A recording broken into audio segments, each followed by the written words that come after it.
और प्रोजेक्ट समय पर पूरा नहीं करते या प्रोजेक्ट चालू नहीं करते। माननीय सदस्य, आप बैठ के ब्रीफ कर लें। अध्यक्ष जी, जो भी एक्शन में कोल ब्लॉक्स लेते हैं उसमें अंडरग्राउंड कोल ब्लॉक्स रहते हैं और सरफेस ओपन कास्ट माइनिंग भी रहते हैं। अभी पहली बार हम अंडरग्राउंड गैसिफिकेशन का भी कोल ब्लॉक्स एक्शन कर रहे। जो भी समय पे प्रोडक्शन शुरू नहीं करते हैं बिल्कुल उनको नोटिस देते हैं, टाइम पीरियड में उनसे और रेफरेंस लेकर जरूरत पड़े तो हम कोल ब्लॉक्स कैंसिल भी करते हैं। बहुत कुछ एक्शन में लेने के बाद समय पे जो कोल नहीं निकालते हैं, प्रोडक्शन नहीं करते हैं माइनिंग का, उसको एक्शन लिया है, उनका कैंसिल भी किया है। जो आदरणीय सदस्य पूछा है उस विषय पर भी सोचकर हम रिपोर्ट उनको देंगे। Question number 244 244 Shri Dileshwar Kamat. Question number 244 sir. माननीय मंत्री महोदय, सभा पटल पर रखा है। माननीय सदस्य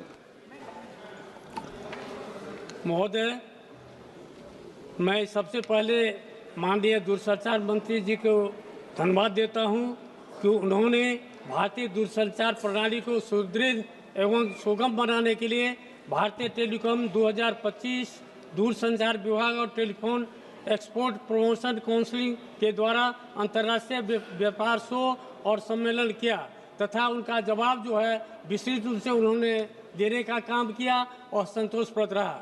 महोदय, सुपौल जिला बिहार का सीमावर्ती बारगज नेपाल से सटा हुआ कोसी क्षेत्र है। सुपौल जिला के ग्रामीण क्षेत्रों की जनता के पास ज़्यादातर BSNL का मोबाइल नंबर है। साथ ही सभी सरकारी विभागों के कर्मचारियों के पास भी BSNL का मोबाइल नंबर है, जिसमें ज़्यादा समय नेटवर्क नहीं रहता है। चुने हुए जनप्रतिनिधियों के पास भी अधिकांशतः BSNL का ही सिम कार्ड मोबाइल में उपयोग किया जाता है। ज़्यादातर नेटवर्क नहीं होने की वजह से मान्यों को समय पर कार्यक्रमों की सूचना नहीं मिल पाती है तथा स्थानीय जनता के साथ सीधे संपर्क नहीं हो पाता है। क्षेत्रीय समस्याओं एवं विकास कार्यों को समय से निष्पादन हेतु मोबाइल एवं इंटरनेट का उपयोग जनहित में अति आवश्यक है। इसलिए मैं माननीय मंत्री से जानना चाहता हूं कि सुपौल सहित बिहार के ग्रामीण क्षेत्र की आम जनता को BSNL की बेहतर सुविधा के लिए सरकार के द्वारा कोई योजनाएं बनाई गई है? यदि हाँ तो तत्संबंधी ब्यौरा क्या है? यदि नहीं तो मेरा अध्यक्ष महोदय आपके माध्यम से माननीय संचार मंत्री से आग्रह है, कृपया जनहित में सुपौल जिला सहित बिहार के सभी ग्रामीण क्षेत्रों में आवश्यकता अनुसार BSNL का मोबाइल टावर लगाया जाए अथवा पूर्व में स्थापित मोबाइल टावरों का नेटवर्क कनेक्टिविटी क्षमता बढ़ाया जाए, जिससे BSNL के ग्राहकों को इजाफा भी होगा तथा सरकार के राजस्व में वृद्धि भी होगी। साथ ही सभी विकास कार्यों को सुचारू रूप से समयानुसार किया जा सकेगा एवं क्षेत्रीय तथा स्थानीय जनता की समस्याओं का सही समय पर समाधान भी किया जा सकेगा। माननीय सदस्य, ऐसे तो आप सीनियर सदस्य, लेकिन संक्षिप्त में ही लिख के लाया करें। ऐसे नियम प्रक्रियाओं में ये है कि यहाँ पर पढ़कर नहीं बोला जाता, लेकिन सभी बोलते हैं कुछ कुछ सामान्य रूप से, लेकिन संक्षिप्त में लिख लें। सर, माननीय सदस्य महोदय को मैं धन्यवाद अर्पित करना चाहता हूं, जो भारत टेलीकॉम के बारे में उन्होंने अपनी टिप्पणी दी। हमारी कोशिश है सर कि दो कार्यक्रम भारत टेलीकॉम और इंडियन मोबाइल कांग्रेस के आधार पर भारत में टेलीकॉम के इक्विपमेंट के मैन्युफैक्चरिंग को एक नई वृद्धि हम लोग प्रदान करें और ये दोनों कार्यक्रम अलग अलग श्रेणी के लिए आयोजित किए जाते हैं। भारत टेलीकॉम हमारे SME सेक्टर के लिए आयोजित किया जाता है और इंडियन मोबाइल कांग्रेस बड़े और कंपनियों के लिए और उनको सुदृढ़ करने के लिए दोनों सॉफ्टवेयर के क्षेत्र में, हार्डवेयर के क्षेत्र में, टेलीकॉम सिस्टम इंटीग्रेशन के क्षेत्र में और कंसल्टेंसी सर्विसेज, चारों क्षेत्रों में आयोजित किया जाता है। भारत टेलीकॉम एक बहुत ही सफलतापूर्वक प्रयोग रहा है। TEPC और भारत सरकार के दूरसंचार मंत्रालय के अंतर्गत इस वर्ष हमारे 135 अंतर्राष्ट्रीय डेलीगेट्स आए 31 देशों से। 88 कंपनी जिसमें से 38 स्टार्टअप्स ने भाग लिया और करीब 300 हमारे भारतीय डेलीगेट और 1200 विदेशी डेलीगेट्स उपस्थित रहे। इन दोनों कार्यक्रमों के आधार पर सर, मैं सदन के पटल पर ये सूचना रखना चाहता हूँ कि पिछले 5 वर्षों में जो हमारे भारत के टेलीकॉम इक्विपमेंट की एक्सपोर्ट्स की वृद्धि हुई है, जो 10,000 करोड़ का आंकड़ा 2020-21 में हुआ था, 2024-25 में हमारी निर्यात बढ़ के 18,000 करोड़ 406 करोड़ हो चुकी है सर। तो 72% हमारे वृद्धि हमारे निर्यात के क्षेत्र में हुआ है। आयात का क्षेत्र थम गया है, 51,000 करोड़ 2020-21 में था और आज भी उतना ही 51,000 करोड़ तक ही टिका है। मतलब कि भारत में बनाया हुआ माल ही भारत के हमारे ज़रूरतों के लिए और विदेश एक्सपोर्ट के लिए भी आज बढ़ रहा है। आप माननीय सदस्य का जवाब दे दो। और इसी के आधार पर ट्रेड डेफिसिट भी हमारा 19% घटा है। जहां तक बिहार की बात माननीय सदस्य जी ने की, मैं उनको सूचित करना चाहता हूं सर कि हमारे 10 करोड़ उपभोक्ता हमारे टोटल वायरलेस सब्सक्राइबर्स बिहार में हैं। हमारे BTS बेस ट्रांससीवर स्टेशन जो लगे हुए हैं बिहार में, करीब 1.5 लाख BTS लगे हैं, जिसमें से करीब 1 लाख 4G के BTS हैं और 27,000 5G के BTS हैं। जो कमी बिहार में है कनेक्टिविटी के आधार पर, भारत सरकार की प्रतिबद्धता है और प्रधानमंत्री जी ने कहा है कि 100% 4G सैचुरेशन होना चाहिए। उसके आधार पर 6 स्कीम्स हम लोग बिहार में चला रहे हैं, जिसके आधार पर करीब 400 गांव को हम लोग 500 गांव को हम लोग कवर करना चाहते हैं और इसमें से हम लोग ने आज तक 390 गांव को कवर किया है और शेष जो गांव बाकी है वो आने वाले मई 2026 तक हम लोग पूरा करने वाले हैं। हमारे LW फेज़ 1 अपग्रेडेशन के आधार पर, LW फेज़ 2 के आधार पर, 502 एस्पिरेशनल डिस्ट्रिक्ट के आधार पर, अनकवर्ड विलेज स्कीम के आधार पर, 4G सैचुरेशन स्कीम के आधार पर और BOP और BIP के आधार पर। श्री दयानिधि मारन माननीय सदस्य। Supplementary question. ओके, एक minute Dayanidhi ji, please supplementary.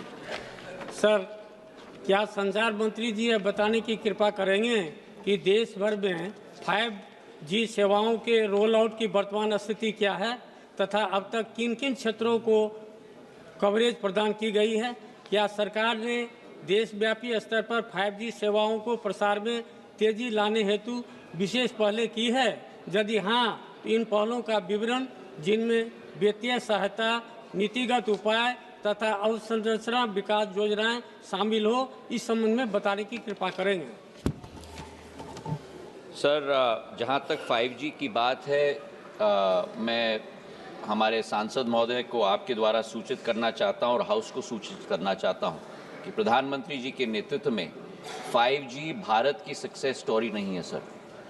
5G विश्वव्यापक success story बन चुकी है। भारत ने 5G की टेक्नोलॉजी, मैं बार बार कहता हूं सर कि India followed the world on 4G, India marched with the world on 5G, we will lead the world on 6G। और 5G की कहानी ये है सर कि 2023 में इसका क्रियान्वयन शुरू हुआ। आज तक 5G के द्वारा हमारे करीब 5 लाख BTS लग चुके हैं। हमारे 778 डिस्ट्रिक्ट्स में से 767 जिलों में 5G की कनेक्टिविटी उपलब्ध हो चुकी है। मतलब 99.9% तक हमारे सारे डिस्ट्रिक्ट्स कवर हो चुके हैं। इसी के साथ साथ हमारे कुल मिलाकर आज के दिन पर सर 36 करोड़ 5G के उपभोक्ता आज के दिवस में है 100 करोड़ में से सर। और हमारा अनुमान है कि 2026 तक ये बढ़कर 42 करोड़ होगी और 2030 तक ये आंकड़ा बढ़कर 100 करोड़ होगा, 120 करोड़ के आंकड़ों हमारे उपभोक्ताओं से। तो 5G भारत की सक्सेस स्टोरी है और 5G के आधार पर 6G के तरफ भी हम निरंतर प्रगति के आधार पर चल रहे हैं। Sri Manya Honorable Member Dayanidhi Maran. Sir, thank you, Honorable Speaker, sir. Sir, I have great administration for our minister, as a dynamic minister. So I have questions in two parts. Sir, while we are talking about the connectivity to the rural part of India, it's still a struggle to get broadband services to the rural part of India. So why we have tied up with Starlink and Elon Musk service, so it's still yet to start in India. And moreover, it seems to be that we are making it more expensive for our Indians, especially people who are living in the villages. Why is that so? Why can't we make it affordable? That's one part. Sir, the second part, sir, I'm so sure Speaker sir will also be interested. If you look at the global map of the world, and you see, sir, when you travel in an international flight, there's one red spot where you cannot get internet service. That is through over India.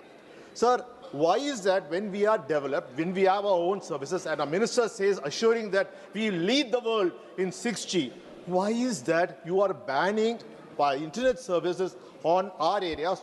Just imagine the amount of commerce and business that will develop for domestic passengers as well, because we are also cut off. Sir, I traveled from Chennai to Delhi. So 2.5 hours, I'm without any internet or anything. Why is that the government of India is not making an effort to make sure that we get internet service over our country? Thank you, sir. Sir, through you, I'd like to respond to my... माननीय मंत्री जी, अच्छा है 2.5 घंटे mobile से बचोगे। जितनी कोशिश हो mobile से बचो, ये 2.5 घंटे बच रहे हो जी, अच्छी बात है। Sir, I'd like through you to respond to my good friend Maran Saab on both his very pertinent questions. The first question has to do with satellite connectivity, sir. So world over, we have seen that areas that are unconnectable through normal BTS or backhaul or broadband connectivity through OFC, the only route to be able to connect those citizens across the world is through SATCOM. And therefore, India has taken that step of ensuring that SATCOM is also available to every customer across the length and breadth of our country. As Telecom Minister, my goal is to ensure that I'm able to offer the full bouquet of services to every customer, and then the customer makes his choice as to which service he or she would like to avail of at which price point. SATCOM, as you're very well aware, sir, the policy is very well in place. The spectrum is going to be assigned administratively. We have already given out 3 licenses, one to Starlink, the other to OneWeb, and the third to Reliance. There are 2 aspects that need to be looked at prior to them starting services. One, of course, is the whole issue of spectrum assignment. 2 issues within that. One is the administrative cost of that spectrum. That will be decided by the regulatory authority, in this case TRAI, who's currently working on that in terms of defining the pricing. The second is the whole issue of security-related clearance from the enforcement agencies to these players. In order to be able to assist them to be able to clear those security clearances, we have given them sample spectrum to be able to demonstrate. All 3 players today are working on that. As soon as they are able to demonstrate that they have complied with the security norms, such as hosting the international gateway within India and so on and so forth, then the approval will be given to them to be able to extend that service to customers. The final question that he had was with regard to pricing. So pricing is not something that the government can dictate. Pricing is something that the firms can dictate. India has had a very strong track record of showing the world how high volumes and low pricing can lead to not only great penetration, but also great amount of revenue for firms. And that has been shown, sir, both in the mobile space as well as the broadband space. Today, as far as telecom is concerned, we have the highest number of subscribers at the lowest rate possible. What used to be 50 paise a minute in 2014, today is 0.03 paise a minute. 97% decline in cost. And similarly for data, for 1 GB, what used to cost 287 rupees, today costs 9 rupees per GB, which is roughly about 9 cents. Whereas the world average is at $2.49. So we are 5% of the world's cost today in India, sir. And I'm sure that in the time to come, SATCOM players will also realize the concept of economies of scale and will possibly try and price that so that they can get the maximum penetration, but that is not something that the government can dictate, and I want to be very clear. His second question was with regard to in-flight connectivity. That is very much on our table. It's on in process. The rules are being framed as far as the Department of Telecom is concerned. We have already identified the framework. Now, there are two processes, having been Minister of Civil Aviation in the last government. I'd like to offer up to Mr. Maran as well. From the Department of Telecom, everything is clear in terms of setting this in process. There are two issues. One, the Department of Civil Aviation. Sir, प्रश्नकाल 12 बजे तक होता है sir, ये महत्वपूर्ण प्रश्न है। जवाब दे दें आप। तो मुझे उत्तर देना पड़ेगा सर, आपकी अनुमति से। संक्षिप्त में दे दें। So there are two things. One, the Ministry of Civil Aviation has to define the rules. Second, the airline companies have to place a transponder on every aircraft. Only then can you receive signals. So the transponder placing on every aircraft is also dependent on the airlines being able to do that. Thank you very much, sir. Question number 245। कोशिश करें, मैंने कई बार आग्रह कर चुका हूं कि संक्षिप्त में प्रश्न पूछें। कई मान्य सदस्य पूरा लिख के पढ़ते हैं, पूरा लिख के भी पढ़ें तो शॉर्ट में पूछें, लिख के लाएं तो भी, और शॉर्ट में जवाब दे दें तो ज़्यादा से ज़्यादा जवाब आए। फिर सभी लोग शिकायत करते हैं मेरे पास कि हमारा क्वेश्चन 20 नंबर खुला है, हम 4 ही आए हैं। श्री खंगन मुर्ग। धन्यवाद अध्यक्ष महोदय। प्रश्न 245। माननीय सदस्य। धन्यवाद अध्यक्ष महोदय। आपके माध्यम से मैं माननीय मंत्री जी से पूछना चाहता हूँ, फर्स्ट माइल कनेक्टिविटी एफएमसी परियोजना क्या है, इसमें किस तकनीक का उपयोग हो रहा है और इसका मूल उद्देश्य क्या है? फर्स्ट माइल कनेक्टिविटी, आदरणीय सभापति महोदय, आपके द्वारा बताते हुए सांसद महोदय को बहुत खुशी हो रही है कि फर्स्ट माइल कनेक्टिविटी का उद्देश्य होता है कि कोल ब्लॉक से हम कन्वेयर बेल्ट के माध्यम से शायलों तक कोल पहुंचाना और शायलों के माध्यम से रेल वैगन को कम समय में उसको पूरा करना, भर देना बोगी को, और इससे समय का बचत होता है, इससे पर्यावरण पे भी कंट्रोल पाया जाता है और इससे जाम की प्रक्रिया, एक रोड पे रोडवेज पे काफ़ी जाम की प्रक्रिया होती है, उससे भी निजात मिलता है और एक्सीडेंट भी कभी कभी होता है, उससे भी निजात मिलता है और समय से पावर प्लांट पे हम कोल पहुंचा पाते हैं। यही फर्स्ट माइल कनेक्टिविटी का उपयोग है। सर, मेरा दूसरा पूरक प्रश्न है, जब कोयला क्षेत्र परिवहन अनुकूल उपाय अपना रहा है तो एफएमसी प्रोजेक्ट इस क्षेत्र की सस्टेनेबल इनिशिएटिव में कैसे योगदान दे रहे हैं? धन्यवाद सर। एक फर्स्ट माइल कनेक्टिविटी से लगभग हमारा 65 परियोजना पूरा हो चुका है और 139 परियोजना पे हम काम कर रहे हैं जो 2030 तक पूरा हो जाएगा। 139 परियोजना जिस दिन हम पूरा कर लेंगे उस दिन हम 1318 मिलियन टन कोयला को आराम से बिना रोडवेज के हम रेल कनेक्टिविटी तक पहुंचा पाएंगे कन्वेयर बेल्ट से, और इससे काफ़ी ट्रांसपोर्टिंग पे जो खर्च आता है उसमें काफ़ी राजस्व कोष को बचत होगा और पर्यावरण पे भी हम कंट्रोल कर पाएंगे, जिससे काफ़ी पर्यावरण दूषित होता है उसमें भी कंट्रोल कर पाएंगे। श्रीमती कमल जी सरावत। जी, मेरा मंत्री जी से सवाल है कि मंत्रालय और पीएसयू क्या स्टेप उठा रहे हैं जिससे कि एफएमसी प्रोजेक्ट्स को टाइमली पूरा किया जा सके? आदरणीय सभापति महोदय, आपके द्वारा बताते हुए बहुत खुशी हो रही है कि हम इसको 3-4 लेयर में उसका समीक्षा करते हैं।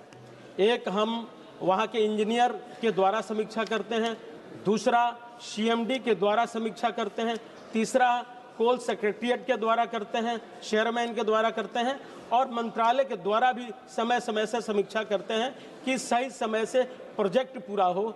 और प्रोजेक्ट पूरा होने में देरी भी होती है तो इसका मुख्य कारण होता है वन विभाग से क्लियरेंस नहीं मिलना, एनओसी नहीं मिलना, इसी के चलते विलंब होती है। डॉक्टर प्रशांत पेडोले। धन्यवाद अध्यक्ष महोदय।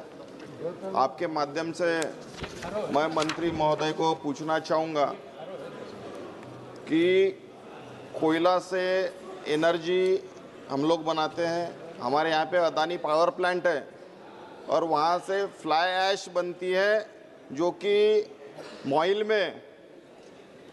के अंदर में अंडरग्राउंड में वहाँ पे रेती की जगह पे वहाँ पे फ्लाई ऐश डाली जाती है। फ्लाई ऐश में क्रोमियम, सेलेनियम, आर्सेनिक जैसे तत्व होते हैं और वो अंडरग्राउंड वाटर को इन्फेक्ट कर रहे हैं। मंत्री जी को मैं पूछना चाहूँगा कि आने वाले समय में कैंसर जैसे बीमारियां हमारे लोगों को होंगी, इससे बचने के लिए आपने क्या उपाय करेंगे? आदरणीय सभापति महोदय, जो विषय है एफएमसी का उससे अलग है। फिर भी इनको बताते हुए मुझे खुशी हो रही है, सदन को बताते हुए खुशी हो रही है कि हम समय समय से माइंड प्लान करके जो हम खदान बंद करते हैं उसको माइंड प्लान करके और उसको फिलिंग करके हम भरने का काम करते हैं। और जो इन्होंने तथ्य रखा है भविष्य में उस पर हम निश्चित रूप से चिंता करेंगे और चिंता करके इनको बताने का काम करेंगे। 6 doctor Kalanidhi Veeraswamy. Question number 246, sir. Honorable member. Sir, my specific question was about the Kavach and about the number of accidents which happened in train. So I'll first start with the first Kavach, sir. So the Kavach, the answer does not say how many kilometers have been covered with Kavach, because the BJP and RSS mouthpiece, the Swarajya, they have come out with a report in November 14th, 2025, saying that there is no Kavach has been implemented fully in any, not even a single kilometer has been covered. Work has been initiated, work has been started, but it has not been implemented. And also one of the Concord, the company which has been given the order, they have mentioned that even if 50 companies come, there is enough work for players, whereas only 5 are there now. Does the government propose to include more players to ensure that instead of your target of 10 years, within 5 years, whether the Kavach can be implemented where many lives of Indian lives can be saved? Very good, very good. Very good. Honorable Chairman, sir. Honorable Speaker, sir. Honorable member has probably not read any of the questions which have been officially answered in this House. I have given very categorical statements in the past also, the exact position of the Kavach implementation, and I will repeat it again for the benefit of honorable member. Honorable Speaker, sir, Kavach is a complex system which has five major systems within. Optical fiber cable has to be laid all along the tracks. That is the first part. Second is telecom towers have to be laid at every 5 to 6 kilometers or sometimes 5 to 7 kilometers, depending upon the radio frequency availability. That is the second system. Third is at every station, a small data center, edge data center has to be installed. Fourth is trackside equipment has to be installed. Fifth is all the locomotives have to be equipped with Kavach. That is the way the complex Kavach system has to be implemented. Now, in this case, in the case of our Indian Railways, we have by far completed 7,129 kilometers of OFC cables, 860 telecom towers have been installed, 767 stations have been covered with data centers, 2006, the updated number is 3,413 trackside equipment have been, kilometer trackside equipment has been installed, and 4,154 locomotives have been installed. Apart from that, complete commissioning of the system is today more than 2,000 kilometers. The progress is very fast. The progress is very fast. Sir, he has referred to the entire country's progress. Please. And he has referred to, I don't know from why he is not referring to the official documents which have been already shared with the honorable member. And apart from that, Honorable Speaker, sir, 40,000 technicians and operators have been trained because this is a very complex and a totally new system. And wherever Kavach has complete installation has been completed, I tell you, Honorable Speaker, sir, the loco pilots are so happy. In one case, the loco pilots told me, I am repeating in Hindi because that is the language in which he told me, that ये कवच train का कवच तो है ही, साथ ही साथ उसके परिवार का कवच है, ऐसा उस लोको पायलट ने भी बोला है। माननीय अध्यक्ष जी, ये काम ऑटोमेटिक ट्रेन प्रोटेक्शन का काम बाकी देशों ने 1970s, 1980s में किया, तब की सरकारों ने क्या किया, ये भी एक प्रश्न का जवाब इनको देना चाहिए। आप भी सरकार में थे, हमने आके 2014 के बाद में तुरंत इस पे काम चालू किया। 2016 में माननीय प्रधानमंत्री जी ने कवच के डेवलपमेंट का काम चालू किया। 2019 तक कवच का फर्स्ट वर्जन डेवलप हुआ, कवच का फाइनल वर्जन 4 2024 तक डेवलप हुआ और आज तेजी से काम चल रहा है और इसमें सारी दुनिया इस काम को अप्रिशिएट कर रही है। माननीय सांसद महोदय, बहुत अननेसेसरी आक्षेप न लगाएं। Honorable member supplementary. Sir, I had another supplementary, but since the Honorable Minister spoke about the loco pilots, I would like to remind this House, when Balasore, the accident happened, killing 260 odd people, this government was the one which threw aspiration on the loco pilot, where his whole family was devastated, sir. And finally, when the report came, sir, let me finish. I am not yielding, sir. I am not yielding. When the report came, sir, when the report came, it was shown that it was not the loco pilot's fault, but it was the fault of the system. So, and by that time, several months, the family had to suffer. But my second supplementary is, when I spoke about accidents in trains, I was specifically asking for all accidents. But the reply comes as consequential accidents, which numbers it as only 3. My question is, what were the total number of train accidents which have happened in Tamil Nadu? Why are you restricting yourself to consequential rail accidents? Because there was something which happened near my constituency, where a petrol tanker was Honorable Speaker, sir, Honorable member has absolutely made a false statement in this House, for which he must substantiate what he has said. In the case of Balasore accident, which was a very tragic accident, the matter was investigated by technical teams as well as by CRS and later on by CBI. All the 3 reports have already been submitted. Based on the investigation done, a charge sheet was filed against the persons concerned. I would not like to take the names. My friends will say it's a communal angle, but there is definitely, I'm not going to take the names here. But Honorable Speaker, sir, the matter has been investigated threadbare. All the actions have been taken. Not even at one point of time was the blame made on pilots. Honorable member should withdraw his statement that he has made. This is absolutely false statement. Cannot be accepted by this House. Cannot be accepted by this House. Honorable Speaker, sir, regarding railway accidents, I would like to very humbly submit that compared to 2014, when the number of consequential accidents was 135 in 2014-15, we have been able to bring it down by 90% to 11 accidents this year. We are continuously focused on any incident which happens, and we go to the root cause, try to figure out what is the systemic or structural problem behind that.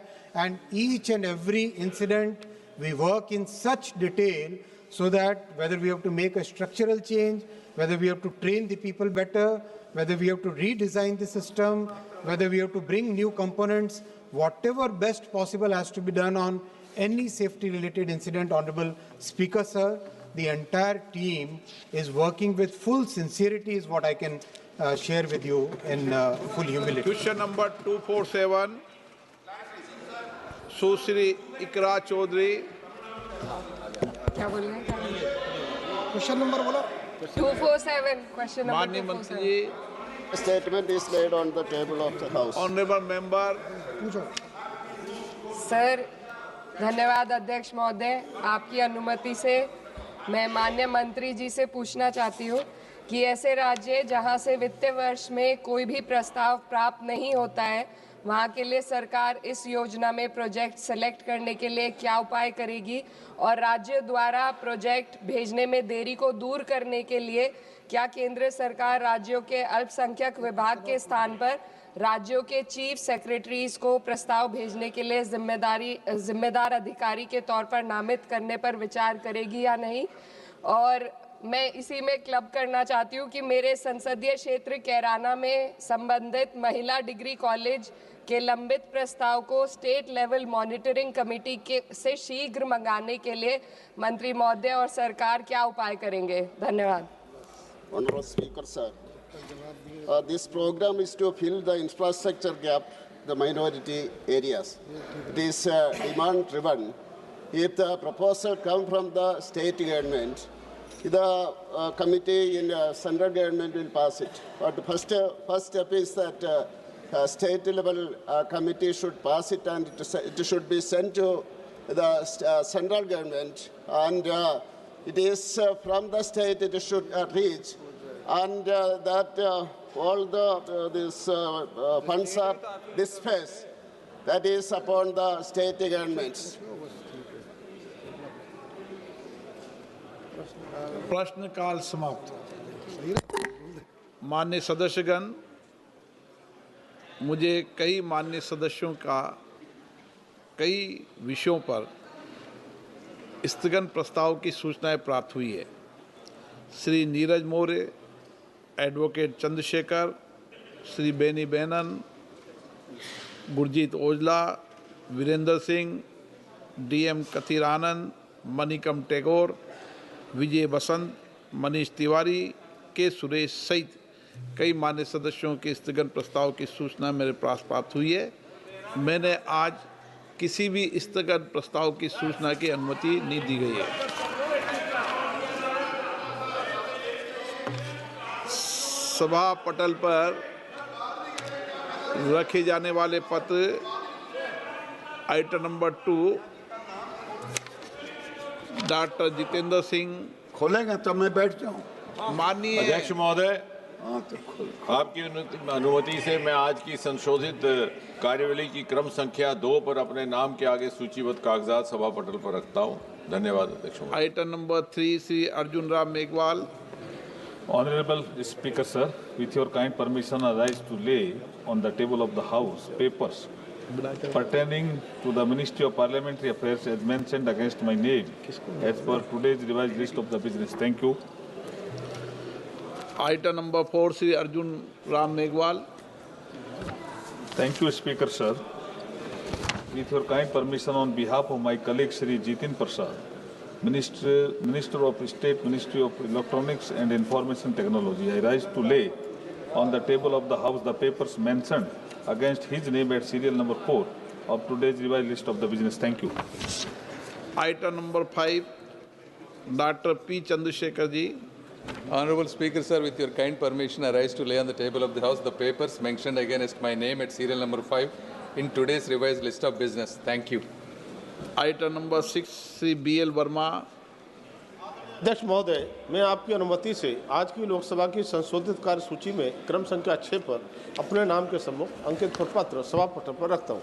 Item number 7 Shri Arjun Ram Meghwal.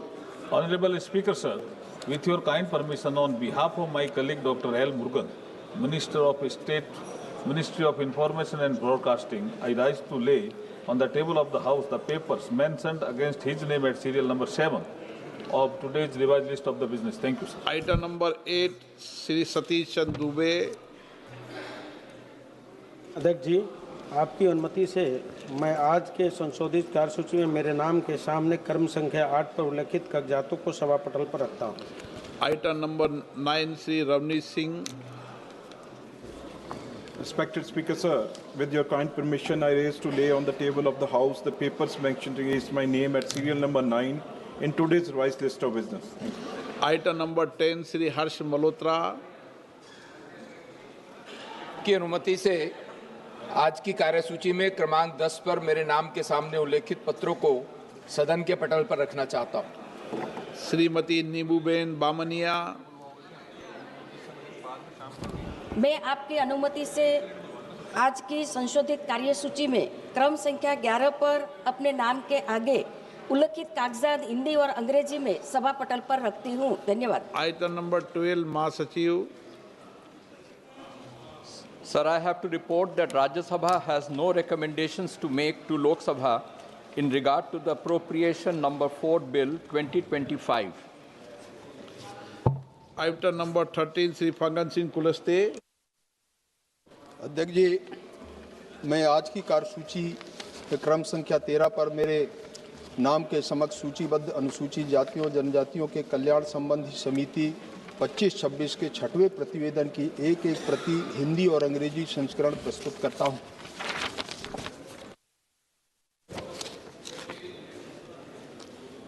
Shri Faggan Singh Kulaste.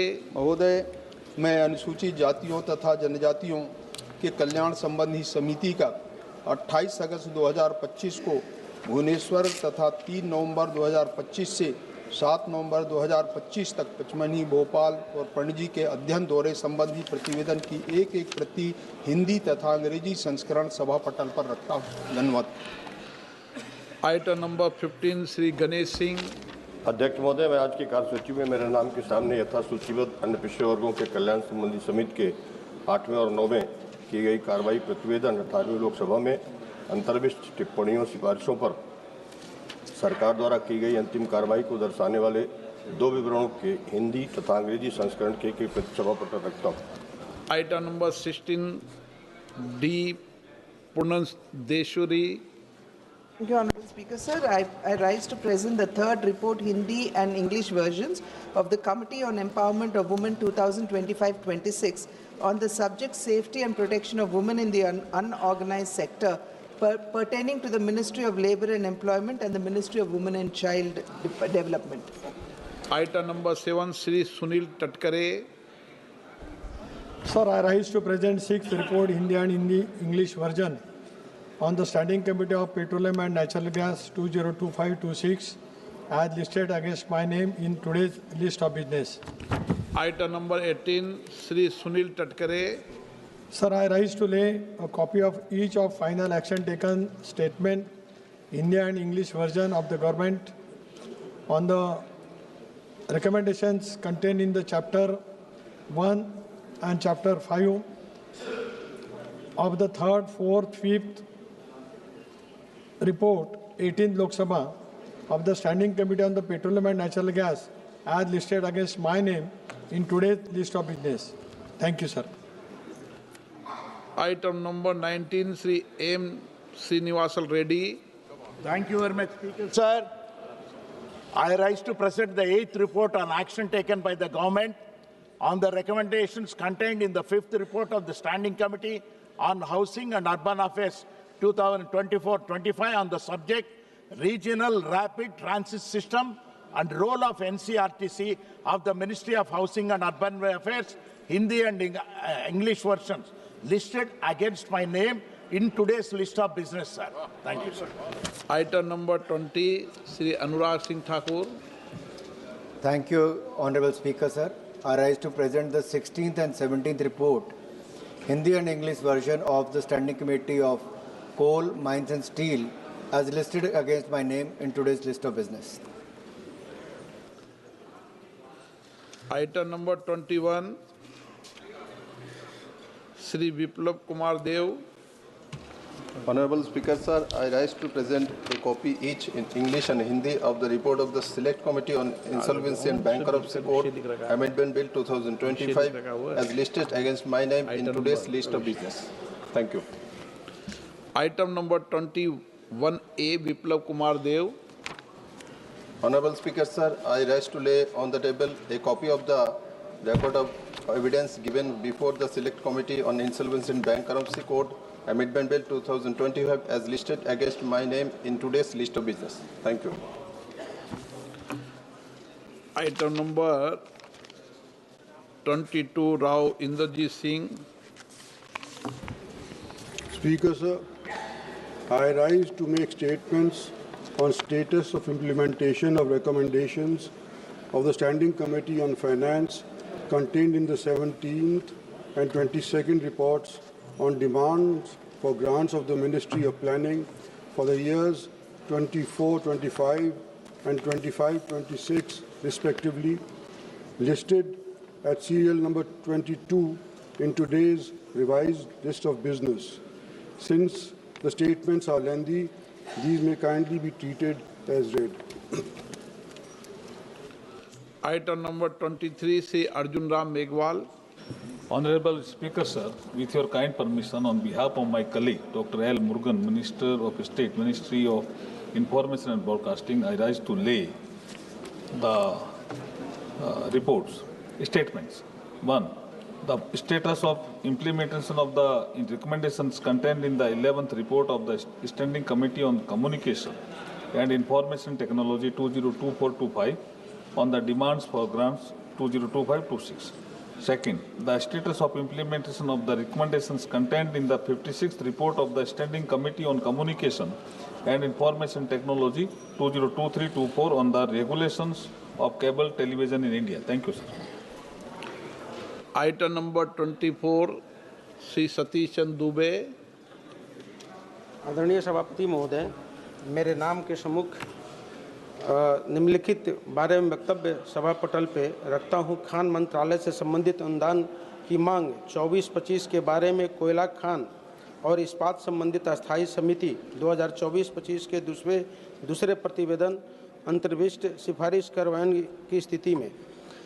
दूसरा, खान मंत्रालय से संबंधित अनुदान की मांगें 2025-26 के बारे में कोयला खान और इस्पात संबंधित अस्थायी समिति 2024-25 के 5वें प्रतिवेदन अंतर्विष्ट सिफारिश के करवाने की स्थिति में सभा पटल पर रखता हूं। Item number 25, Sri Ravneet Singh Bittu. Respected Speaker, sir, with your kind permission, I raise to make a statement on the status of implementation of the recommendations contained in the 4th report of the Standing Committee on Railways, 18th Lok Sabha, on construction and maintenance of rail tunnels and bridges, including road overbridges, road underbridges, presented to the Lok Sabha on 11/8/2025. A statement showing implementation status of all the recommendations contained in the report is enclosed. Since the statement is voluminous, I request the same may be taken as read. माननीय सदस्य, जिन माननीय सदस्यों को आज 377 के अधीन मामले उठाने की अनुमति प्रदान की गई है, वे व्यक्तिगत रूप से तत्काल अपना अनुमोदित पाठ सभा पटल पर प्रस्तुत कर सकते हैं। आज की कार्यसूची में 2 महत्वपूर्ण विधेयक कार्यसूची में है, जिसकी जानकारी आपको सबको है। मैंने कल भी आपको एक मंशा व्यक्त की थी कि हमें देर तक बैठकर कई विधेयकों पर चर्चा करनी पड़ेगी और कई महत्वपूर्ण विषय जो आपने समय समय उठाए हैं उन पे भी चर्चा करने के लिए हम बैठकर वापस में चर्चा करेंगे। इसलिए आज आइटम नंबर 27 जो महत्वपूर्ण विधेयक है, आप क्या कहना चाहते हैं? This item number 27 and 28.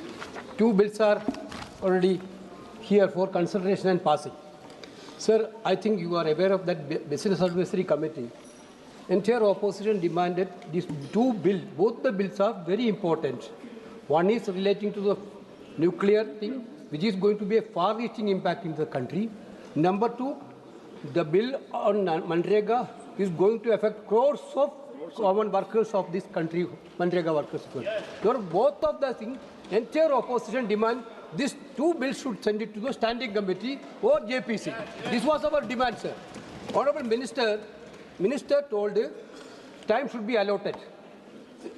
Some government side, they are told time should be allotted 3 hours, time should be allotted. Entire opposition, we are not in a position to allot the time. We are demanding for sending to standing committee or JPC. Therefore, Minister told that point of time, no, we are not deciding the time now. Therefore, we will come back. We didn't get any information from the Minister, sir. Now, in the air, there are things that, just now, Ministry is also telling that all the two bills we passed today itself. Sir, you are not sending it to the standing committee. You are not sending it to the JPC, which is the most important bill.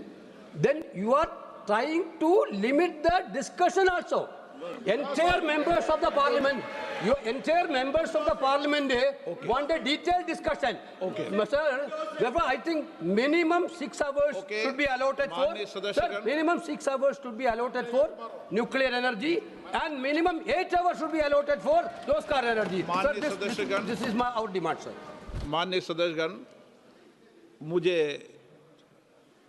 सभी दल के माननीय सदस्य मिले थे और उन्होंने मुझसे आग्रह किया था कि आइटम नंबर 27 भारत के रूपांतरण के लिए नाभिकीय ऊर्जा का संसाधनीय दोहन और अभिवर्धन विधेयक 2025 को आज नहीं लाएं, आज लाने के लिए उन्होंने आग्रह किया था और मैंने आप सबकी भावनाओं को देखते हुए उसको कल नहीं लाकर आज लाए हैं।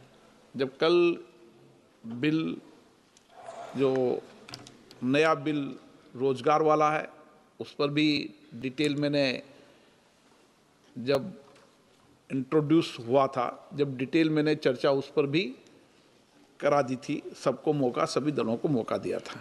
मुझे लगता है कि हम ज़्यादा से ज़्यादा बिजनेस को निपटाएं, देर रात तक बैठें, चर्चा करें, सबका मत आए, सबको 4 घंटे 2 घंटे 6 घंटे जो भी आप समय होंगे समय देंगे, लेकिन सबको मौका दूंगा। देर रात तक बैठें, देश की जनता को लगना चाहिए कि माननीय सांसद बहुत गंभीरता से कई मुद्दों पर देर रात तक बैठकर चर्चा करते हैं। एक अच्छा मैसेज है। आपके कहने हमने जैसे केसी वेणुगोपाल जी ने सही कहा, बिजनेस एडवाइजरी कमेटी में उन्होंने इसको कमेटी में भेजने के लिए रिक्वेस्ट किया और बाकी बिजनेस एडवाइजरी कमेटी में मेंबर ने भी कहा। साथ साथ दूसरा मांग उन्होंने रखा कि और एक पब्लिक इम्पोर्टेंस विषय पे चर्चा होना चाहिए, स्पेशल डिस्कशन, जो माननीय नेता प्रतिपक्ष श्रीमान राहुल गांधी जी ने उठाया था। हमने उस समय भी कहा कि सरकार चर्चा के लिए रेडी है। समय हमारे पास सीमित है। 19 को ये शीतकालीन सत्र समाप्त हो जाएगी।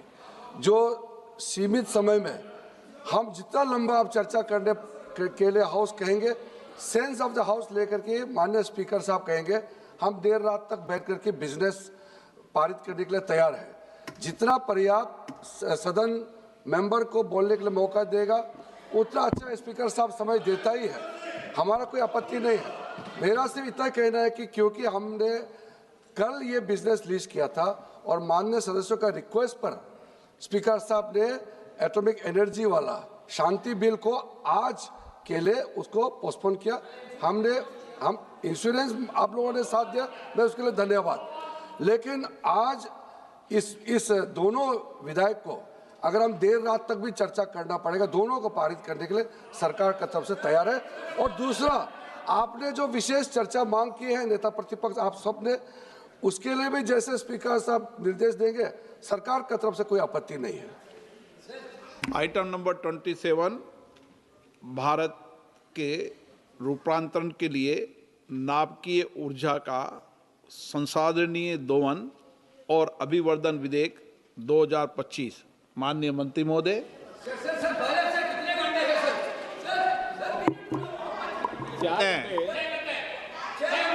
आपको 4 घंटे दे देंगे। चलिए speaker sir, will your kind permission, समय दे दूंगा। 1 मिनट माननीय मंत्री जी, एक मिनट, एक बैठिए। सदन में हमेशा जितना विधेयक पर समय आवंटन हुआ है, रिकॉर्ड है, उससे ज़्यादा समय हमेशा मैंने दिया है। आप समय की चिंता मत करो, समय जितना होगा पर्याप्त समय आपको दिया जाएगा। हर विधेयक पर समय की कोई कमी नहीं रहेगी। सबके मत, सबके विचार आना चाहिए, जब ही लोकतंत्र हमारा सशक्त और मजबूत होगा। Speaker sir, with your kind permission, I rise to move that the bill Sustainable Harnessing and Advancement of Nuclear Energy for Transforming India be taken into consideration. अध्यक्ष महोदय, आपका धन्यवाद करते हुए सबसे पहले तो मैं ये कहना चाहूँगा, और मुझे विश्वास है कि सभी सदस्य इससे सहमत होंगे, कि एक बड़ा ही महत्वपूर्ण बिल है और ये भी कहा जा सकता है कि एक ऐतिहासिक विधेयक, क्योंकि संसद के इतिहास में कभी कभार बहुत बरस गुजर जाने के बाद कोई ऐसा क्षण आता है, कोई ऐसी घड़ी आती है जबकि तत्कालीन माननीय सदस्यों को, सिटिंग मेंबर्स को ऐसा मौका नसीब होता है कि वो राष्ट्र की जीवन यात्रा को एक नया रुख दे सकें, एक नई दिशा दे सकें। और इसलिए यदि आज हमें इस क्षण की अहमियत का शायद उतना शिद्दत से एहसास नहीं हो रहा, लेकिन मुझे यकीन है आने वाली नस्लें जब इस मुल्क का इतिहास, तारीख लिखेंगी तो ये विधेयक एक मील के पत्थर, एक माइलस्टोन की तरह उल्लेखित किया जाएगा।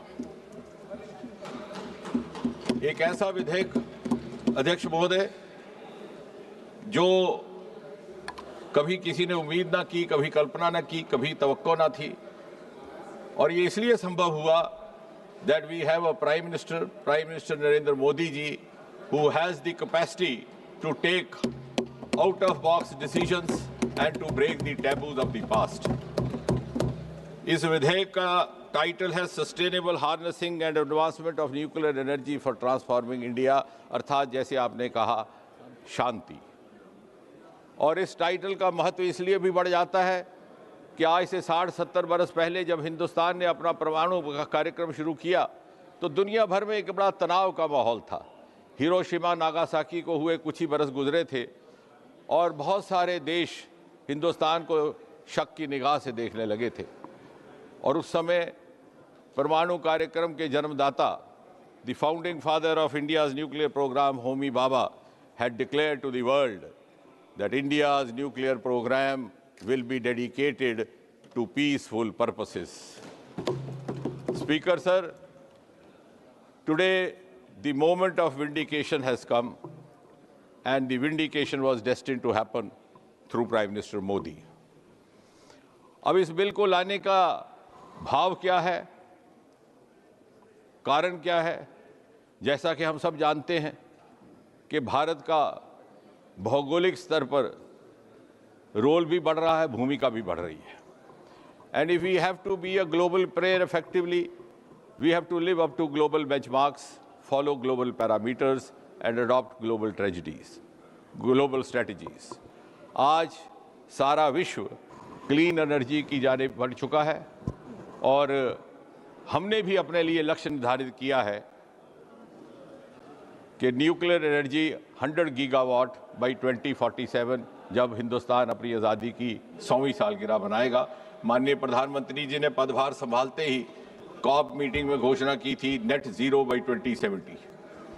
उस लक्ष्य की प्राप्ति के लिए और बढ़ती हुई एनर्जी की ज़रूरतों को पूरा करने के लिए तथा आत्मनिर्भर भारत के लक्ष्य को पूरी तरह प्राप्त करने के लिए ये भी जरूरी है कि हम पेट्रोलियम, फॉसिल पदार्थों पर अपनी निर्भरता कम करें।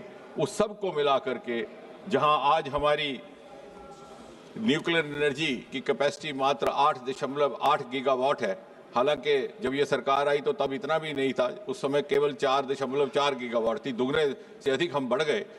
लेकिन उसको 100 गीगावाट तक पहुंचाना ताकि 2047 में हमारी एनर्जी की रिक्वायरमेंट का 10% हिस्सा न्यूक्लियर एनर्जी से आए, because nuclear energy is in some ways superior to other sources of renewable energy, because renewable energy may not always provide 24/7 reliability of supply, which is only through the nuclear energy. और इसको लेकर के अगर आप कहें तो संक्षेप में मैं बताऊं कि क्या हम, ठीक है, अध्यक्ष जी का कहना है कि इसके बाद पूरा जवाब दिया जाएगा, अन्यथा अगर आपका आदेश होगा तो कुछ महत्वपूर्ण बिंदु अगर उल्लेखित करने होंगे तो मैं उसके लिए भी तैयार हूं। अभी आपको ही जिम्मेदारी है। माननीय मनीष तिवारी जी। धन्यवाद अध्यक्ष जी। Mr. Speaker, sir, I rise to oppose the sustainable harnessing and advancement of nuclear energy for transforming India, alias the Shanti Bill 2025. This bill seeks to repeal two seminal legislations, Mr. Speaker, sir.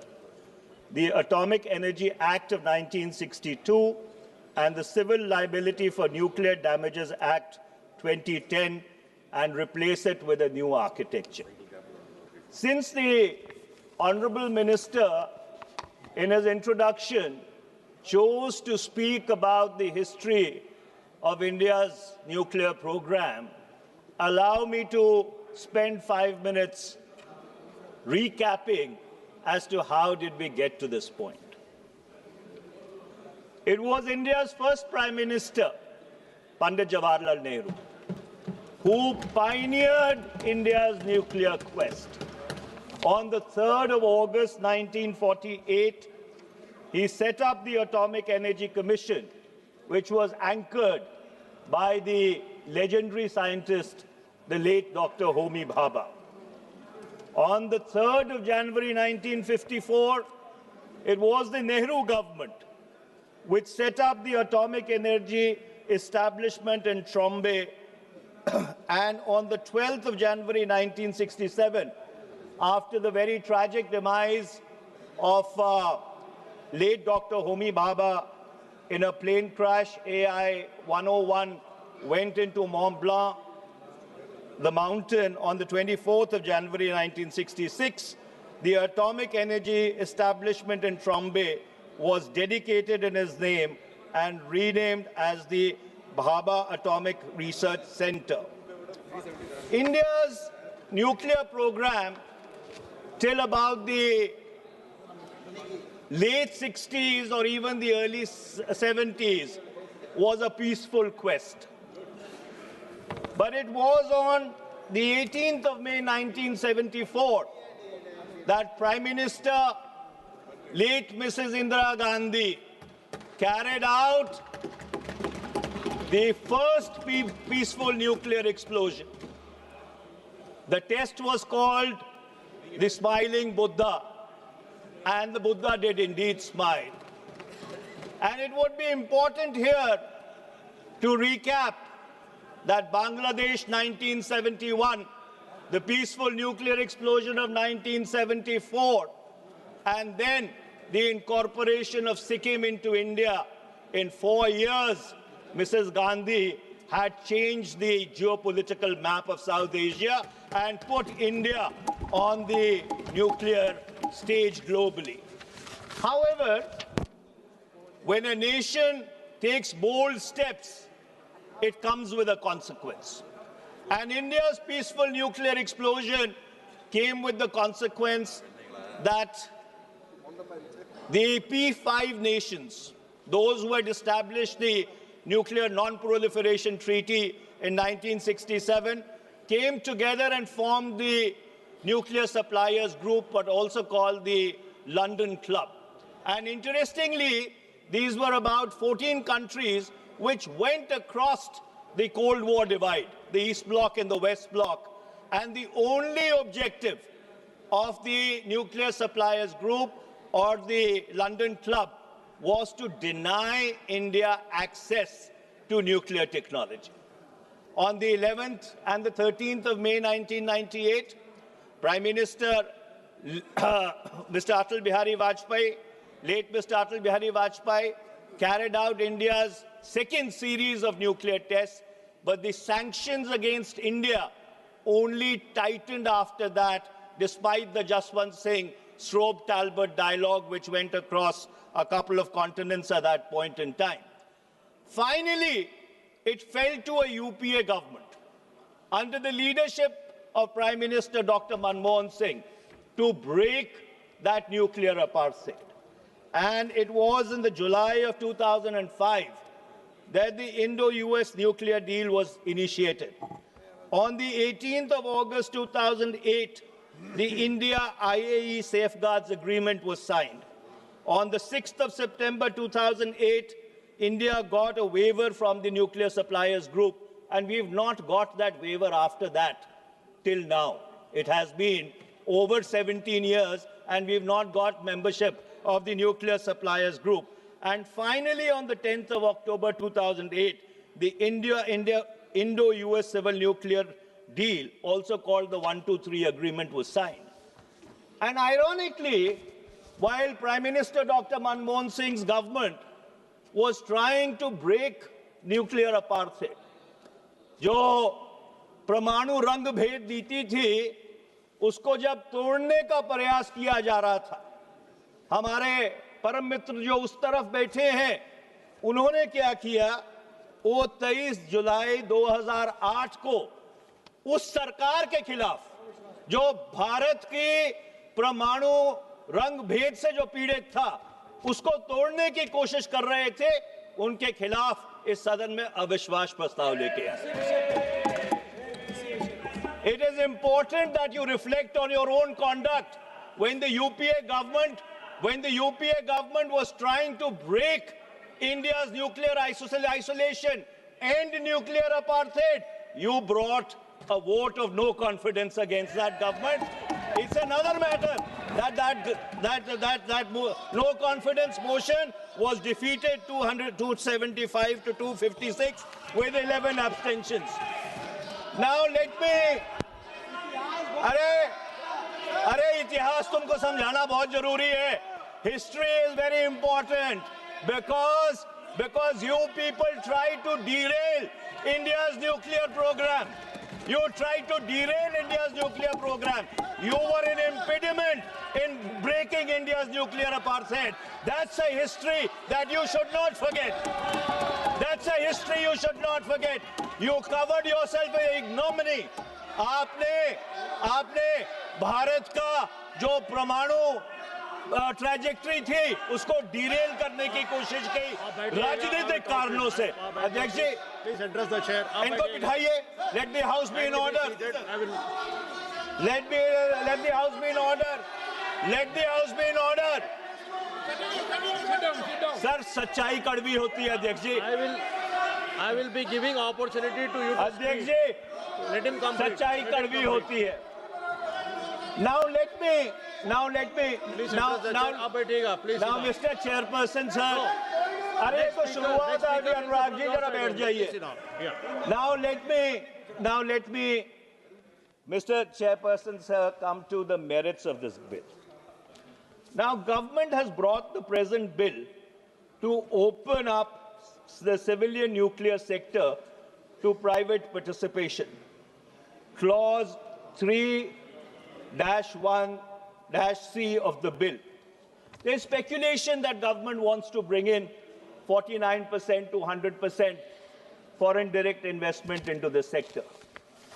What strikes me as very strange, Mr. Chairperson, sir, that a conglomerate which has built an empire on leased public assets announces its intent to enter the nuclear energy sector in late November 2025, and in December 2025 we have this bill.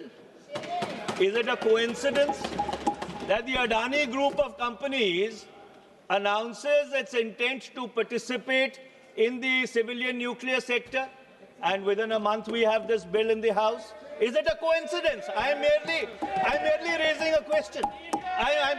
I'm not imputing any motives. I am not insinuating anything. I am merely... One second, please. Honorable Minister, sir. Mr. Chair, I'm not yielding. I'm not yielding. The minister can reply when he has to. No, I am not yielding. No, I am not yielding. No, I am not yielding.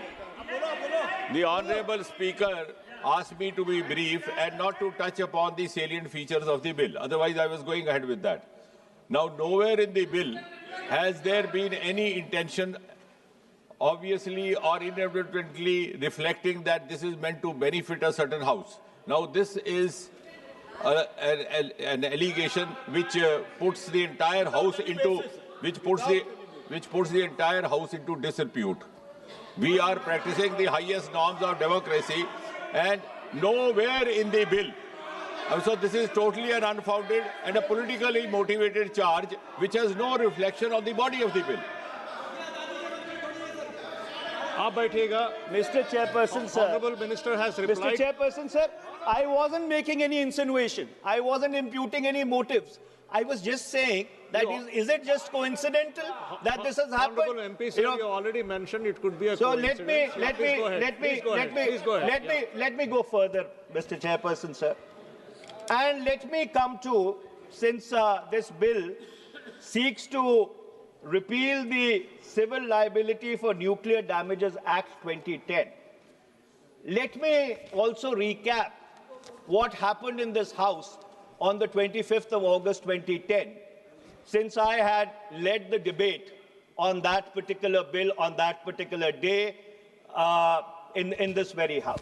So on the 25th of August 2010, the then MOS Prime Minister's office, Mr. Jiten Singh's predecessor, Mr. Prithviraj Chavan, came before this House and he said, and I quote, and I'm quoting from the proceedings of the Lok Sabha, "Sir, I have come before this House and say with all humility that there is an unprecedented political consensus across the political stream, including the civil society or whatever people we could bring on board. There was a slight contention about a few items. We explained the logic of why we brought in some of the amendments, particularly the amendment to Clause 17. Now, what is this Clause 17? Specifically, Clause 17B, let me read it out for the perusal of this House. So, the Civil Liability for Nuclear Damage Act 2010 said, and I'll read 17B, the operator of the nuclear installation, after paying compensation for nuclear damage in accordance with Section 6, shall have a right of recourse where B says the nuclear incident has resulted as a consequence of an act of supplier or his employee, which includes supply of equipment or material with patent or latent defects or substandard services. Now, this was a clause on which there was a consensus across the House, across all political parties, that this needs to be included. Now, let me contextualize it. Why was this important? Because the Department of Atomic Energy, which leads India's nuclear program, felt that if we are going to be going into a collaboration where foreign suppliers are going to come in, there needs to be a clause in the bills or a section in the Act whereby if there is a nuclear incident because of the design in the product which has been supplied, that nuclear supplier should be made liable. And this was supported by the then by the former External Affairs and Finance Minister of the BJP, who unfortunately had been expelled from the party in August 2009, came back on the 24th of June 2010, and this debate was happening in the August of 2008. And let me quote late Jaswant Singh ji. the late Jaswant Singh Ji, while speaking on the bill, he says, it is really clause 17B of the bill, dealing with the operator's right to recourse or the right to recourse, which then became a bone in our throat. बोले वो हमारी गली में हड्डी फंस गई. You have worked overtime to remove that bone. So, late Mr. Jaswant Singh, the left parties, every other section of this House was unanimous that suppliers' liability should form a part of the civil nuclear liability regime. And what do I find? What I find is that when you read clause 11 of the present bill, and the minister is here, if I'm making a mistake, I'm open to be corrected. But I did not find a single clause or a single word which says anything about supplier liability. The supplier liability has been completely removed. Now, God forbid, if a nuclear accident or a nuclear incident was to take place, and since we are going to be dependent upon foreign suppliers, especially when we are opening up the nuclear energy sector to private participation, we are going to allow foreign direct investment 49%, 51%, 76%, 100%. I do not know how much to come in. Then, under those circumstances, shouldn't the supplier be liable? If there is a defect in the product, in fact, it is going to indemnify your own domestic players about whom you made such a big noise a while ago. God forbid, if some incident was to take place. And so therefore it is very important. I know a large number of countries around the world have had reservations with regard to suppliers' liability, now going back 15 years.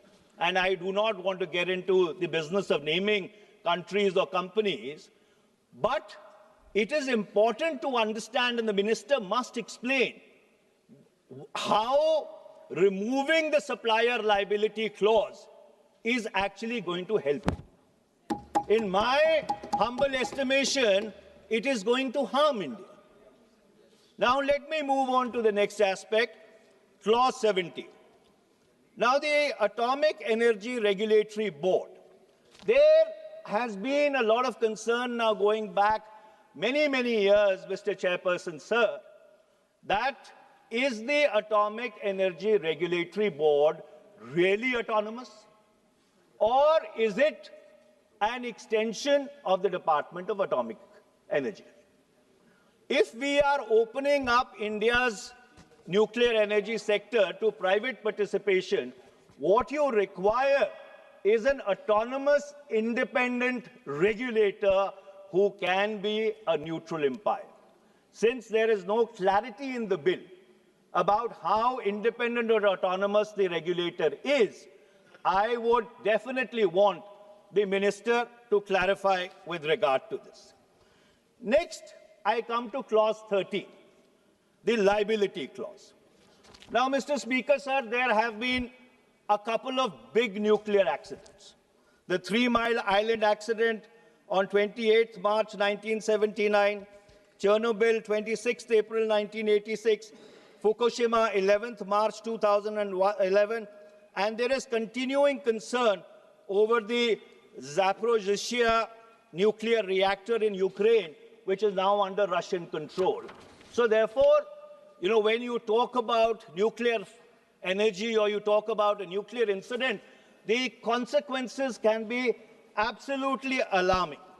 Now, clause 13 limits the liability to 300 million SDR, special drawing rights, which is approximately about 410 million US dollars. Even in the case of the Bhopal gas tragedy, the compensation awarded was $470 million. And this I'm talking about 15 years back. Why is the government imposing these liability caps? In fact, the liability should be at least 10,000 crores, irrespective of whether a reactor is 3,600 megawatt or a reactor is 100 megawatt, because God forbid if a nuclear incident takes place, the damage either ways can be catastrophic. So I have not understood this concept of a graded liability, and I would be very happy to be enlightened by the minister on this. Now I come to clause 15.3 of the bill. Anurag ji, Shanti rakho. Shanti rakho. Shanti rakho. Shanti rakho. Shanti rakho. Now I come to clause 15.3 of the bill, Mr. Chairperson, sir. Now it exempts government-owned nuclear installations from insurance cover. It says government-owned nuclear installations do not require insurance cover. I asked why. And if the answer of the government is going to be that government-owned nuclear installations have a sovereign cover, then that should be made a proviso in the bill.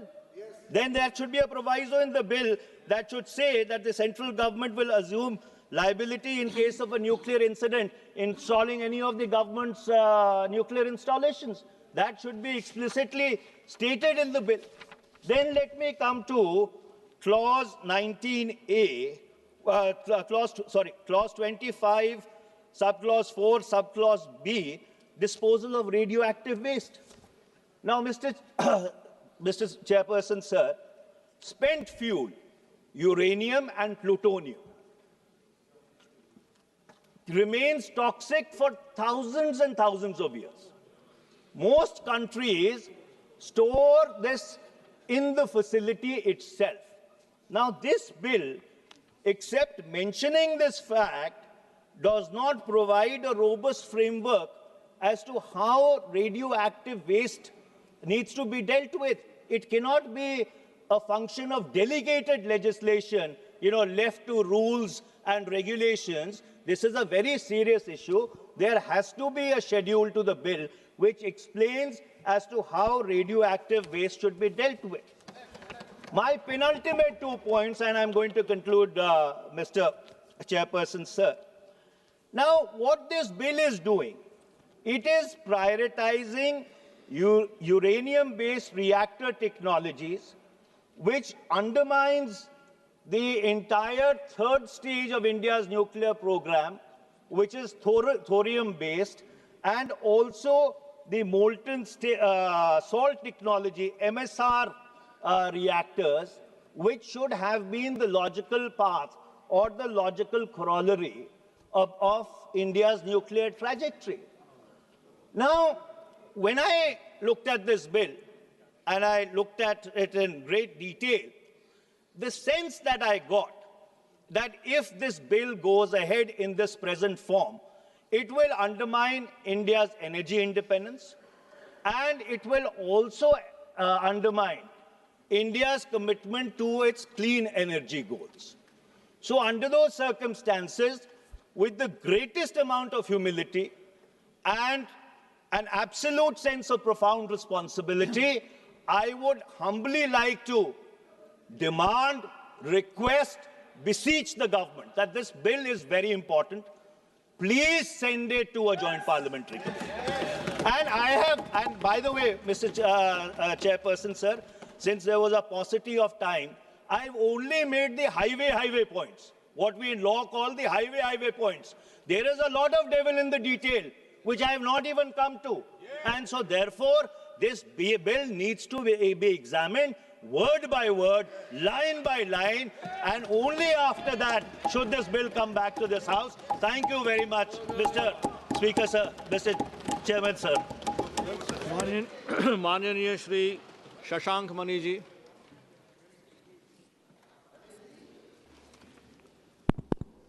प्रणाम देवरिया।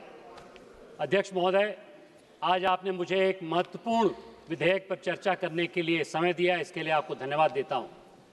यह विधेयक मेरे हिसाब से देश को नई गति देगा और विकसित भारत के रथ को आगे बढ़ाएगा। यह बिल आदरणीय प्रधानमंत्री जी के प्रत्यक्ष नेतृत्व के कारण इस सदन में उपस्थित है और इस बिल के कारण मेरे हिसाब से देश के हर व्यक्ति को लाभ मिलेगा।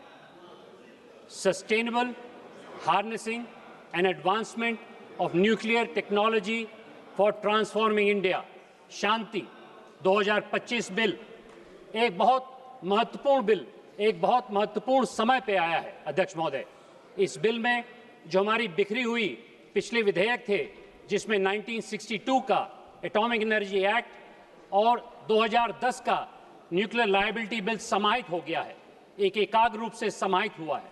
और इसमें मैं समझता हूं कि आदरणीय प्रधानमंत्री जी के सबके प्रयास की भी ऊर्जा है। इसमें न केवल सरकार, समाज और प्राइवेट सेक्टर का पूरा निवेश होगा, और उसी के साथ साथ सबसे ज्वलंत समस्या हम सबको दिख रही है कि कैसे हम लोग अपने आधारभूत ढांचे को, अपनी एनर्जी सिक्योरिटी को आगे ले जाएं, लेकिन उसी के साथ साथ हम लोग अपने पर्यावरण का भी ध्यान दें। लेकिन इस बिल में अध्यक्ष महोदय अन्य उपलब्धियों का भी उल्लेख है, जैसे कि इस बिल में परमाणु टेक्नोलॉजी से, प्रौद्योगिकी से, कृषि उद्योग में, हमारे फूड सिक्योरिटी में, स्वास्थ्य केंद्रों में, उद्योग में, अन्य चीज़ों में भी बहुत बड़ा निवेश होगा।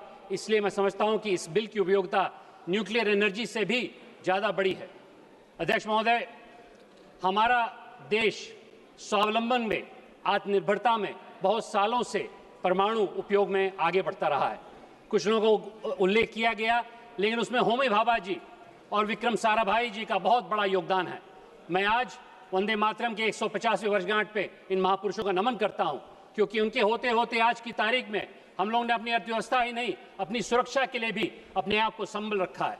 और मैं चुनौती देना चाहता हूं विपक्ष को, जिन्होंने बात करी परमाणु बम की, तो जब तक अटल जी ने यह निर्णय नहीं लिया कि हम लोग अपने परमाणु में सिक्योरिटी में 1978 में पूरी तरह से 1998 में पूरी तरह से अपने आप को सक्षम करेंगे, तब तक 24 साल तक पूर्ववर्ती सरकारें शिथिल बैठी रहीं, स्टेल्थ मोड में चलाती रहीं। ये गलत है। हम लोगों ने पहली बार इसका नेतृत्व किया और उसके होते होते आज की तारीख में हम लोग सशक्त राष्ट्र हैं। लेकिन अध्यक्ष महोदय, सिर्फ सुरक्षा से आज की तारीख में काम नहीं चलेगा। आज की तारीख में परमाणु उपयोग का मेरे हिसाब से प्रयोग कई अन्य दिशाओं में भी होना चाहिए, और इसके लिए सबके प्रयास की जो आभा इस बिल में है उसकी मैं सराहना करता हूं, उसका मैं एक तरह से साधुवाद करता हूं। अध्यक्ष महोदय, इस बिल में एक बहुत महत्वपूर्ण चुनौती का सामना करने के लिए हम लोग ने इस बिल को लाए हैं, और उसमें थर्मल पावर की वजह से अगर किसी भी व्यक्ति को अपने एनर्जी सिक्योरिटी के होते होते आगे चलना पड़ेगा तो इसमें प्रदूषण बहुत होगा, इसलिए बहुत महत्वपूर्ण है। और उसी के साथ साथ थर्मल पावर के साथ साथ टिकाऊ व्यवस्था, जैसे कि आज की तारीख में डेटा सेंटर में 24/7 बिजली की आवश्यकता है, और उसमें हम लोग को टिकाऊ बिजली की आवश्यकता है। इसमें न्यूक्लियर एनर्जी की बहुत बड़ा प्रयोग होगा। लेकिन उसी के साथ साथ मैं समझता हूं कि हम पहले ऐसे देश नहीं हैं, कई ऐसे देश हैं जिन्होंने टिकाऊ व्यवस्था में न्यूक्लियर एनर्जी का प्रयोग किया है। उदाहरण के तौर पे फ्रांस को देखिए, फ्रांस में लगभग 65% बिजली आज की तारीख में न्यूक्लियर की व्यवस्था से हो रही है, और यूनाइटेड स्टेट्स अमेरिका में भी प्राइवेट सेक्टर उसकी 80% की बिजली ले रहा है। मतलब विश्व की बिजली का सबसे बड़ा खपत यूनाइटेड स्टेट्स अमेरिका में है, वहां पर लगभग 30% बिजली न्यूक्लियर की है, वहां पर 80% प्राइवेट सेक्टर दे रहा है। तो जो सेफ्टी की बात विपक्ष करता है, उसमें सिद्ध हो गया कई सालों से कि प्राइवेट सेक्टर भी सेफ्टी के मामले में हो सकता है, यदि उसको ठीक ठाक रूप से सुचारू किया जाए। अध्यक्ष महोदय, इस बिल के होने के लिए मैं 5 बिंदु रखना चाहता हूं, क्या कारण है इस बिल को ले जाने के लिए। सर्वप्रथम, विकसित भारत के लिए, जैसा कि मंत्री जी ने बताया, हम लोग को 100 गीगावाट की आवश्यकता है, जो कि परमाणु से हुआ है। और उसमें अगर आज के परिवेश में देखा जाए, जो 9 गीगावाट की व्याख्या की गई, उसमें आज की तारीख में सिर्फ 2% बिजली न्यूक्लियर की है, और उस समय 10% हो जाएगी। अगर इस 100 गीगावाट को आगे ले जाना है तो उसमें आज की तारीख में NPCIL न्यूक्लियर पावर कॉर्पोरेशन 50 की जिम्मेदारी ले सकता है। लेकिन अन्य 50 के लिए हमें और साधन चाहिए, हमें और टेक्नोलॉजी चाहिए, और लोग चाहिए, ताकि इसमें विकसित भारत में कोई कमी न रहे। इसके लिए बहुत महत्वपूर्ण है कि हम लोग प्राइवेट सेक्टर को लाएं, हम लोग अन्य निवेशों को लाएं, बहुत महत्वपूर्ण इसकी आवश्यकता है।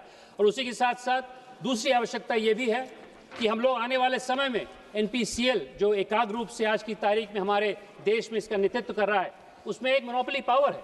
जब किसी भी चीज़ की मोनोपोली होती है तो उसमें मेरे हिसाब से नवाचार नहीं होता है। नवाचार के अभाव में अपना ये इंडस्ट्री आगे नहीं बढ़ पाएगा और इसके लिए अध्यक्ष महोदय बहुत आवश्यक है कि हम लोग अन्य लोगों को लाएं और इसके होते होते इस बिल में बहुत महत्वपूर्ण प्रावधान है कि कैसे हम लोग प्रौद्योगिकी, पूंजी और प्रतिभा के आधार पर अन्य चीज लाएं और उसके लिए 20,000 करोड़ का निवेश आदरणीय निर्मला सीतारमण जी ने पिछले बजट में SMR रिएक्टर के लिए दिया था, क्योंकि SMR के माध्यम से आज की तारीख में न्यूक्लियर पावर भी विकेंद्री हो रहा है। SMR मतलब स्मॉल मॉड्यूलर रिएक्टर के माध्यम से इस प्रकार की हवा चल रही है। तीसरा कारण यह है कि विधेयक में परमाणु प्रौद्योगिकी को भूमिका का भी विस्तार हो रहा है अध्यक्ष महोदय। इसमें ईंधन चक्र की गतिविधियां, उपकरण निर्माण, बिजली उत्पादन और संयंत्र संचालन भी शामिल है, यह भी कड़े सुरक्षा मानकों की निगरानी में। इसके अतिरिक्त इसमें फॉरेन डायरेक्ट इन्वेस्टमेंट का 49% का प्रावधान है। इसका मतलब ये है कि अगर हम लोग को धन की आवश्यकता होगी तो कोई कमी नहीं होगी उस विकसित भारत के रथ को आगे ले जाने के लिए। मैं बताना चाहता हूं सदन को कि जब मैं सिंदूर के लिए वॉशिंगटन DC गया था तो कई वहां के पॉलिसी एक्सपर्ट्स ने इसके बारे में हमसे प्रश्न पूछे, उत्सुकता थी। मेरा पूरा विश्वास है कि फॉरेन डायरेक्ट इन्वेस्टमेंट भी इसमें आएगा। चौथा कारण यह है कि विधेयक परमाणु ऊर्जा नियामक board, atomic energy regulatory board, जिसकी चर्चा भी की गई, उसके माध्यम से नियामक ढांचे को सुदृढ़ करता है, जो उद्योग के लिए सुरक्षा सहित सभी आवश्यक नियम सुनिश्चित करेगा। यह ध्यान देने के योग्य है कि परमाणु ऊर्जा 1962 से लागू हुआ है और तब से अब तक प्रौद्योगिकी और प्रक्रियात्मक में व्यापक परिवर्तन हो चुका है। यह नया नियामक ढांचा सुनिश्चित करेगा कि उद्योग कड़े सुरक्षा मानकों का पालन करके अनुसंधान एवं विकास R&D सरकार के साथ ही रहेगा। ये भी इस विधेयक में है, ये बहुत महत्वपूर्ण है। भारत अंतर्राष्ट्रीय परमाणु ऊर्जा एजेंसी के परिवहन, निगरानी और ईंधन वापसी के जुड़े हुए नियमों का प्रारंभिक हस्ताक्षर कर रहा है और यह नियम इसके अनुरूप चलेगा। अंत में यह विधेयक परमाणु उद्योग के लिए आधुनिक और एकीकृत कानून ढांचा प्रस्तुत करेगा। अभी इसका उल्लेख कर रहे थे, जिसमें एक समर्पित परमाणु न्यायाधिकारी, परमाणु दायित्व व्यवस्था में सुधार और निवेश का आकर्षण होगा। मैं समझता हूं जिस जोखिम की बात की वो सरासर गलत है। इसमें बहुत जिम्मेदारी से इसका संचालन के लिए आकार दिया गया है, जिसमें अंतर्राष्ट्रीय परमाणु ऊर्जा एजेंसी का जो SDR का उल्लेख किया गया था वो बड़े जिम्मेदारी से किया गया है और मेरे हिसाब से अंतर्राष्ट्रीय नियमों के हिसाब से किया गया है और मुझे बताया गया है कि 2000 करोड़ रुपए का प्रावधान ऑलरेडी हम लोगों ने ले लिया है। अध्यक्ष महोदय, कुछ ऐसे विषय हैं जिसके लिए मुझे पहली बार इस सदन में अंग्रेजी में बोलने का मौका मिल रहा है, क्योंकि मैं समझता हूं कि कुछ ऐसी टेक्निकल चीज़ें हैं जिसके बारे में आपसे बात करना चाहता हूं अंग्रेजी में। Speaker sir, at the outset the bill clarifies the scope of nuclear energy for modern India. The definition clauses explicitly extend nuclear applications to healthcare, agriculture, food preservation, water management, industry, research, and emerging sectors such as artificial intelligence, quantum technologies, and semiconductor fabrication. Speaker, sir, this is a very important point. It legally recognizes nuclear energy not merely as a power source, but as an enabling infrastructure for a technology-driven economy. This is extremely important, sir, because in this case, the definition of nuclear energy and nuclear power has been transformed by this bill.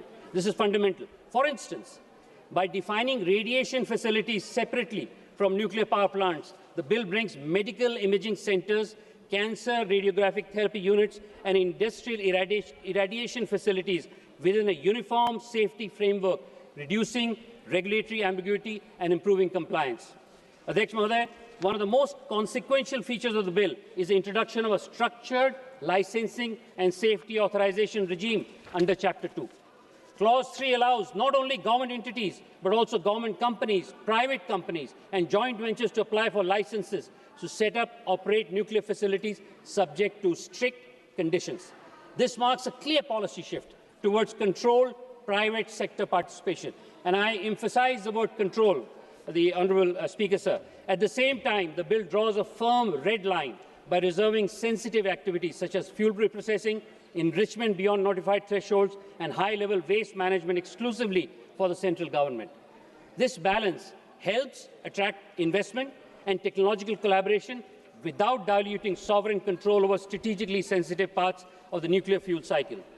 Safety is non-negotiable. Clause 4 mandates safety authorization for all users of radioactive substances and radiation-generating equipment, including their manufacture, transport, storage, and disposal.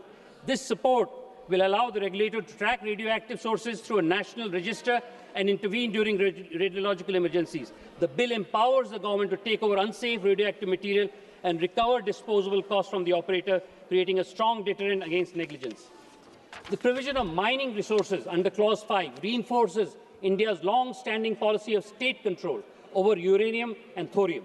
Any discovery of such materials must be reported to the government, and all extracted material vests in the central government.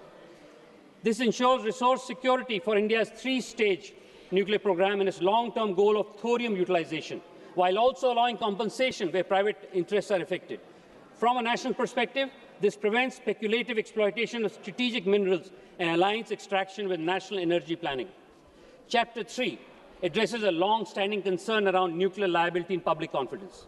The bill clearly fixes primary responsibility for nuclear damage on the operator, while also defining circumstances where liability is excluded, such as exceptional natural disaster or armed conflict. My honourable friend made a lot of song and dance about this, but this has been very well researched and has been put extremely very carefully by a number of experts who have been behind this bill. Clause 13 caps liability in line with international norms by linking in the special drawing rights, which is also mentioned. Clause 14 makes the central government responsible for compensation beyond the operator's cap or in government-owned installations. This clarity is important for two reasons. First, we want to reassure our citizens that they have this recourse. And second, it provides certainty to investors and insurers, which is critical for expanding nuclear capacity. The provision requiring operators to maintain insurance or financial security before operation further strengthens accountability. Institutionally, this is a major point. Institutionally, the bill gives statutory backing to Atomic Energy Regulatory Board. My honourable member mentioned that this has to be independent. It is fully independent under Chapter 4 by detailing appointment procedures, tenure, conflict of interest restrictions and powers. It strengthens the regulator's autonomy and credibility. I would invite the opposition to join hands in making sure that this is fully independent instead of criticizing it. Clause 24 grants the board wide-ranging powers to set safety standards, regulate radiation exposure limits, conduct inspections, and engage transparently with the public. This is significant because regulatory credibility is a key determinant of public trust. आज की तारीख में जो public का विश्वास है उसको जीतने के लिए इस बोर्ड की बहुत बड़ी आवश्यकता है. At the same time, Clause 25 allows the central government to carve out strategic and defence-related activities from civilian regulation, preserving much-needed national security imperatives. The enforcement framework under Chapter 5 and 9 is notably robust. Inspectors are empowered to enter facilities, conduct investigation, seize material, and suspend operations where safety is compromised. Penalties and criminal liabilities are clearly laid out for violations, including for companies and government departments. This reduces regulatory capture and signals that nuclear safety is not merely advisory, but legally enforceable. Finally, the bill establishes specialized mechanisms for dispute resolution and compensation through Atomic Energy Redressal Advisory Council, an appellate tribunal, and a Nuclear Damage Claims Commission by excluding ordinary civil courts from jurisdiction in these matters. This is a major issue because people felt that they would be involved in long litigation. It aims to ensure technical expertise, fast education, and consistency in decisions. For affected communities, this offers a cleaner, more accessible path to compensation. In summary, Honourable Speaker, Sir, this bill benefits the country by positioning or repositioning nuclear energy as a cornerstone of India's energy transition, industrial competitiveness, and technological self-reliance, while simultaneously strengthening safety, liability, and regulatory oversight. Its clause-by-clause design reflects an attempt to reconcile expansion with caution, investment with sovereignty, and innovation with public safety. As a legislative framework, it is factual, comprehensive, and aligned with both India's international commitments and its domestic development priorities. अध्यक्ष महोदय, मैं इस committee को और उन लोगों को साधुवाद देना चाहता हूं जिन्होंने इस बिल को निर्धारित किया है, क्योंकि इसमें प्रचुर मात्रा में मैं समझता हूं विशेषज्ञों का अनुपात है. इसमें मैं समझता हूं बहुत ऐसे लोगों से राय ली गई है जो इसमें विशेषज्ञ हैं, और इसके लिए मैं सरकार को भी धन्यवाद देना चाहता हूं. और उसी के साथ साथ मैं पूरे सदन को बोलना चाहता हूं कि इस विधेयक से मैं समझता हूं जन कल्याण की भावना से हर व्यक्ति को आसानी मिलेगी. इस विधेयक से मैं समझता हूं उस महिला को आसानी मिलेगी जो आज की तारीख में रेडियोलॉजिकल मायने में लखनऊ में पढ़ी है, उस छात्र को आसानी मिलेगी जो मेरे गांव में लाइब्रेरी में अपनी पढ़ाई कर रहा है, जिसको 24 घंटे बिजली चाहिए. उस उद्योगपति को साधन मिलेगी जो आज की तारीख में डेटा सेंटर खड़ा करना चाहता है और उसको 24/7 इलेक्ट्रिसिटी नहीं मिल रही है। मैं समझता हूँ कई ऐसे लोगों को सावधानी मिलेगी जो आज की तारीख में उद्यम और भागीदारी से अपने राष्ट्र का निर्माण करना चाहते हैं। ये बिल मेरे हिसाब से हर व्यक्ति को कुछ न कुछ देगा। इसका मैं आशा करता हूं कि यहाँ के सभी सदस्य इसको आगे ले जाने के लिए प्रतिबद्ध रहेंगे। अंत में अध्यक्ष महोदय, हमारे ऋग्वेदों में यजुर्वेद एक ऐसा वेद है जो हमें सिखाता है कि किस प्रकार से किस यज्ञ को निर्धारित किया जाए, और मेरे हिसाब से हमारे विकसित भारत की यात्रा भी उसी प्रकार का एक कर्म यज्ञ है, और कर्म यज्ञ में वो शांति पथ का उद्बोधन बहुत महत्वपूर्ण होता है जो यजुर्वेद में है। और उसमें जो शांति पथ में कहा गया है उसको आपको मैं पढ़ के सुनाता हूं। ओम दैव शांति, अंतरिक्ष शांति, अंतरिक्ष शांति, औषधि शांति, वनस्पते शांति, विश्वदेव शांति, ब्रह्म शांति, सर्वम शांति, शांतिरेव शांति, ओम शांति शांति शांति। मैं समझता हूं कि इस विधेयक में जिस प्रकार से अपने देश को आगे ले जाने की अलख है, जिस प्रकार से विकसित भारत को आगे ले जाने की अलख है, उसमें शांति शब्द का प्रयोग ही एक बहुत महत्वपूर्ण सिद्धांत है। मैं इस विधेयक को पूरी तरह समर्थन करके अपनी वाणी को विराम देता हूं। जय हिंद, जय भारत। धन्यवाद जी। माननीय श्री आदित्य यादव जी। धन्यवाद अध्यक्ष महोदय। मैं आज इस महत्वपूर्ण शांति बिल 2025 पे अपनी पार्टी और अपने नेता आदरणीय अखिलेश यादव जी की तरफ से पुरजोर विरोध करने के लिए आज खड़ा हुआ हूँ। माननीय अध्यक्ष महोदय, जहां आज ये शांति बिल 2025 आप सभी के सामने न्यूक्लियर सेक्टर में 1962 के बाद सबसे बड़ा रिफॉर्म कहा जा रहा है, लेकिन असलियत ये है कि आज लोगों के, जनता के साथ जिस तरीके के उनकी सुरक्षा के साथ कॉम्प्रोमाइज़ तथा जिस तरीके से विदेशी कंपनियों को एक रेड कारपेट देने का काम ये सरकार कर रही है, और इन सबसे बड़ी बात जिस तरीके से भारतीय जनता पार्टी सरकार खुद अपने किए हुए बातों को और अपनी की गई बातों जो इस सदन में की गई थी उनसे यू टर्न लेने का काम कर रही है। विधेयक आज उन सभी बातों को दर्शाता है। अध्यक्ष महोदय, मैं सीधे तौर पे जो इस बिल की सच्चाई, इस विधेयक की सच्चाई है उसके ऊपर चर्चा करूंगा। जहां 49% FDI अलाउ किया जा रहा है, वहीं पे सीधे तौर पे अमेरिका की बड़ी कंपनियां जैसे वॉशिंगटन हाउस, फ्रेंच कंपनी, अरेवा, इन सभी कंपनियों को देश में लाने का प्रयास किया जा रहा है। मैं सरकार से पूछना चाहता हूं कि आज अगर हम लोग 49% से 100% तक का FDI अलाउ कर रहे हैं, तो प्रधानमंत्री जी द्वारा जो मेक इन इंडिया की बात की जाती थी उस बात का क्या हुआ? आज इतने बड़े प्रोजेक्ट्स के अंदर अगर हम लोगों को लेनी है तो हम लोग कुशल उन लोगों से सुझाव ले सकते हैं, लेकिन जिस तरीके से मैन्युफैक्चरिंग और सप्लायर्स को इस विधेयक में पूरी तरीके से कैप देने की बात की जा रही है, इसका भी मैं विरोध करता हूं। अध्यक्ष महोदय, सप्लायर और liability cap, operation insurance coverage जहां 1500 करोड़ का पर इंसिडेंट दिया जा रहा है, लेकिन अगर आप फुकुशिमा दाकाशिनी का त्रासदी देखें तो जापान में जो त्रासदी हुई थी उस समय पे लगभग $1 ट्रिलियन यानी कि 82 लाख करोड़ रुपए का खर्चा सरकार को देना पड़ा था इतनी बड़ी त्रासदी से निपटने के लिए। वहीं पे सरकार इस समय पे 1500 करोड़ रुपए या उतने तक की अगर लायबिलिटी को कैप करने का काम कर रही है, कहीं ना कहीं सप्लायर्स को बचाने की बात सीधे तौर पर की जाती है। अध्यक्ष महोदय, वहीं पे आपने देखा होगा, आपको याद होगा चेरनोबिल का जहां पे न्यूक्लियर डिजास्टर हुआ था, उसको क्लीन अप करने के लिए जहां $700 बिलियन का लॉस सरकार को झेलना पड़ा था, उस सबसे बड़ा मैं मानता हूं आज जिस चीज को हम आप सब झेल रहे हैं, पर्यावरण का नुकसान। न्यूक्लियर डिजास्टर के अंदर एक सबसे बड़ी चीज जो दशकों तक हमने देखी है, जिसका नुकसान हम लोगों ने देखा है, ह्यूमंस को, लोगों को झेलना पड़ता है, वो है डिजास्टर के बाद एनवायरनमेंट का नुकसान, जानवरों का जो होता है उनको नुकसान, और किस तरीके से आने वाले समय पे आपने देखा है कि समुद्रों के अंदर भी जो न्यूक्लियर वेस्ट होता है उसको छोड़ के जो समुद्र के जनजीवन होता है उसको भी सीधे तौर पे नुकसान पहुंचाया जाता है। वहीं जब मैं बात करता हूं कि सरकार का टारगेट है 2047 तक 100 गीगावाट कैपेसिटी करना, अभी तक जहां ये 8 गीगावाट तक पहुंचे हैं, वहीं सीधे तौर पे दिखता है कि इसको इन्हें 12 गुना बढ़ाना पड़ेगा। और जब हम 12 गुना बनाने की बात करते हैं तो कहीं ना कहीं सीधे तरीके से सेफ्टी के साथ कॉम्प्रोमाइज होने का भी एक सवाल उठता है। इसको लेकर के हम लोगों ने क्या किया है, इसके ऊपर भी मंत्री जी बताने का कष्ट करें। अब जो सबसे इंपॉर्टेंट है, भारतीय जनता पार्टी के डबल स्टैंडर्ड। अध्यक्ष महोदय, जब विपक्ष में थे तब ये कहते थे कि ये लोग अब क्या ट्रंप को सीधे तौर पे फायदा देने के लिए ऐसा बिल लेके आ रहे हैं।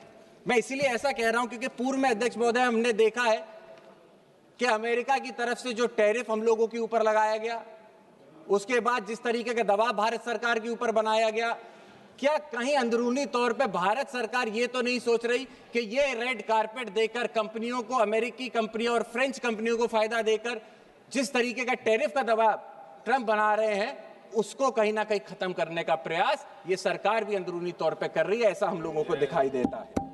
साथ ही में मैं आपको बताना चाहूंगा कि 2010 में डॉक्टर मनमोहन सिंह जी की सरकार में जब civil liability of nuclear demand act लेकर आए थे तो इसमें बीजेपी ने जमकर विरोध किया था। स्वर्गीय अरुण जेटली जी, जो उस समय में राज्यसभा के ऑपोजिशन के लीडर थे, उन्होंने 30 अगस्त 2010 में पार्लियामेंट में यह कहा था कि ऑपरेटर का राइट ऑफ रिसोर्स किसी रिटन एग्रीमेंट पर डिपेंड नहीं हो सकता है। अगर इक्विपमेंट में पेटेंट या लेटेंट डिफेक्ट हो तो सप्लायर की लायबिलिटी होनी चाहिए। इसमें आपको क्लॉज 17B की यूटिलिटी को सप्लायर डिस्ट्रॉय नहीं कर सकता। तो क्या जो उस समय पे 2010 में जेटली जी ने बात कही थी, आप उसको भूल गए? अध्यक्ष महोदय, मैं जल्दी खत्म करना चाहता हूं। बहुत सारे विषय हैं। मैंने आपको कहा कि हम लोग बहुत कम विषय पे चर्चा कर रहे हैं। मेरे साथ कई सारे मेरे सांसद हैं जो इस मुद्दे के ऊपर विस्तृत चर्चा करना चाहते हैं। कई सारे पॉइंट्स हैं जिनको हम लोग नहीं छू पा रहे हैं। पब्लिक सेफ्टी की बात है, फॉरेन कंपनीज की इंटरेस्ट की बात है। वहीं पे आप देखा, जब मैंने आपको बताया कि किस तरीके की हिपोक्रेसी हो रही है कि आज जहां पे महोदय इस बिल की एटॉमिक एनर्जी एक्ट 1962 की civil liability for nuclear damage act 2010 दोनों को अपोज करता है, वहीं पे 63 इयर्स बाद, 63 साल बाद पुराना कानून जिसमें पब्लिक इंटरेस्ट को सबसे ऊपर रखा गया था, आज उसको खत्म क्यों किया जा रहा है? अध्यक्ष महोदय, मेरा आपसे अनुरोध होगा कि इसमें पूरे तरीके से प्राइवेट सेक्टर को ही लेकर आने का प्रयास कर रही है।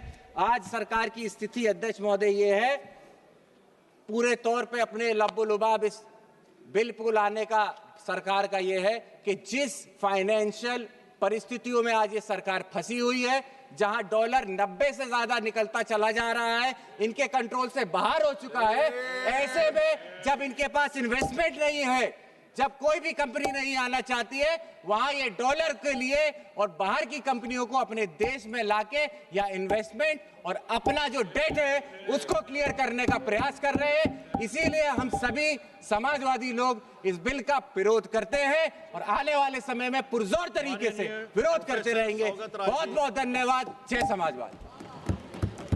Professor Saugata Rai ji, yes sir. बहुत अच्छा बोला sir. I shall be very brief.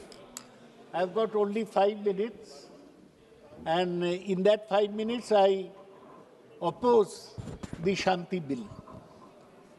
Sir, I oppose this because this bill opens up the nuclear power sector to private industry, both domestic and foreign. And also, their plan is to have Taj. 4 companies are vying for this: Tata, Adani, Ambani, and Jindal. They want to have a share in the nuclear pie. That's why it has been mentioned by Manish before. I oppose this bill. So the bill comes after the country had 75 years. Yes, sir. 1 second, sir. Houses which are being named by the honourable member, direct or indirect mention in the entire text of the bill. So please, this should be removed from the record. You send it Earlier also the member mentioned, so attaching motives without grounds will send a wrong message and bring the house into disrepute. Sir, I have not named anybody. have named some titles. Taj, Tata, Honorable member has just now named 3 houses and everybody has heard it. Sir, that is not all my point. Professor Saugat Raji, one second. Professor Saugat Raji. All I want to say, I heard Honorable Minister raising this point 2 times during this discussion. Kindly refrain from taking any names directly, because you don't have any basis to raise any names. So we will look into the record later, but please do not take any names. Rule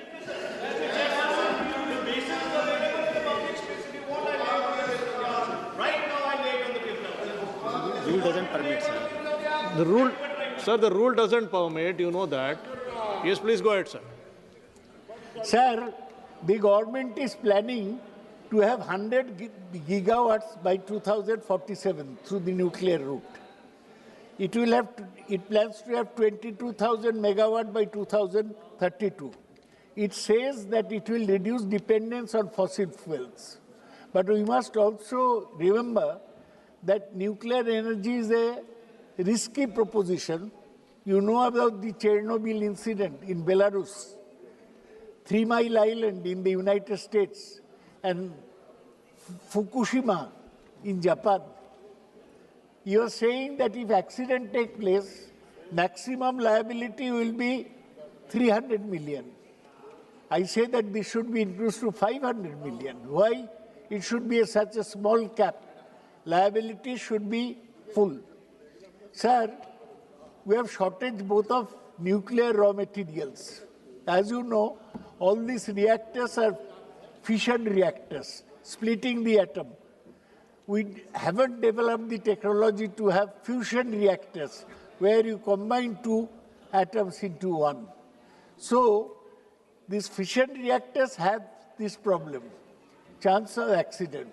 One should be careful about that. Sir, they say that this is to achieve low carbonization, 0 carbon emission by 2070. But if in the process this accident takes place, the whole purpose will be defeated. Sir, new boards have been taken up. Atomic Energy Regulatory Board, Atomic Energy Redressal Advisory Council, Nuclear Damage Claims Commission. It's all right to have such regulatory bodies. But basically, if you bring in the private sector and foreign investment, there will be a basic problem in the whole nuclear. We don't have enough nuclear raw material. We have some uranium mines in this country, but you know, sir, uranium has to be put into a centrifuge so that it becomes plutonium. And latest nuclear. Yes? Conclude kar do? No. Sir, former Chief Minister. No, sorry, you came up to plutonium, you want to go to thorium, please go ahead. Yeah. It has to be put in a centrifuge. We are short of nuclear fuel. Now you are allowing import of nuclear fuel, import of equipment, and you are also allowing private parties to build nuclear reactors.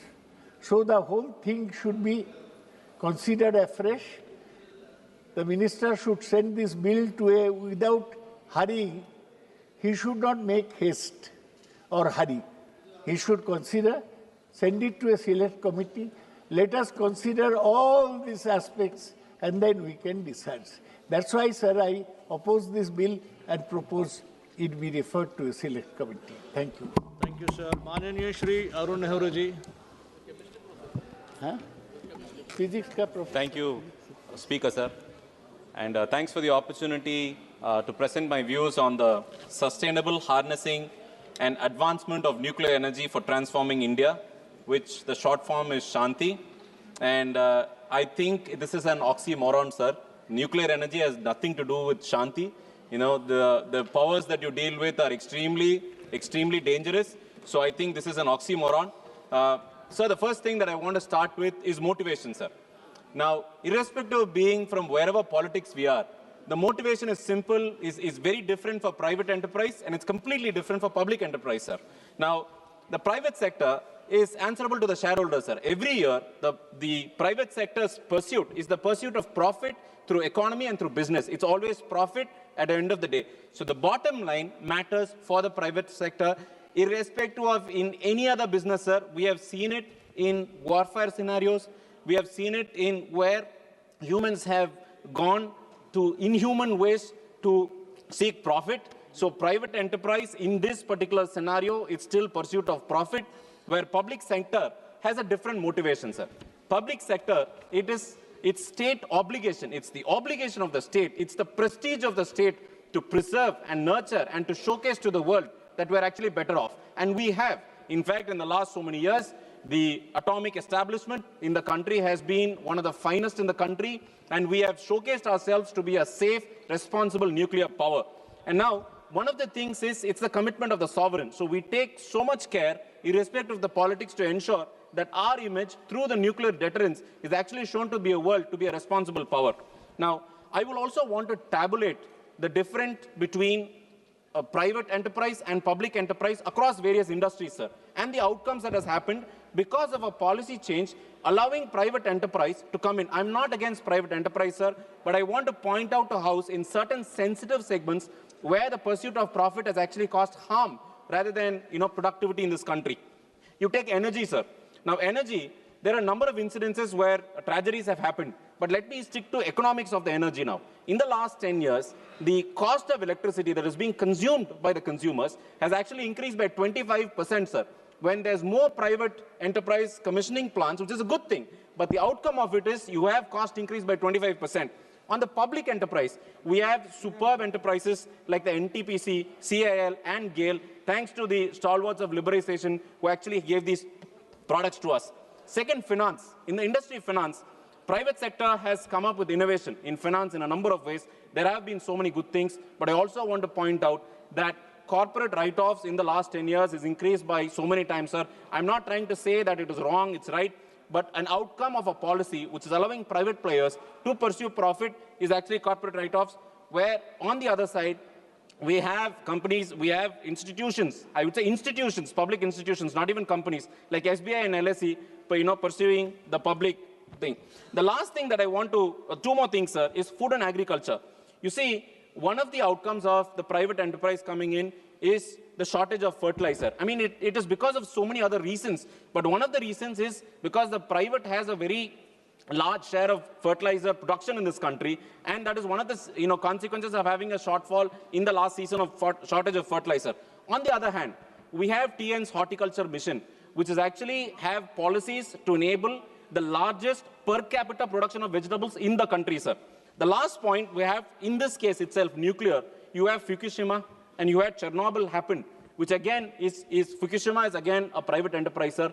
Japan, a country with much higher technical capabilities because of their history, has actually shut nuclear production for a long period of time. So I want the House to note that even with technical expertise, this has to handle with utmost caution. And now we have on the other side, public enterprise of Kalpakkam, sir. Kalpakkam Nuclear Energy, where fast breeder reactors technology have been pursued, and it's still safe, and no incidences have been reported in the Kalpakkam, sir. Now, a very important point is the risk profile, right? Whenever our country has, is open, it's liberal, it's trading in dollars, we're exporting, we're importing, one of the things is that this bill opens up litigation to international forums. Previously, it was supposed to be within the jurisdiction of this country, and our courts had jurisdiction over nuclear incidences. What I want to point out here is this, sir, that it will have an implication when our private enterprise or when a country borrows in dollars, because our risk profile is also tied up to any of the litigation that may come up in the future, and because litigation and insurance is about future products, it's about a future risk.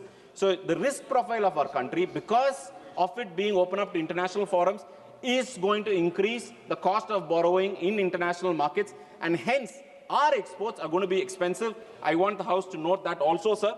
Now, the next point that I want to note out is liability. The liability regime in this particular bill is actually pro-operator. The government has reasons to make it pro-operator because they want to say that, we want better technologies to come, we want better operators to come, we want large players to come. Yes, we all agree. But there are certain things which actually you should note, where the AERB, the Atomic Energy Regulatory Board, is given a statutory backing, which is long due, which is important. But there are certain provisions which a government can instruct ARB to. So the autonomous nature of ARB on a statutory role is actually short-circuited in this particular bill, sir. I would want the attention to happen. Now, there are strict time limits on claims. Anywhere in the country, sir, anywhere in the world also, whenever nuclear energy is present, there's always claims and counterclaims because of the nature of technology involved and its sensitivity. Now here, the government has come up with a particular section that says that any of the claims must be pursued through the claims commissioners. You can't approach the court system or the judiciary here. Again, what the government intends to do is basically say, look, we have given you a separate infrastructure so as to go to claims.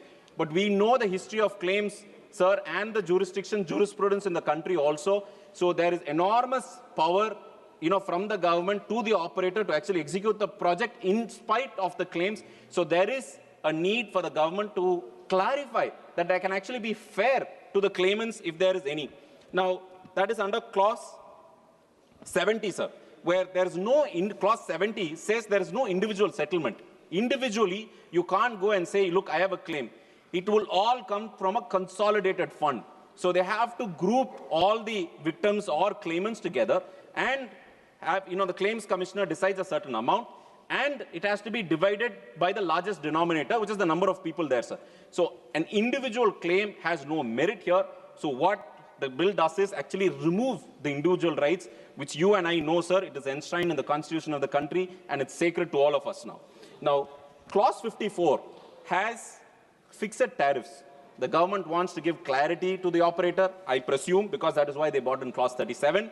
But it has a fixed rate, sir. It's not market linked. And any fixed rate by a public institution like the government, sir, it is actually prone to misuse, because fixing of a rate, has completely, in the gray area. It is not market linked. It's not determinable. And there are so many factors which are in the gray area. So the government must come up with a clear plan actually fixing the price, sir. Now, the most important point, which my colleagues have already pointed out, is there is a staggered limit on the claims that can happen. The largest or the highest cap is 3,000 crores, sir. 3,000 crores. I will tell you why that 3,000 crores is minuscule compared to the project size, which I will explain in the next section, which is the economics. Now, members would note that anywhere in the world, nuclear fuel or the nuclear energy is only stopgap, sir. I mean, the Honorable Minister, when he started, he said that the wind energy and the solar energy had a lot of fluctuations because of the nature of the, the technology involved and the grid system. And he said nuclear energy will be a stopgap measure. So I would thank the minister actually reminding the House that nuclear energy is a stopgap. And I will explain the mechanics or the economics to understand why stopgap and the economy doesn't match. Now, the cost of nuclear versus different energies, sir. Any project has tangible cost and intangible cost. Tangible cost is something that you can measure. Intangible costs are those costs which is especially environmental factors, which comes through environmental clearance and the green tribunals that have been set up. Now, cost of production, capital expenditure. When you want to establish a nuclear power station or a nuclear project, cost per megawatt is 30 crores, sir. 30 crores per megawatt. Coal is approximately 12 crores, sir. You can still do it lower, but 12 crores is, taking the latest technology in place, making sure clean fuel is available. So it's clean energy is available. So it's 12 crores, sir. Solar is 4.5 crore per megawatt. So this is the current, even in Indian conditions, because, foreigners, it's still very expensive because of the statutory norms and safety norms. Now, if you take the levelized cost of electricity, putting all the numbers together, I'm not great at mathematics, sir, but if you ask me, give me one number, what is the cost of per unit of electricity? Now, the localized cost of electricity, LCOE is called, is rupees 5 per megawatt when it comes to a nuclear station above 100 megawatts, sir. You need that minimum scale because it doesn't come up with the investment if it's 1 megawatt or 2 megawatt. Now, for coal, it's 5.5 today in India's term. And for solar, it's 3 megawatt. Now, coming back to the stopgap, what the Honorable Minister had pointed out, sir. Now, this project of 30 crore per megawatt, a stopgap, is like a UPS in your home. right? You would spend 10 lakhs, 20 lakhs for your home, but the UPS will be less than 50,000 for the initiative that it provides, which is a stopgap, which is a ensure that there is uninterrupted power supply, but on a larger scale through nuclear source. Now, when you take this stopgap measure, the cost of each of the project, that to link to the dollar, because all of your technologies and the fuel come from dollar, not rupees, you are actually exporting or exposing the risk of the country to multitude of factors other than just cost of production, sir, which is actually intangible. We still don't know the intangible cost because advanced powers, where they have a matured nuclear industry, still haven't figured out the intangible cost, and you still have so many litigations in the Western Hemisphere on nuclear energy. Now, because of this exposure to the dollar, sir, you have to tap the international markets. The domestic markets cannot fund the size and scope of this particular project, and suppliers of technology will also want a stopgap because they will tap the dollar. Now, 1% increase in the interest rate, if from the borrower, impacts the cost of electricity production by 0.40 paise per kilowatt hour, sir. And you can multiply it by the thousands of the megawatt the government wants to bring in. It will actually make the project not feasible, sir.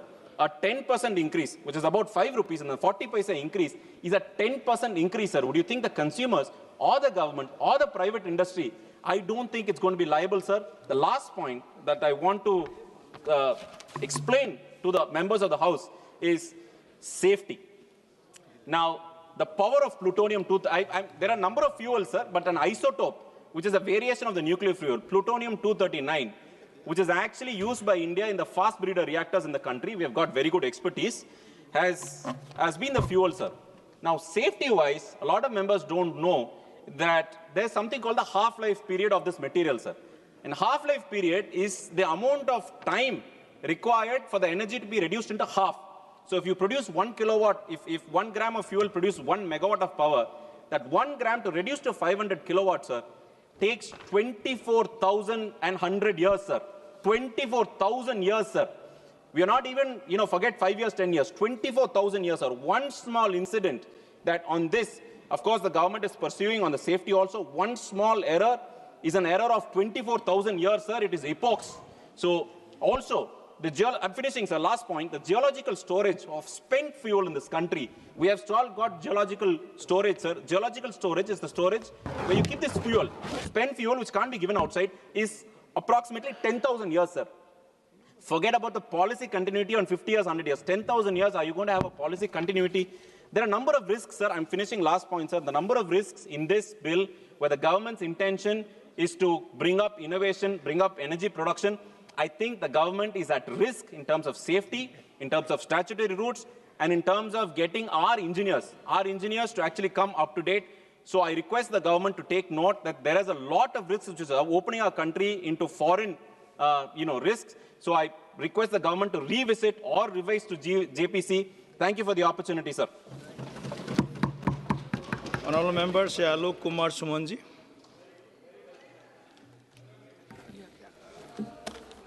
धन्यवाद सभापति महोदय। मैं आपका आभार व्यक्त करता हूं कि आपने लेजिस्लेटिव बिजनेस के इस महत्वपूर्ण विधेयक the sustainable harnessing and advancement of nuclear energy for transforming India bill 2025 पर बोलने का मौका दिया।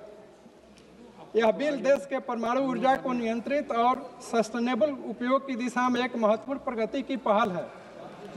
इस विधेयक का मुख्य उद्देश्य एटॉमिक एनर्जी एक्ट 1962 और civil liability of nuclear damage act 2010 को रिपील करना है।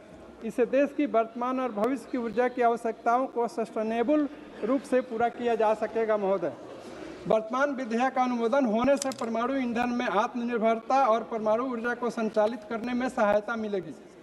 हम यह कह सकते हैं कि सरकार स्वच्छ ऊर्जा सुरक्षा और भविष्य में आने वाली ऊर्जा आवश्यकताओं को पूरा कर सकेगी। 24 घंटे विश्वसनीय विद्युत आपूर्ति प्रदान करने के लिए परमाणु ऊर्जा से बहुत सहायता मिलेगी महोदय। अगर हम विश्व की सस्टेनेबल डेवलपमेंट गोल्स की बात करें तो भारत एनर्जी सेक्टर में सस्टेनेबिलिटी स्थापित किया है और वर्ष 2070 तक डिकार्बोनाइजेशन ऑफ इकोनॉमी के लिए देश की रूपरेखा तैयार किया गया है। 2047 तक 100 गीगावाट परमाणु ऊर्जा क्षमता प्राप्त करने के लिए लक्ष्य रखा गया है, जो वर्तमान में 7.5 गीगावाट है। इससे स्वदेशी परमाणु संसाधनों का पूर्ण उपयोग होगा तथा सार्वजनिक और निजी क्षेत्रों की सक्रिय भागीदारी सुनिश्चित होगी।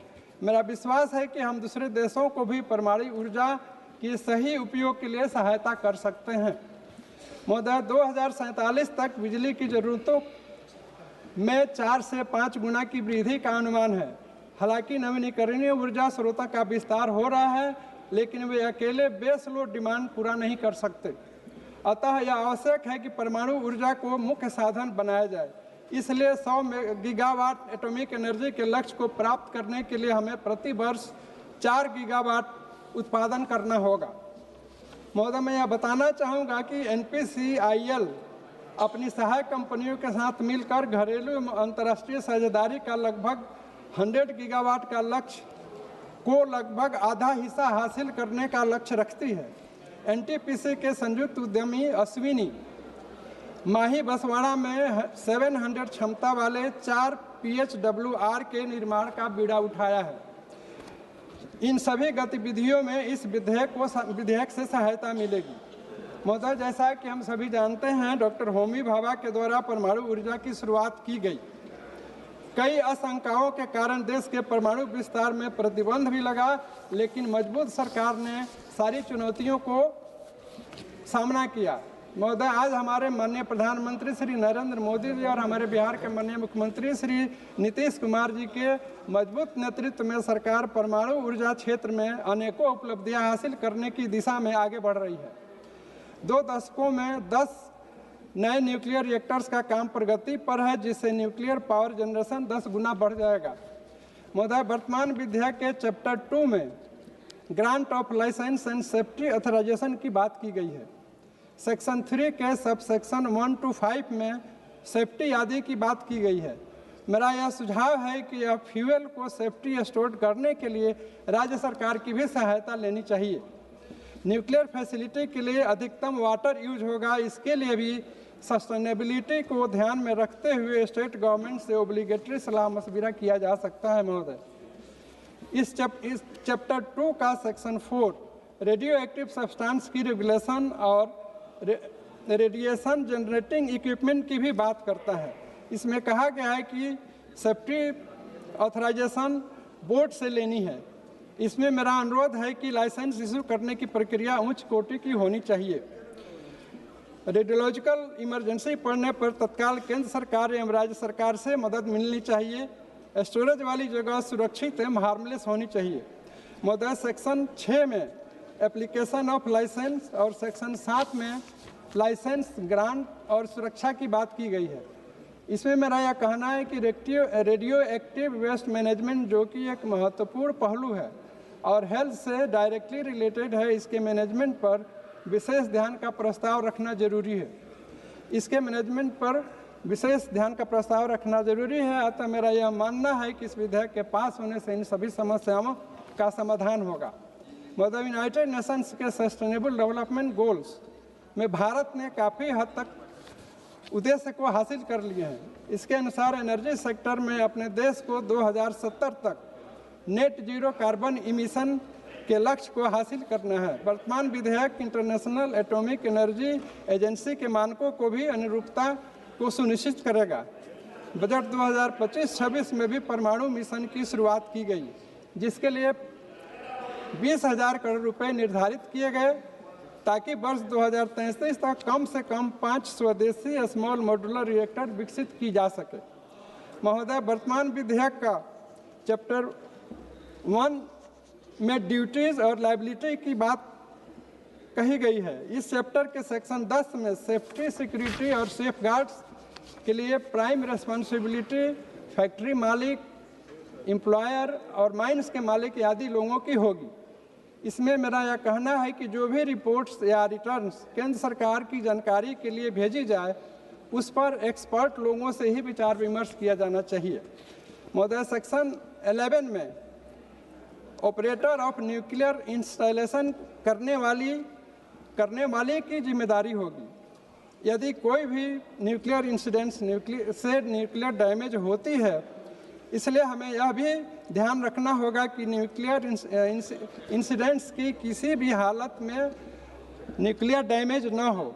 वर्तमान विधेयक के सेक्शन 13 में maximum amount of liabilities 300 million रखी गई है महोदय। मेरा यह सुझाव होगा कि इसको बढ़ाकर 4 से 5 मिलियन किया जा सकता है, तो बुरे वक्त में यह सहायता काफ़ी उचित साबित होगा। महोदय, इन्हीं शब्दों के साथ मैं इस बिल का समर्थन करते हुए अपनी बात को समाप्त करता हूँ। धन्यवाद। माननीय सदस्य श्री कृष्णा प्रसाद तेनेती जी।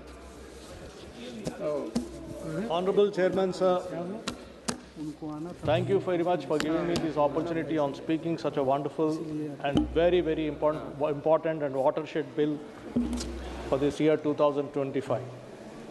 Dear sir, I rise today on behalf of my party and our honorable leader, Honorable Chief Minister Sri Nara Chandrababu Naidu ji, to express the support for the sustainable harnessing and advancement of nuclear energy for transforming India, in short, Shanti Bill 2025. The very name, sir, of this bill reflects our nation's resolve to harness nuclear energy responsibly and strategically for national development and long-term sustainability in line with the aim of an Atmanirbhar Vikasit Bharat by 2047. Honorable Speaker, sir, our country's journey in atomic energy is deeply rooted in scientific temperament and national foresight. Dr. Homi J. Bhabha, the architect of India's nuclear program, viewed atomic energy as a driver of development and self-reliance. His vision was complemented by the defense developments under Shri Babu Jagjivan Ramji, whose political resolve as defense minister showcased India's nuclear capabilities on the international stage with Smiling Buddha in 1974, thereby aligning scientific advancement with national security and sovereignty. Honorable Chairperson, sir, Dr. Homi J. Babaji has envisioned Atmanirbhar Bharat on 3 stages. We started by talking about uranium, and from uranium, after 2 stages to thorium, because I want the House to understand, India has 25% of the global reserves of thorium in our country. Had it not been for the NDA government and the vision of our Honorable Prime Minister Sri Narendra Modi ji, we couldn't have come to the 3rd stage. We paused for several years, nearly 50 years in between. We didn't go forward. So now we have come after the 2nd stage, from 2015 amendments which sped up development in nuclear energy to the historic entry into phase 2 of India's nuclear plan in 2024, wherein our Prime Minister witnessed the commencement of core loading at in your own stage in India's first indigenous fast breeder reactor at Kalpa. I will come to you, sir. I will come to you. Please recollect the core loading which happened in your own stage in the India's first indigenous fast breeder reactor at Kalpakam in Tamil Nadu. Is it a fact or not? Honorable Chairperson, sir, globally speaking, where are we? Countries like United States of America, France, Slovakia, European Union countries, and Japan generate and consume a substantial share of their electricity from nuclear power, exceeding 50% of total electricity generation. Whereas in India, we are only at 3%. We have a long way to go. We should develop an ecosystem. We are on that path. We are on the way thanks to the vision of our Honorable Prime Minister, Sri Narendra Modi ji. And this bill facilitates greater investment, innovation, and efficiency while maintaining sovereign control. I repeat, this bill facilitates greater investment, innovation, and efficiency while maintaining sovereign control. It enhances India's ability to attract long-term foreign investment in nuclear infrastructure, reactor components, and allied technologies. This roadmap will help us to scale up to 100 gigawatts by 2047. And again, I want the House to recall, today we are only at 8 gigawatts as compared to 98.7 gigawatts of America already. Now, there was a question raised, my friend has gone out, Mr. Manish Tiwari ji, about the foreign investment or the private sector role, and also about the accountability with respect to the supplier versus operator. Let me explain to you, to the House and to the people of my country, my people in my constituency, through you, sir. If you look at in America, the private sector companies, Constellation Energy, their nuclear capacity is 10.7 gigawatts in the private sector. Duke Energy, 10.7 gigawatts, whereas my country today is still at 8 gigawatts. Vistra Corporation, 6.4 gigawatts in USA. Tennessee Valley Authority, 8.3 gigawatts. Extra Energy is 6.2 gigawatts. I can go on. I have a very long list of private sector, and this is the role that private sector companies, while following the security protocols in America, are producing. Each company is producing as much as my entire country is producing. Sir, should not my country grow? Should not my country produce more? And we are on that path. We should do that. And, sir, when we are marching ahead, there are several people who will comment, but we should not look at them. We should march ahead. Sir, Honorable Chairperson, sir, nuclear energy offers 3 decisive advantages to us. First, it provides reliable baseload power for more than 60 years. Second, it contributes significantly to carbon reduction. Third, a robust nuclear ecosystem catalyzes high-end manufacturing, research, and skilled employment. I would like to emphasize on this word, skilled employment. I'll come to it again, sir. Honorable Chairperson, sir, I wholeheartedly welcome and support the emphasis this bill places on research, development, and innovation, especially in regards to using nuclear energy for research into next-generation technologies focused on healthcare and agriculture. Clause 9 of the bill promotes research, development, design, and innovation in matters related to nuclear energy and radiation for peaceful purposes, while Clause 38 allows for patents in for the same.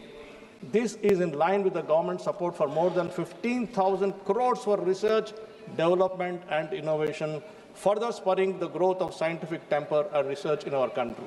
Finally, sir, with respect to the liability and accountability, my observation is, all of us are here can recall, the then Congress government of the 1980s, under incompetence in handling the Bhopal gas disaster, the world's worst industrial disaster, which led to generations of thousands of families suffering while those responsible for the disaster were allowed to fly out of the country.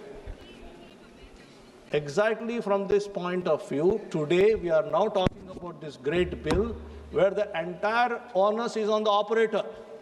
No operator can run away from this country, and that is, he has to literally take care of all this. So therefore, right from the day one, from the day of supplies itself, the operator will have to be very, very careful, not only from installation of the plant, but also to the operation and the process of the entire process of generating power. Finally, sir, my final suggestion is, I would like to make a request to you, sir, through the Honorable Minister and to the government. We should also consider launching skill development initiatives and infrastructure to train our youth and give them the proper tools to benefit from us opening our doors of nuclear energy to the international markets. Sir, you may recall when the IT bubble came into our country in 1990s, because we have trained our youth much in advance. We're also now talking about cloud. Because we are training our youth much in advance, Not only we are taking care of the requirements in our country, but we are also sending our youth all over the world, all over the globe to take care of this industry, sir. So therefore, my request is while BARC and NPCIL operate training schools, fellowships, and retraining schemes for engineers, scientists, and technicians, we must boost their efforts by upgrading and expanding the existing skill development programs of public infrastructure. Our youth should be trained to contribute globally in this industry also. In this spirit, sir, I would like to propose establishing a center of excellence in nuclear energy research and skilling in my home state, Andhra Pradesh, and new training programs and skill centers across our country, especially in my constituency, Bapatla, sir. Finally, in conclusion, sir, Dr. J. Babaji once famously said, "I believe in excellence. It is not enough to be good. We must be the best. Our youth should be the best." Inspired by this spirit and encouraged by our NDA government's strong track record under the leadership of our Honorable Prime Minister Shri Narendra Modi ji over the last decade, I stand in support of this bill and our vision for Atmanirbhar Vikasit Bharat and Swarnandhra Pradesh. Thank you so much, sir. Thank you, Honorable Member. माननीय सदस्य श्रीमती सुप्रिया सुले जी. Thank you, sir, for giving me the opportunity to speak on the sustainable harnessing and advancement of nuclear energy of transforming India bill, sir. Sir, I would like to quote Dr. Homi Bhabha ji. No power is costlier than no power. So I appreciate the efforts of the Honorable Minister to bring in this bill today, because I think we all need to evolve with time, change with time, policies have to change with time. But I'm not sure whether the approach of this bill is what we expected from this government. Well, like my learned friend Manish Tiwari ji said, I would like today, when we are talking about nuclear energy, the forefathers who have really contributed in the last 7-8 decades of India's growth story, starting from Pandit Jawaharlal Nehru ji, who actually sowed the seed of this new India that we all live in today. Dr. Homi Bhabha, Vikram Sarabhai, Dr. Manmohan Singh ji, and I wish my learned friend Krishna Teni ji, in his speech, he talked about the thorium changes that he wants.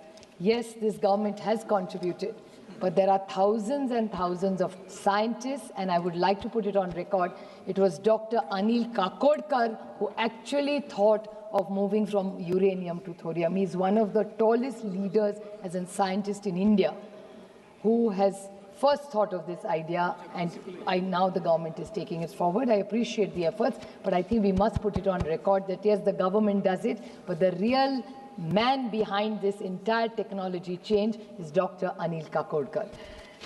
Sir, and now something else that India should be very proud of, and I'd like to put it on record, that recently in October, Professor Sunil Gupta was elected the President of International Union of Pure and Applied Physics during the 33rd Assembly held in China for a 3-year term, where this was the only job in the last 70 years which Dr. Homi Bhabha got it, and this is the first time that we should all be proud that Professor Sunil Gupta, a proud Indian today, leads the global change in this nuclear power. So it's something very big for India, I think. In the Atomic Energy Act 1962 and the Civil Liability Nuclear Damage Act 2020, the amendment that has been proposed by this government.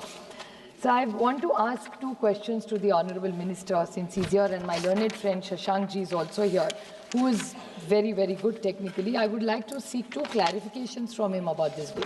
In his speech, he said that he doesn't want monopolies.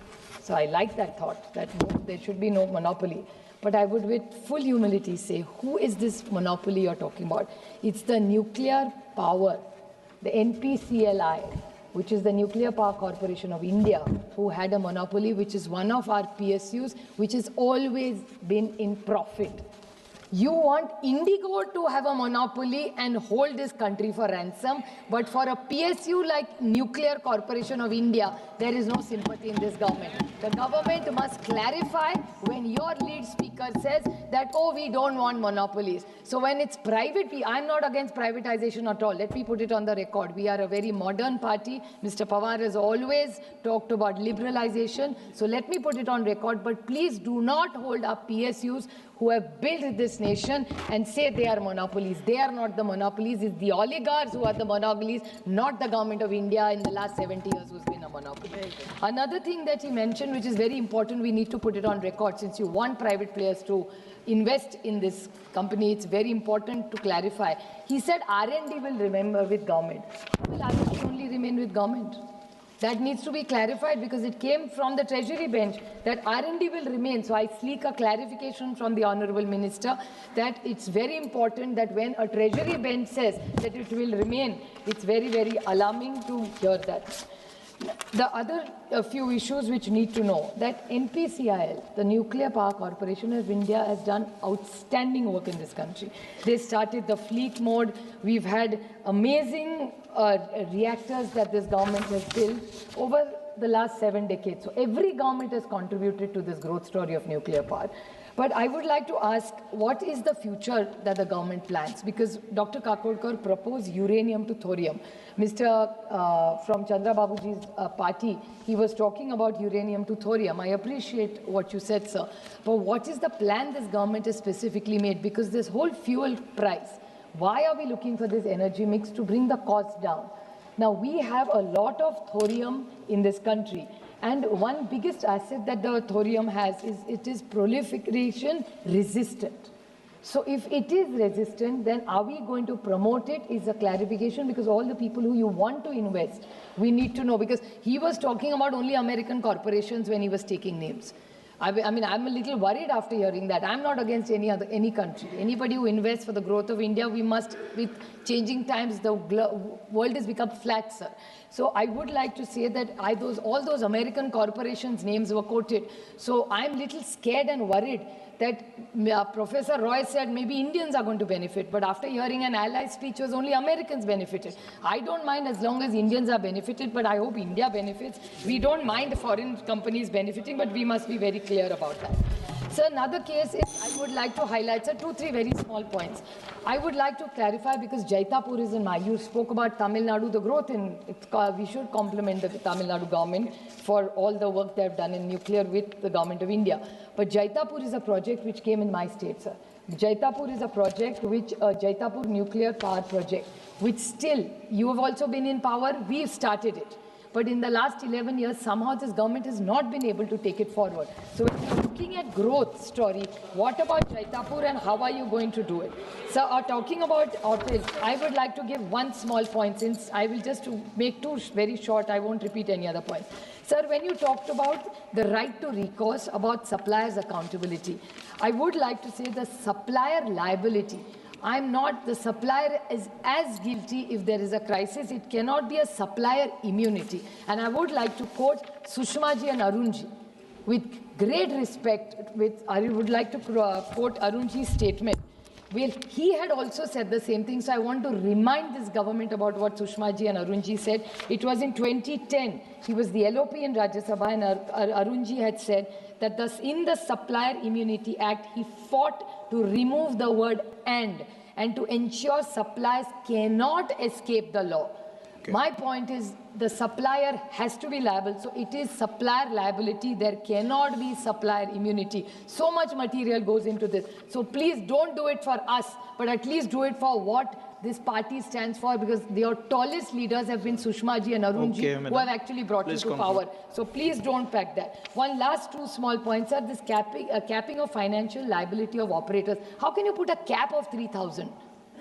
It is 3,000 crores, sir. It's a request to you, because I don't want anything to happen, but if anything happens, how will you cap it at 3,000 crores?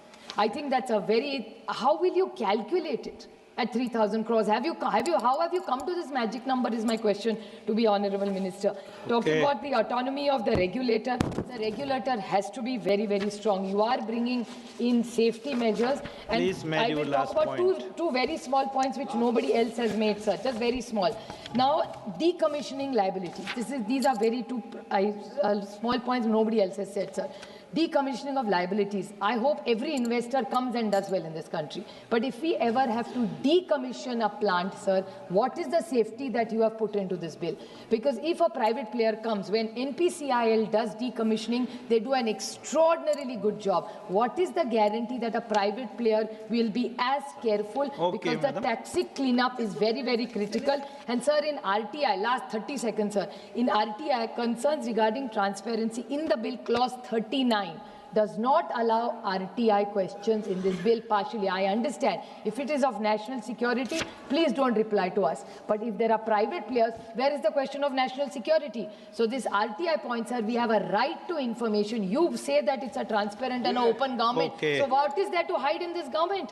आप जवाब दे सकते हैं ना, खोल के जवाब दीजिए, आपका छुपाने के लिए कुछ नहीं. So I request this government that whatever you are bringing in, please, I consider it's a very important bill. I understand it's in the interest of the larger interest of India. I recommend that please send it to the JPC. Let's deliberate more, think about it, and bring in a strong bill in a time-bound manner. Arvind Sawanji. Thank you very much. Arvind Sawanji.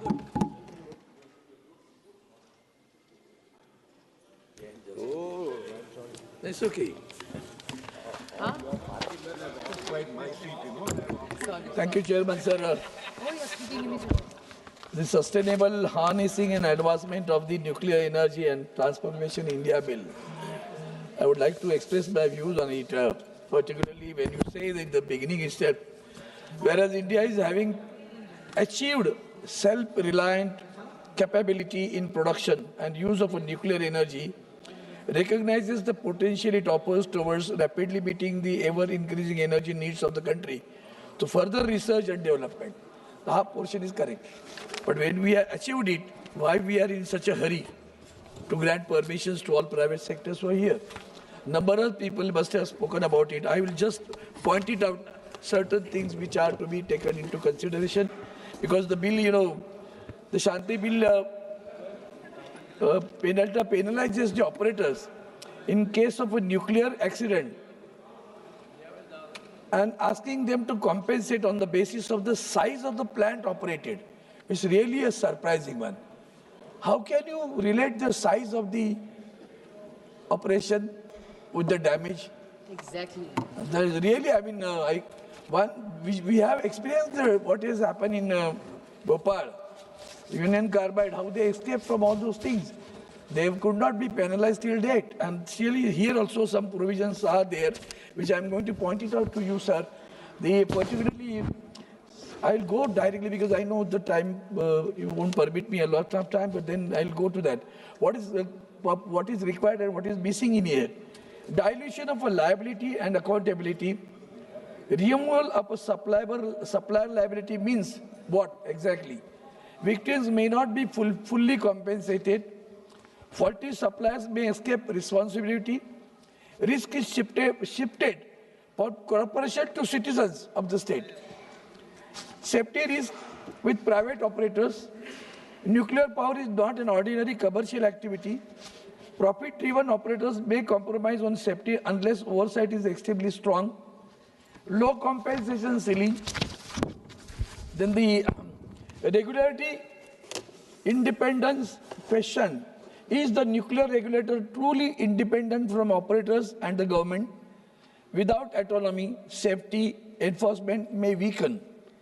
Public consent and federal concern. Sir, we are facing in Maharashtra, Jaitapur, you know it. The concern of the public, the consent of the public is opposing it, and still we are forcing them. And that is what we need, is that the fisherman community is really having, I mean, if they are having a fear about it. What is about the tomorrow? What is about the fate of their life? If the water which enters into the sea has a very high temperature, and then naturally the temperature of the water is going to increase.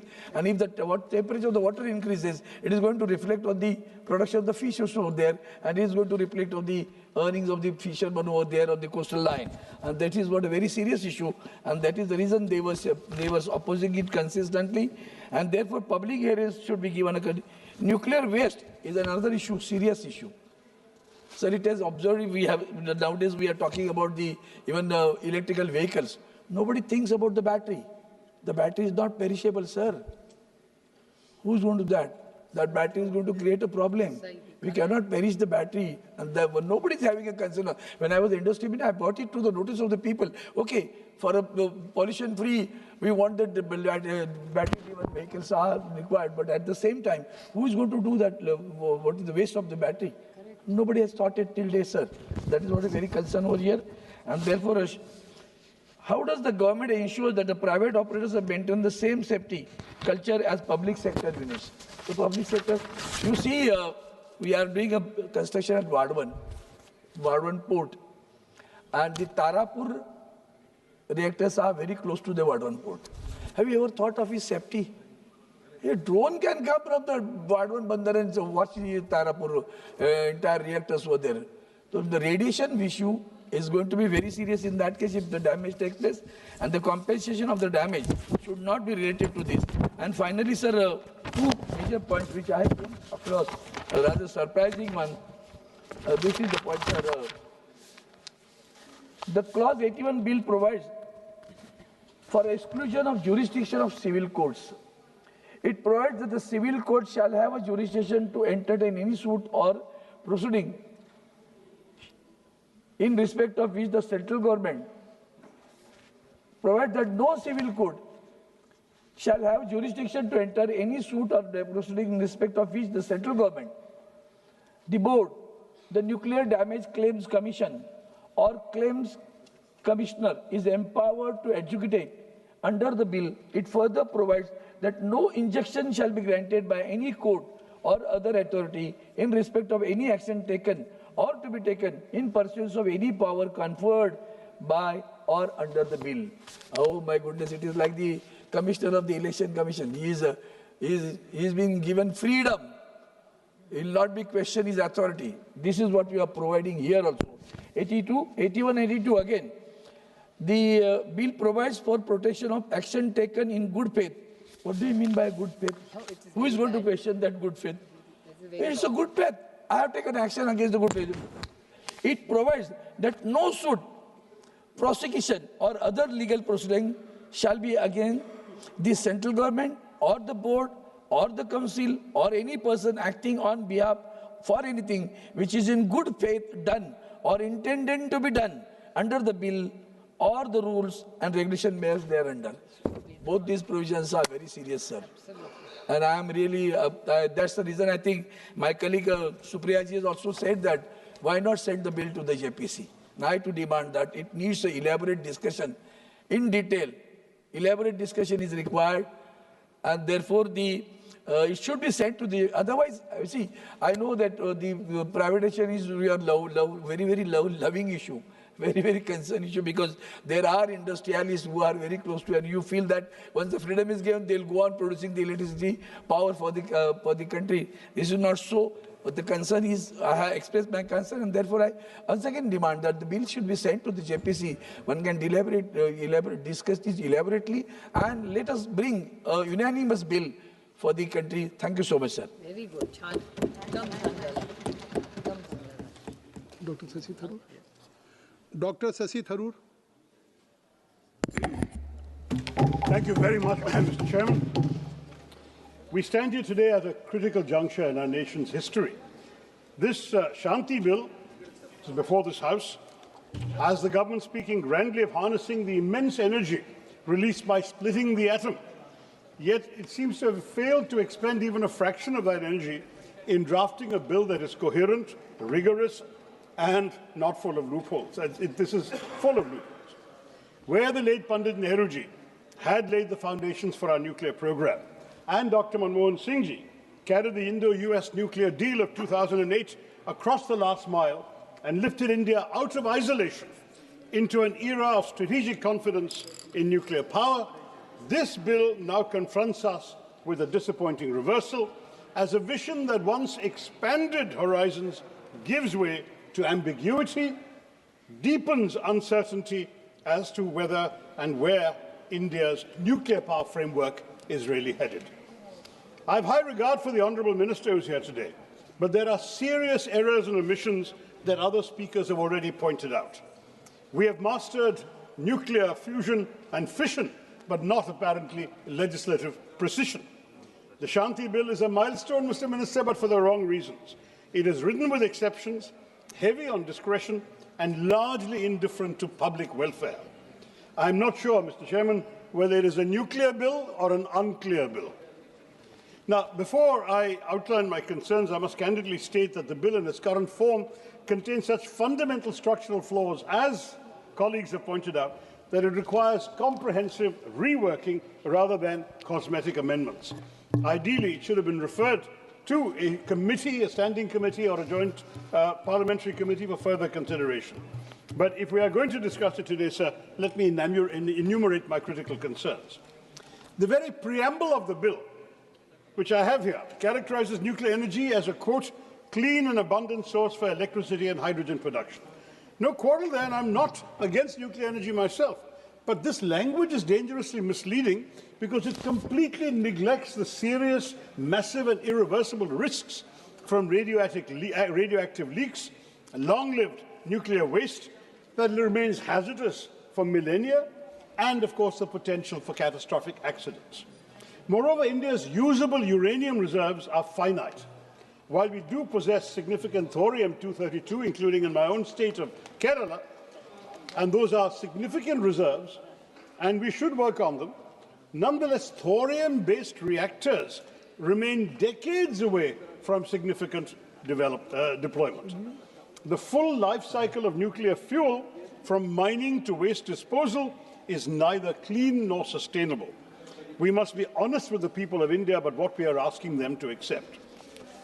Now, sir, Section 3(1)(c) and (e) provide that any other company or any person explicitly permitted by the central government is eligible to apply for a license to set up and run nuclear facilities. This effectively amounts to a blanket opening up of the entire nuclear energy sector, from mining to waste management, and this will open it up to a wide range of private actors with indeterminable and indeterminate qualifications. More troubling still, the bill allows for a single composite license for multiple activities across the nuclear fuel cycle. This means one entity could control mining, fuel fabrication, reactor operation, and waste handling. Such concentration of control in any single operator or corporate group heightens systemic risk exponentially rather than containing that risk. When profit becomes the primary motive across the entire chain, safety checks could be compromised at every stage. Such blanket opening up is potentially dangerous, and giving operational control of fissile and other highly radioactive substances to private entities driven by quarterly earnings reports and the bottom line of profit, I'm afraid significantly increases the possibility of nuclear incidents and accidents. The core of the liability reform caps total nuclear incident liability at 300 million special drawing rights, which is approximately today $460 million or 3,900 crores. Let this sink in, honourable members. This cap has not changed in 15 years, despite inflation, despite Fukushima, despite everything we've learned. For context, the Fukushima disaster cleanup costs have already exceeded $182 billion. Okay? That's several hundred times the cap proposed in this bill today in 2021. Chernobyl's total economic impact exceeded $700 billion. Yet we propose to cap liability at less than $500 million? This is grossly inadequate when measured against the potential long-term health, livelihood and environmental costs of any serious accident.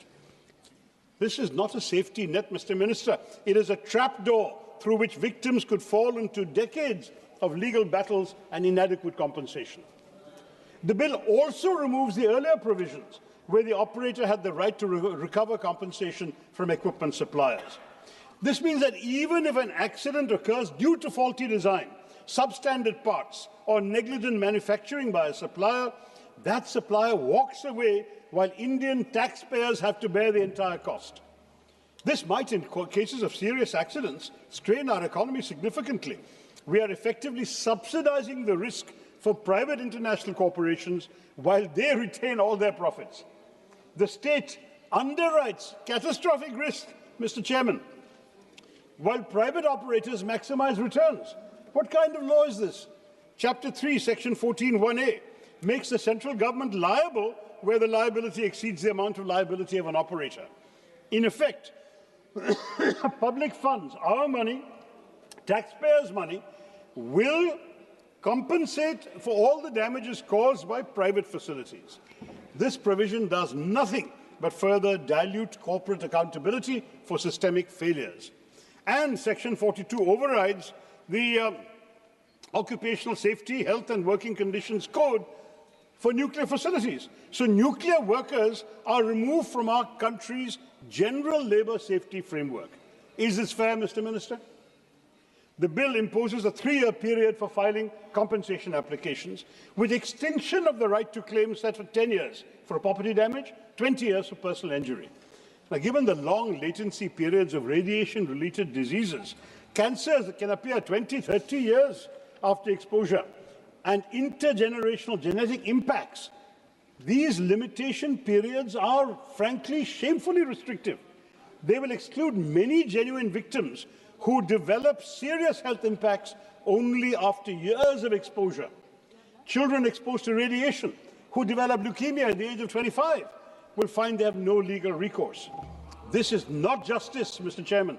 This is a statute of limitations designed to limit liability, not to compensate victims. इस bill के हर वादे के पीछे एक कीमत छुपी है, mister minister, और अक्सर ये कीमत वही चुकाता है जिसका फैसलों में कोई हिस्सा नहीं होता। पर उन वादों की कीमत तुम क्या जानो सरकार, यही मेरी चिंता है।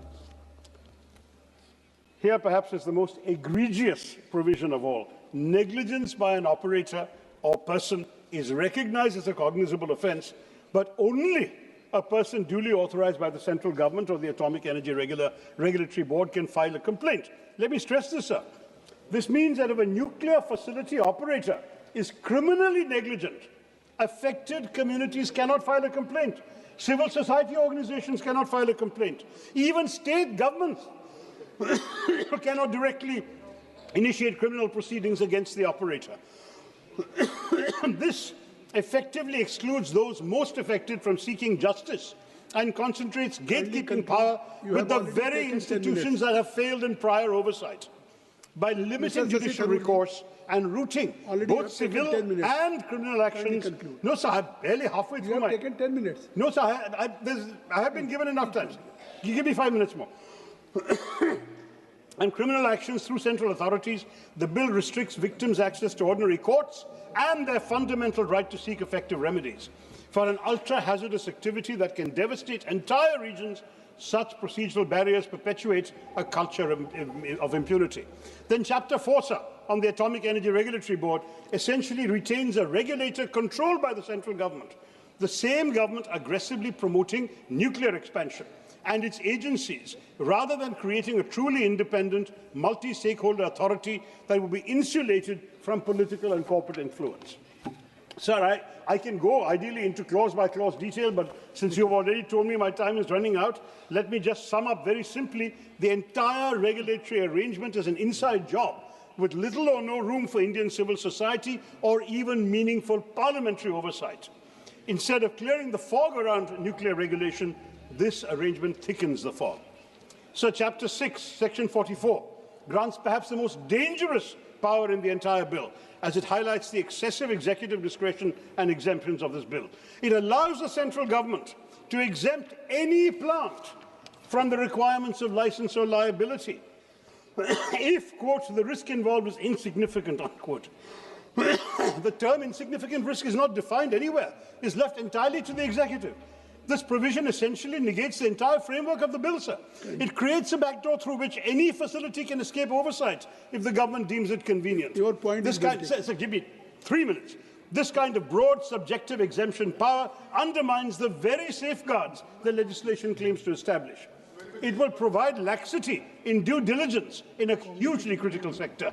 And private players will lobby for exemptions to engage in profiteering at the expense of public safety. We cannot justify this under any democratic framework. Multiple sections are granting sweeping powers on vague grounds. The bill lacks enforceable public participation mechanisms, no mandatory public hearings before licensing, no environmental impact assessment disclosure periods, no community consent mechanisms, no regular public reporting of safety inspections or radiation monitoring, no mandatory tabling in Parliament. Kunalji, you have given 7 names. Sir. From your party, you have given 7 names. That's why I am requesting. Sir, I'll conclude in 2.5 to 3 minutes. Sir, मैं जो detail बोल रहा हूँ sir सब कुछ जानना चाहिए ये तो रिकॉर्ड में आना चाहिए sir But 7 and finally sir, no mandatory tabling in Parliament of incident reports, internal or independent inquiry findings and periodic safety reviews. In other words, you're excluding the very people whose lives and livelihoods are at stake. And the past controversies referred to by other speakers at Jaitapur, Kuramkulam, Gorakhpur demonstrate what happens when communities feel excluded from decisions affecting their safety. This bill risks repeating those conflicts, undermining capacity expansion targets through local resistance and litigation. 2 more points, sir. Section 34B requires licenses. 35B, I beg your pardon, reserves spent fuel management for the central government, but again provides minimal implementation detail. When multiple private operators are generating significant spent fuel, unclear protocols will create operational uncertainty. The bill also lacks climate change provisions despite rising sea levels, extreme weather and water scarcity. Thank you very much. And post-Fukushima, sir, Japan comprehensively revised site selection for climate resilience. Our bill remains silent on that. I'll skip my other points. Let me give you one. Let me conclude, sir. Give me 1 minute to conclude. So I've taken up more than a minute in pleading for time. Give me time. There are 7 members of Parliament from Congress Party. I'm skipping half my point, sir. There is a time constraint. Please kindly conclude. Please kindly conclude. Sir, beyond safety, okay, I won't talk about safety anymore, sir. Fundamental questions arise about economic wisdom of this bill. Nuclear projects are highly capital intensive with long gestation periods in an era of rapidly falling renewable costs, battery storage costs. We must ask, does 19.3 trillion rupees towards nuclear represent optimal allocation versus accelerated renewable deployment, grid modernization or energy sufficiency? The opportunity cost must be gone into, sir. The Shanti bill represents a dangerous leap into privatized nuclear. धन्यवाद सभापति महोदय मैं atomic energy bill 2025 शक्ति bill के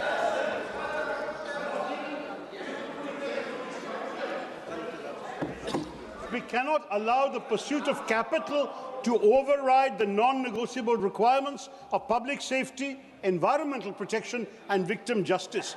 The name Shanti means peace, sustainability. Let us ensure that this name is not a cruel irony in the aftermath of a preventable disaster. I think so. The promise of transforming India ought not to conflate the risk of scarring India. धन्यवाद सभापति महोदय atomic energy bill 2025 शक्ति bill का मैं स्वागत करता हूं, वंदन करता हूं, अभिनंदन करता हूं। ये ऐतिहासिक बिल है। माननीय मंत्री जी ने अपनी शुरुआत में ही कहा था, आने वाली पीढ़ी याद रखेगी मोदी जी को कि ये बिल वो लाए थे। 2047 के विकसित भारत का जो अभियान है, यह मील का पत्थर साबित होगा। मोदी जी के नेतृत्व में पिछले 11 वर्षों में परमाणु ऊर्जा में 70% की वृद्धि हुई है। न्यूक्लियर एनर्जी का उपयोग हमने जैसा पहले भी कहा है कि शांतिपूर्ण तरीके से प्रयोजन के लिए करते हैं तथा विकास के लिए करते हैं। अभी इस क्षेत्र में सिर्फ सरकारी पीयूसी है वही काम कर रही है। देश में तेजी से जिस प्रकार से विकास हो रहा है उस मान से ऊर्जा की खपत को ध्यान में रखते हुए इसे प्राइवेट प्लेयर के लिए भी खोला जा रहा है। इस बिल में भारत की न्यूक्लियर एनर्जी को आत्मनिर्भर बनाने का बिल है और 2070 में जो नेट जीरो कार्बन उत्सर्जन की घोषणा हुई है, उस घोषणा में ये मील का पत्थर साबित होगा। माननीय सभापति महोदय, हम सभी जानते हैं कि वर्तमान में इससे 8.8 गीगावाट न्यूक्लियर एनर्जी का उत्पादन होना है और आने वाले 5 वर्ष में ये बढ़कर 23 गीगावाट होने जा रहा है। पर आने वाले विकसित भारत जो 2047 का विकसित भारत संकल्प है मोदी जी का, उसमें आवश्यकता है 100 गीगावाट एनर्जी की और इस लक्ष्य को पूरा करने के लिए मील का पत्थर रहेगा। अभी बिजली का उत्पादन प्रमुखता से कोयले से होता है और हमें मालूम है इसकी सीमाएं हैं कोयले की, और कोयले से कार्बन उत्सर्जन भी ज़्यादा होता है। रिन्यूएबल एनर्जी के लिए न्यूक्लियर एनर्जी सस्ती, स्वच्छ तथा कम एरिया में ज़्यादा उत्पादन करने, लो कास्ट प्रोडक्शन वाली ये एनर्जी है। तो न्यूक्लियर एनर्जी का उपयोग आज हर क्षेत्र में हम देख रहे हैं हो रहा है, चाहे कृषि हो, स्वास्थ्य हो, R&D हो, इंडस्ट्री हो, हर क्षेत्र में इसका उपयोग हो रहा है। जिस तेजी से मोदी जी के नेतृत्व में इंडस्ट्रियलाइजेशन हो रहा है, डाटा सेंटर बढ़ रहे हैं, AI में काम हो रहा है, EV वाहनों में लगातार बढ़ोतरी हो रही है, ग्रीन हाइड्रोजन में काम हो रहा है, डिजिटल इंडिया में काम हो रहा है, इन सब में आने वाले 2040 में बिजली की खपत लगभग डबल से ज़्यादा होने वाली है। आने वाले 2030 में डाटा सेंटर के लिए भी 10 गीगावाट की बिजली की आवश्यकता होगी। इन सबको ध्यान में रखते हुए बिल बहुत ही महत्वपूर्ण है। इस बिल में डाटा सेंटर के लिए कंपनी को छोटे छोटे न्यूक्लियर पावर सेंटर अपने यहाँ बनाने की सुविधा रहेगी। स्मॉल मॉड्यूलर रिएक्टर से दुनिया में भारत डाटा और डिजिटल का हब स्थापित होने जा रहा है। सरकार ने छोटे छोटे मॉड्यूलर रिएक्टरों को R&D के लिए आगामी 5 वर्षों में जो प्रावधान किया है, 20,000 करोड़ का प्रावधान किया है। सभापति महोदय, इस बिल को तैयार कर, ये बिल ऐसे ही तैयार नहीं हुआ है, इस बिल को तैयार करने के लिए पूरी होलिस्टिक अप्रोच अपनाई गई है और इस बिल के लिए अलग अलग मंत्रालयों से कंसर्न भी किया गया है। इस बिल के लिए नीति आयोग, विधि न्याय मंत्रालय, विदेश मंत्रालय और इसके साथ साथ परमाणु ऊर्जा आयोग, विद्युत मंत्रालय तथा अन्य मंत्रालयों से सहमति के बाद ये बिल लाया गया है। इस बिल की लाइसेंस की प्रक्रिया भी पूरी स्पष्ट दी हुई बिल में। सेफ्टी पॉइंट ऑफ व्यू से सेफ्टी के क्या क्या प्रिकॉशन होना चाहिए वो भी इस बिल में बताया गया है। पूरा डिटेल में इस बिल में दिया गया है। मेरे विपक्ष के साथी ने बिल पढ़ा नहीं है। रेगुलेटर बोर्ड भी बनाया जा रहा है जो जिसमें प्रावधान रहेगा हर बात का, और इंस्पेक्शन हो तथा इन्वेस्टिगेशन हो, सभी का इसमें प्रावधान किया गया है। यदि कोई न्यूक्लियर डैमेज होता है तो उसके लिए भी मुआवजा और बीमे की राशि इसमें रखी गई है। माननीय सभापति महोदय, न्यूक्लियर बिल को लेकर हमेशा 2 बातें चर्चा में होती है। विपक्षी साथी भी कहते हैं कि इसमें एक रेडिएशन का प्रभाव रहता है और दूसरा वेस्ट का निष्पादन हम कैसे करेंगे। जहाँ तक रेडिएशन की बात करो, जो वैज्ञानिक हमें बता रहे हैं कि रेडिएशन की बात करो, ये रेडिएशन इसमें न्यूक्लियर क्षेत्र में इस पार्लियामेंट से भी कम होता है, ये उन्होंने कहा है। दूसरा, जहाँ तक वेस्ट डिस्पोजल की बात है, वेस्ट डिस्पोजल के लिए उन्होंने कहा है कि वेस्ट डिस्पोजल हम लेंगे और उसमें भी प्रोसेस करेंगे। माननीय प्रधानमंत्री जी कहते हैं कचरे से कंचन, तो ये उसका जो वेस्ट रहेगा उसमें भी प्रोसेस करके हम कमाएंगे। इस बिल के अंतर्गत परमाणु ऊर्जा नियामक परिषद का भी गठन किया जाएगा। इस परिषद के अधिकार व करते हुए इसमें पद दिए हुए हैं। माननीय सभापति महोदय, वर्तमान में भारतीय परमाणु बीमा पुल जो परमाणु क्षति के लिए 2010 अधिनियम की तरफ से सिर्फ 1500 करोड़ की लायबिलिटी तय करता है, लेकिन इस बिल में न्यूक्लियर स्टेशन स्थापित करने वालों ऑपरेटरों के लिए विभिन्न लायबिलिटी क्लासिफाइड की गई है। अगर हम बात करें कोई 1200 मेगावाट से अधिक का रिएक्टर बनाता है तो 3000 की लायबिलिटी रहेगी। अगर कोई 500 मेगावाट का रिएक्टर बनाता है तो उसको 1500 करोड़ की लायबिलिटी रहेगी। 250 मेगावाट से अधिक का रिएक्टर कोई बनाता है तो 750 करोड़ की लायबिलिटी रहेगी। 50 मेगावाट से अधिक का अगर कोई रिएक्टर बनाता है तो 300 करोड़ की लायबिलिटी रहेगी और 50 मेगावाट तक अगर कोई रिएक्टर बनाता है तो 100 करोड़ की लायबिलिटी रहेगी। किसी भी अगर कोई विवाद होता है, उस विवाद को निपटने के लिए, निराकरण के लिए परमाणु न्याय प्राधिकरण का भी इसमें प्रावधान किया गया है और इसके बाद भी अगर वो संतुष्ट नहीं है तो हाईकोर्ट और सुप्रीम कोर्ट भी जा सकता है। न्यूक्लियर लायबिलिटी फंड का भी इसमें प्रावधान किया गया है, बीमे का भी प्रावधान किया गया है। माननीय सभापति, मुझे पुरानी सरकार में, इनकी सरकार में हमने देखा कि किस प्रकार इस क्षेत्र में 2 प्रमुख बाधाएं थी। एक तो पूरा जो ये नियंत्रण था वो सरकार के पास था और दूसरा प्राइवेट प्लेयर इसमें कहीं नहीं आ रहा है, लेकिन अब इस बिल के प्रावधान में प्राइवेट प्लेयर भी आ सकते हैं। इस बिल में आने से बड़े पैमाने पर परमाणु क्षमता का विस्तार होगा, निजी निवेश आगे आएंगे, सुरक्षित और बेहतर रिएक्टर बनेंगे, स्मॉल मॉड्यूलर रिएक्टर बनेंगे, जो डाटा सेंटर और एआई के लिए आने वाले समय में आवश्यकता है। भारत इसमें आत्मनिर्भर बनेगा और जो माननीय प्रधानमंत्री जी का संकल्प है नेट जीरो 2070 में, उस लक्ष्य को हम पूरा करेंगे। अंत में सभापति महोदय, ये कहना चाहूँगा कि माननीय प्रधानमंत्री मोदी जी के नेतृत्व में स्वच्छ भारत हो रहा है, उज्ज्वल भारत हो रहा है, आयुष्मान भारत हो रहा है, आत्मनिर्भर भारत हो रहा है, स्वदेशी भारत हो रहा है, शक्तिशाली भारत हो रहा है, स्वाभिमानी भारत हो रहा है, विकसित भारत हो रहा है, डिजिटल भारत हो रहा है। अब न्यूक्लियर भारत भी इस बिल के माध्यम से होगा। बहुत बहुत धन्यवाद। मैं इस बिल का समर्थन करता हूँ। श्री धैर्यशील माने जी नहीं है, नहीं बैठे। धन्यवाद अध्यक्ष महोदय। आपने एक महत्वपूर्ण विषय पर मुझे अपनी बात रखने का मौका दिया है। मैं सर्वप्रथम इस विधेयक के लिए सरकार का अभिनंदन करना चाहूँगा कि ऊर्जा के डिपार्टमेंट में भारत को स्वयंपूर्ण बनाने का एक निर्णय इस देश की सरकार ले रही है और जिसके माध्यम से न्यूक्लियर एनर्जी का एक नया होराइजन अपने देश में आगे बढ़ने के लिए तैयार है। प्रधानमंत्री नरेंद्र मोदी जी के कुशल नेतृत्व में इस दौड़ में बहुत गति के साथ भारत देश आगे बढ़ रहा है। 2047 में देश को विकसित भारत में अगर परिवर्तित करना है तो ऊर्जा के डिपार्टमेंट में हमें स्वयंपूर्ण होना पड़ेगा। और लाल किले से जो मोदी जी ने भाषण दिया था इस समय, उन्होंने कहा था कि भारत ऊर्जा के डिपार्टमेंट में स्वयंपूर्ण होने के लिए अब पहल करेगा और उसकी नींव रखने का काम इस माध्यम से हो रहा है। न्यूक्लियर एनर्जी का जो चर्चा हो रही है उसकी शुरुआत महाराष्ट्र से हुई थी। डॉक्टर होमी बाबा ने पहली बार ट्रॉम्बे में पालघर जिले में न्यूक्लियर सेंटर ये शुरू किया। न्यूक्लियर रिएक्टर की शुरुआत हुई और अप्सरा नामक पहला न्यूक्लियर रिएक्टर जो देश में शुरुआत हुआ वो महाराष्ट्र से हुआ। महाराष्ट्र ने हमेशा ही वैज्ञानिक दृष्टिकोण और उसको नेतृत्व देने का काम किया है।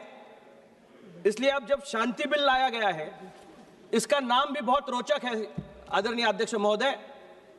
अगर आपका सामर्थ्य है तो ही पड़ोसी आपके साथ शांति रखेंगे।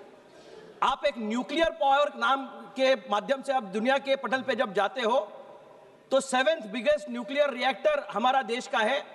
इसके वजह से आस पड़ोस के देशों की तरफ आप देखो तो उनकी अवस्था क्या है, लेकिन तिरछी नजर से देखने वालों को भी न्यूक्लियर पावर से डरना पड़ता है। और इसका शुरुआत अगर किसी ने की होगी तो श्रद्धेय अटल बिहारी वाजपेयी जी ने की और उनके माध्यम से इस देश को एक नए आयाम पर ले जाने का काम तब टाइम में हुआ। तब भी ये कहा जाता था कि न्यूक्लियर पावर की जरूरत भारत को क्या है, लेकिन अटल जी ने अटल निश्चय से ये साबित कर दिया कि आने वाला भविष्य एनर्जी का होने वाला है और एनर्जी को अगर हम न्यूक्लियर पावर से ले पाए तो निश्चित रूप से जो पारंपरिक ऊर्जा होती थी उससे बचत करते हुए उन्होंने एक नया आयाम रखा। तब भी विपक्ष के लोग कहा करते थे कि भारत न्यूक्लियर की जरूरत नहीं है, लेकिन मैं ये कहना चाहूंगा कि आज भारत एक नए विपक्ष के लोग तभी नहीं, आज मैं आपसे आप उनकी बात करें, कृपया बैठे बैठे आप किसी कोई बोलिए।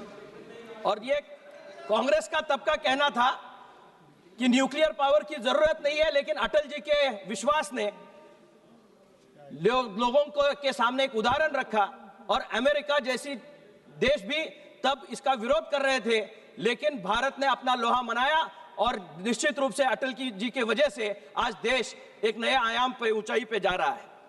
मैं कुछ प्रावधान जो यहाँ है न्यूक्लियर एनर्जी के बारे में वो मैं आपके सामने मद्देनजर रखना चाहूंगा। कुछ क्लॉजेस नए इसमें ऐड किए गए हैं।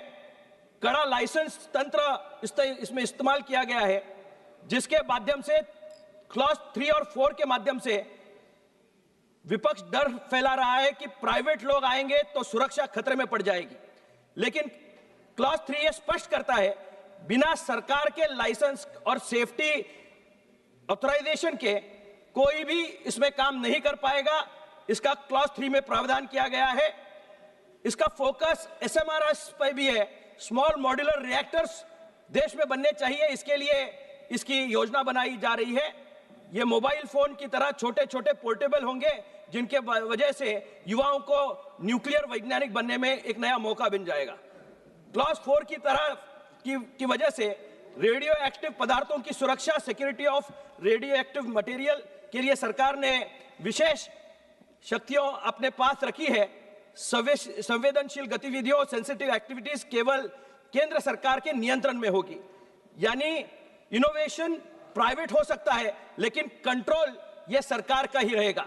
निश्चित रूप से सरकार सुरक्षा कवच के रूप से इसमें देख रही है।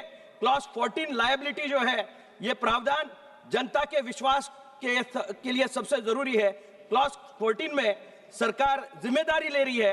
परमाणु दुर्घटना अगर कोई हो तो उसकी सारी जिम्मेदारी केंद्र सरकार की होगी। यह निश्चय के साथ सरकार इसके लिए आगे बढ़ रही है। इसके लिए न्यूक्लियर लायबिलिटी फंड भी अलग से बनाया जा रहा है। लोगों को सस्ती बिजली चाहिए सर, और अगर थर्मल एनर्जी हो या अदर रिसोर्सेस है, उससे सस्ती बिजली अगर हमें देनी है तो हमें न्यूक्लियर एनर्जी को यूटिलाइज करना, उसका प्रावधान करना बहुत जरूरी हो गया है। सस्ती बिजली की गारंटी देने के लिए आम आदमी का सवाल यही रहता है। क्लॉज 37 में सरकार ये अधिकार अपने पास रखती है कि परमाणु बिजली के टैरिफ का जो नियंत्रण है वो सरकार ही निश्चित करेगी। इसमें ईंधन की लागत हो, कचरे का प्रबंध, वेस्ट मैनेजमेंट हो का खर्चा हो, जोड़कर इसकी जो लागत है उसके बाद ईज ऑफ लिविंग के लिए इसका एक हिस्सा निश्चित रूप से सरकार करने का प्रावधान कर रही है। विवाद निवारण और नियामक क्लॉज 54, 57 और स्टैट्यूटरी स्टेटस AERB को तथा एक हमारा रेगुलेटरी AERB केवल एक बोर्ड था, अब इसे कानून के तहत वैज्ञानिक दर्जा स्टैट्यूटरी स्टेटस देने का प्रावधान है, मिल रहा है। वह अब सख्ती से काम कर पाएगा। निश्चित रूप से ये सारे प्रावधान जो बनाए हैं, ये सरकार ने अच्छी योजना के तहत वे बनाया हुआ है। इलेक्ट्रिसिटी जनरेशन होना चाहिए, लेकिन इकोलॉजिकल डेवलपमेंट होने की बहुत ज्यादा जरूरत है, सस्टेनेबल डेवलपमेंट होने की जरूरत है, और जो अदर जो रिसोर्सेज है जिसमें से इलेक्ट्रिसिटी बनती थी उसका नेगेटिव एनवायरनमेंट पे जो इंपैक्ट आता था उसको एनालाइज करते हुए न्यूक्लियर एनर्जी को बढ़ावा देने का काम सरकार कर रही है। और 2247 तक 100 न्यूटन मीटर्स का उनका संकल्प है कि ये बढ़कर वहां तक यहाँ जाना चाहिए। मैं सरकार से ये कुछ मांगे इसके माध्यम से यहाँ रखना चाहूंगा, और मेरे आखिरी शब्दों में मैं ये मांगे करना चाहूंगा। मैं जिस क्षेत्र से आता हूँ वो इचल करंजी, वो टेक्सटाइल का हब है। वहां पे सस्ती बिजली मिलने के लिए मेरे क्षेत्र में इचल करंजी, जिसको मैनचेस्टर कहा जाता है, मेरी मांग है कि इस ऊर्जा से बनने वाली बिजली का विशेष कोटा टेक्सटाइल सेक्टर के लिए अलॉट किया जाए, जिसके माध्यम से कपड़े का उत्पाद बनने में इसका फायदा हो। कैंसर रिसर्च सेंटर सर, इसके माध्यम से उसको भी एम्पावर करने के लिए nuclear medicine and cancer research centre Kolhapur में स्थापित किया जाए, कि जिसके माध्यम से मुंबई में जो काम होता है वो अगर कोल्हापुर में हो पाए तो उसका फायदा ग्रामीण इलाके के लोगों को होगा। मैं टेक्सटाइल के साथ ही निश्चित रूप से शांति बिल का मैं स्वागत करते हुए ये आखिरी पंक्तियां कहना चाहूंगा। ये नया भारत है, नई ऊर्जा से जगमगाएगा, विकास की यात्रा को कोई रोक नहीं पाएगा। यह शांति का बिल दस्तावेज है उस सुनहरे कल का जो 2047 में हमारे देश को विकसित भारत बनाएगा। बहुत बहुत धन्यवाद। Thank you very much. Shrimati Pratima Mandal ji. Pratima Mandal ji. Thank you, Honorable.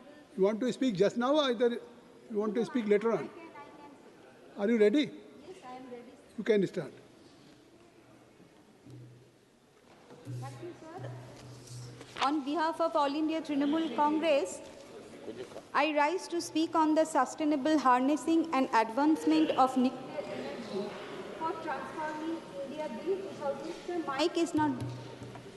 There is no mic, sir. You start your Now it is speech, on. I think so Now you will it is get on. automatic. Sir, on behalf of All India Trinamool Congress, I rise to speak on the sustainable harnessing and advancement of nuclear energy for energy for transforming India Bill 2025. That means Shanti Bill 2025. Sir, before delving into today's topic, I would like to share something, sir. Sir, Enrico Fermi is widely credited with inventing nuclear power for practical use, creating the world's first artificial nuclear reactor in 1942. So nuclear energy is a form of energy released from the nucleus, the core of atoms made up of protons and neutrons. This is done by splitting atoms named fission, and which is used in power plants. The primary atoms used in nuclear fission are heavy unstable elements like uranium, plutonium, and thorium as a potential fuel which are bombarded by neutrons to split their nuclei, releasing massive energy in a chain reaction for power or weapons. So these elements are all radioactive elements. So everyone can imagine how sensitive this area is, sir.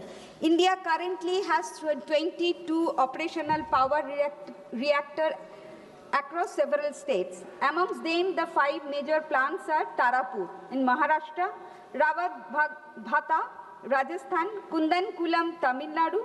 Sir, Kudankulam is the largest nuclear power plant in India with a total capacity of 6,000 megawatt from 6 reactors. And number 4 is Kakrapur, Gujarat, Kaiga, Karnataka, sir. Sir, this House today debating a bill that will decide who controls India's nuclear future, who bears the risk, and who pays when things go wrong. So the Shanti Bill does not emerge from a regulatory vacuum. India has governed nuclear energy for over 6 decades. Through the Atomic Energy Act 1962, this bill is therefore not a foundational statute. It is a restructuring statute. My question to the Honorable Minister, what problem is this restructuring actually solving, sir? Sir, in Section 3 of the bill allows not only government companies but also private companies, joint venture and even other persons notified by the center to build, own and operate nuclear power plants and other nuclear facilities. Sir, privatization could lead to a threat to our national security and safety. How can the ministry ensure of this? Sir, Modi government is handing over our pride. The 70 years of publicly funded research built by Pandit Nehruji, Dr. Homi Bhabha and Vikram Sarabhai, sir. And this is not real competition. It is a crony control. The Modi government is opening the door for a handful of private players to enter the highly sensitive sector. The bill does not create any clear, independent and transparent process for selecting private licensee, nor any strong parliamentary or public scrutiny of such decisions. What we see here is selective privatization profits go to private companies, but control and risk management stay with the government. Here I would like to take a flashback to our history of British Raj in India. Power without responsibility, introduced by after the Battle of Buxar. This system gave the British East India Company control over revenue collection, that means Diwani, and military power.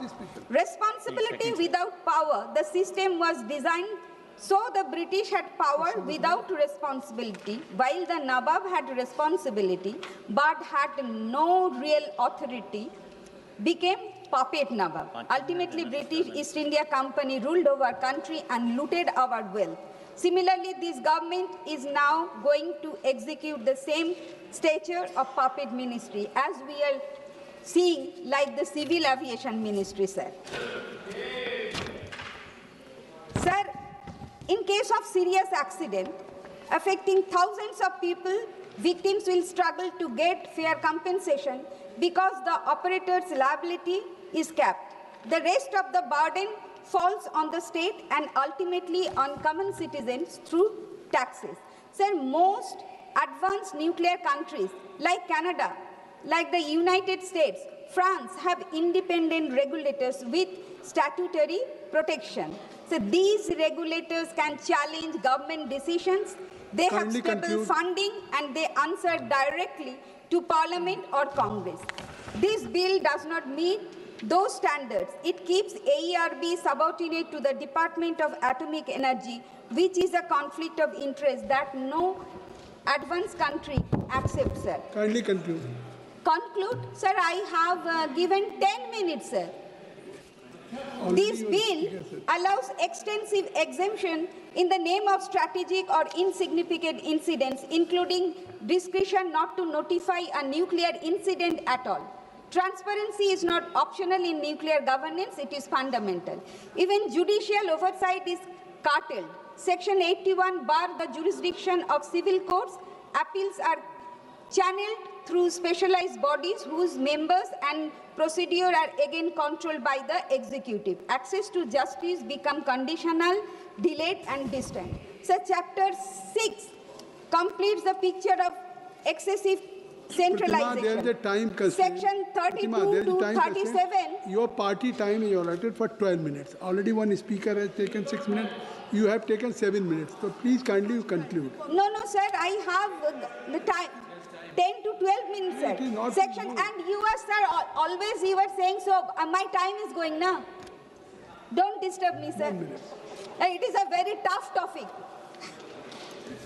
So, Section 32 to 37 allow the government to frame national policies, acquire plants and minerals, requisition substances, novate private contracts, and even fix nuclear electricity tariff, notwithstanding the Electricity Act 2003. Sir, federalism, sectoral regulators, and market mechanisms are brushed aside with a single notwithstanding clause. Sir, states where uranium mining, nuclear plants, and radioactive facilities are located will bear the environmental and social burden. Yet this bill given no meaningful role in licensing decisions, safety oversight, emerging planning or compensation. So states should have a say in deciding whether nuclear facilities are built on their soil. They should receive their compensation if their land is acquired or if there is contamination. So the bill places a duty on operator to ensure occupational safety and health, but it does not strengthen the position to worker to demand safe condition or to report violations without fear or retaliation. Workers in nuclear facilities face unique hazard and radiation exposure, chemical burns and psychological stress, and they deserve strong protection, sir. In the bill, there is no mention about high cost of containment and the disposal of hazardous radioactive waste, sir. The House is being asked to sign a blank check to trust a government that has centralized power, weakened institutions, and repeatedly ignored expert advice with a nuclear law that expands its direction while limiting its liability. The bill shifts risk onto ordinary citizens, shields private and foreign suppliers. Everybody is talking about the we should take a lessons about the grave incidents, that explosion in Chernobyl, Ukraine, and the Fukushima Daiichi, Japan. But we must not forget about the incidents which happened in the Bhopal. Honorable Sir, Honorable Speaker, Honorable Speaker. Last line. Sir, during the introduction of 3 bills, including this Shanti bill, when some members of opposition raising their voice, Honorable Parliamentary Affairs Minister suddenly stood up and said, we will pass all the bills. Sir, this kind of arrogance we have. Honorable Speaker, sir, if this bill is called Shanti bill, then poison can be called Prasadam. That's what the equivalent is. Sir, in this bill, I have a better name for this bill, sir. This bill is actually limited private liability, unlimited public suffering bill, sir. We can call it loose bill. Sir, it doesn't matter how we expand our nuclear energy matters, sir. 10 minutes. But how much? be expanded. Sir, energy policy is not merely a question of megawatts or gigawatts, as you know, sir. It is a question of strategic autonomy, safety, accountability, and democratic control. Sir, nuclear energy, unlike any other sector, sits at the intersection of democratic civilian development and national security, sir. Decisions taken in this domain cannot be reversed easily, and hence, precisely the reason why this bill demands highest level of parliamentary scrutiny, sir. Sir, as you know very well, there are provisions in this bill which my other friends have also raised, especially the provision of limiting the liability of the private players. Sir, the moral question is, if profit is private, why pain is always public? Sir, here public pays, taxpayer pays, everybody pays, and the liability is capped for the private player. Sir, this liability capping is almost very similar to, sir, if you have a bridge and the bridge fails, then the contractor pays only half the amount or a certain cap, after which then it is taxpayers' money which has to compensate for all that. So, sir, there are major other issues that we have also raised, sir.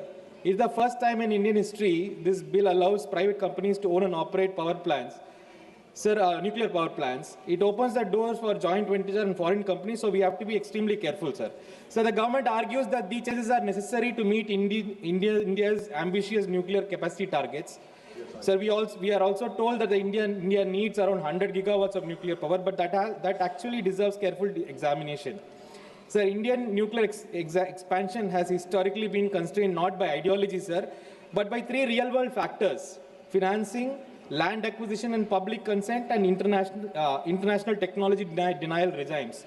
Sir, none of these problems are solved just by privatization. Sir, financing challenges can be addressed through sovereign guarantees, green bonds, and public investment, as many other countries have done, sir. But public consent requires trust, transparency, and credible safety mechanisms. Trust that is harder to build when you have private players inside, profit-driven private players in this picture. Sir, what this bill does instead is to treat nuclear energy just like any other infrastructure sector, comparable to highways or telecom. Sir, this is a category error. Nuclear energy is not just another market. It involves radioactive materials, long-lived waste, and risks that no insurance market can actually truly price, sir.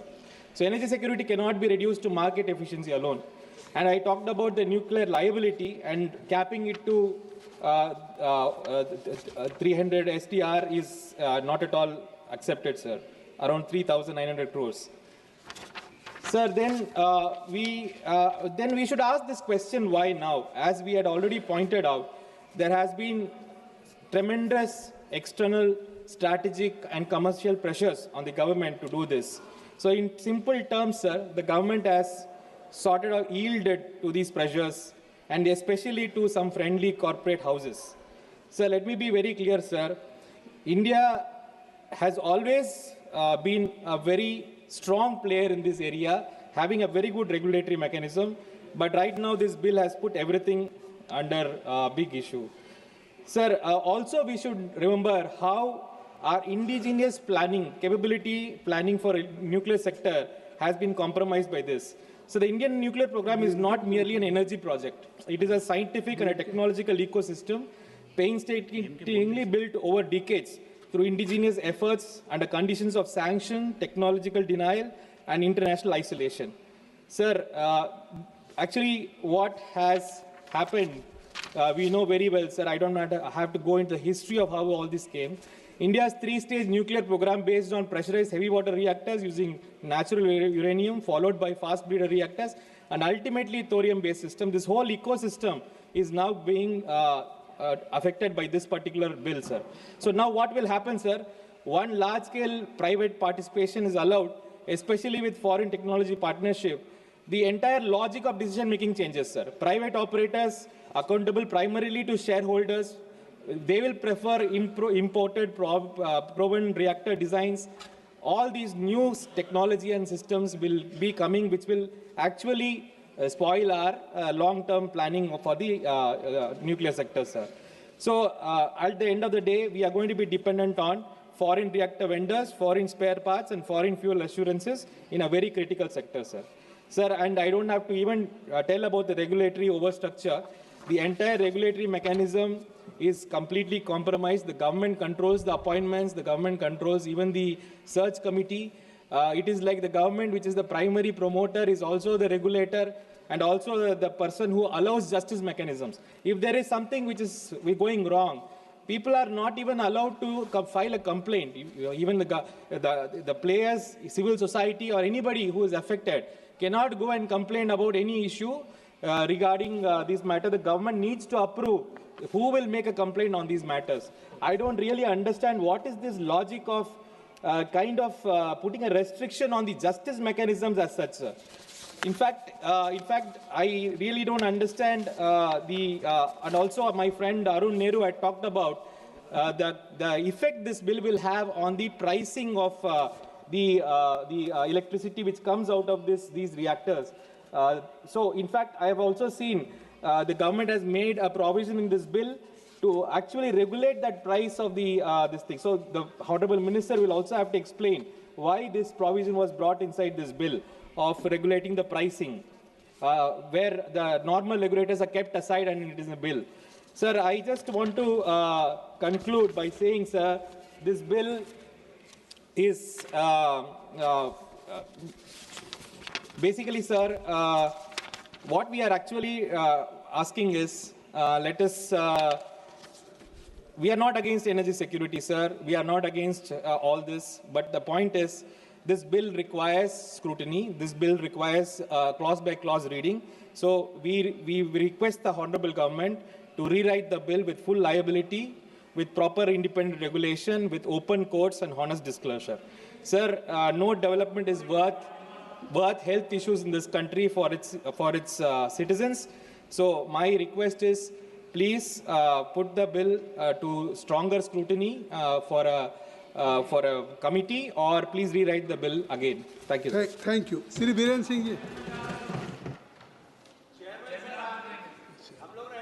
धन्यवाद sir. That's why I'm sitting here to just heard you. मैं सतत दोहन तथा उन्नयन नाभिकी ऊर्जा द्वारा भारत परिवर्तन विधेयक 2025 के विरोध में अपना वक्तव्य देने के लिए खड़ा हूं। माननीय अध्यक्ष जी, यह सरकार निजीकरण के नाम पर देश की हर चीज बेचने पर तुली हुई है। हवाई अड्डे बिक गए, बंदरगाह बिक गए, सार्वजनिक उपक्रम बिक गए। अब इस विधेयक के जरिए परमाणु ऊर्जा जैसे अत्यंत संवेदनशील रणनीतिक क्षेत्र को भी अपने चहेते लोगों के हवाले करना चाहती है। यह नीति नीलामी, जहां राष्ट्रीय सुरक्षा, जनजीवन और भविष्य की पीढ़ियों की कीमत पर कुछ चुनिंदा कंपनियों को मुनाफा पहुंचाने के लिए जो है सरकार खुले तौर पर जनता की संपत्ति को निजी तिजोरियों में डाल रही है और इस सदन से केवल मोहर लगवाना चाहती है। तो सवाल यह नहीं कि सरकार यह क्यों ऐसा कर रही है, सवाल यह है कि अब देश की सुरक्षा भी जो है कि प्राइवेट लोगों के लाभ के लिए गिरवी रख दी जाएगी।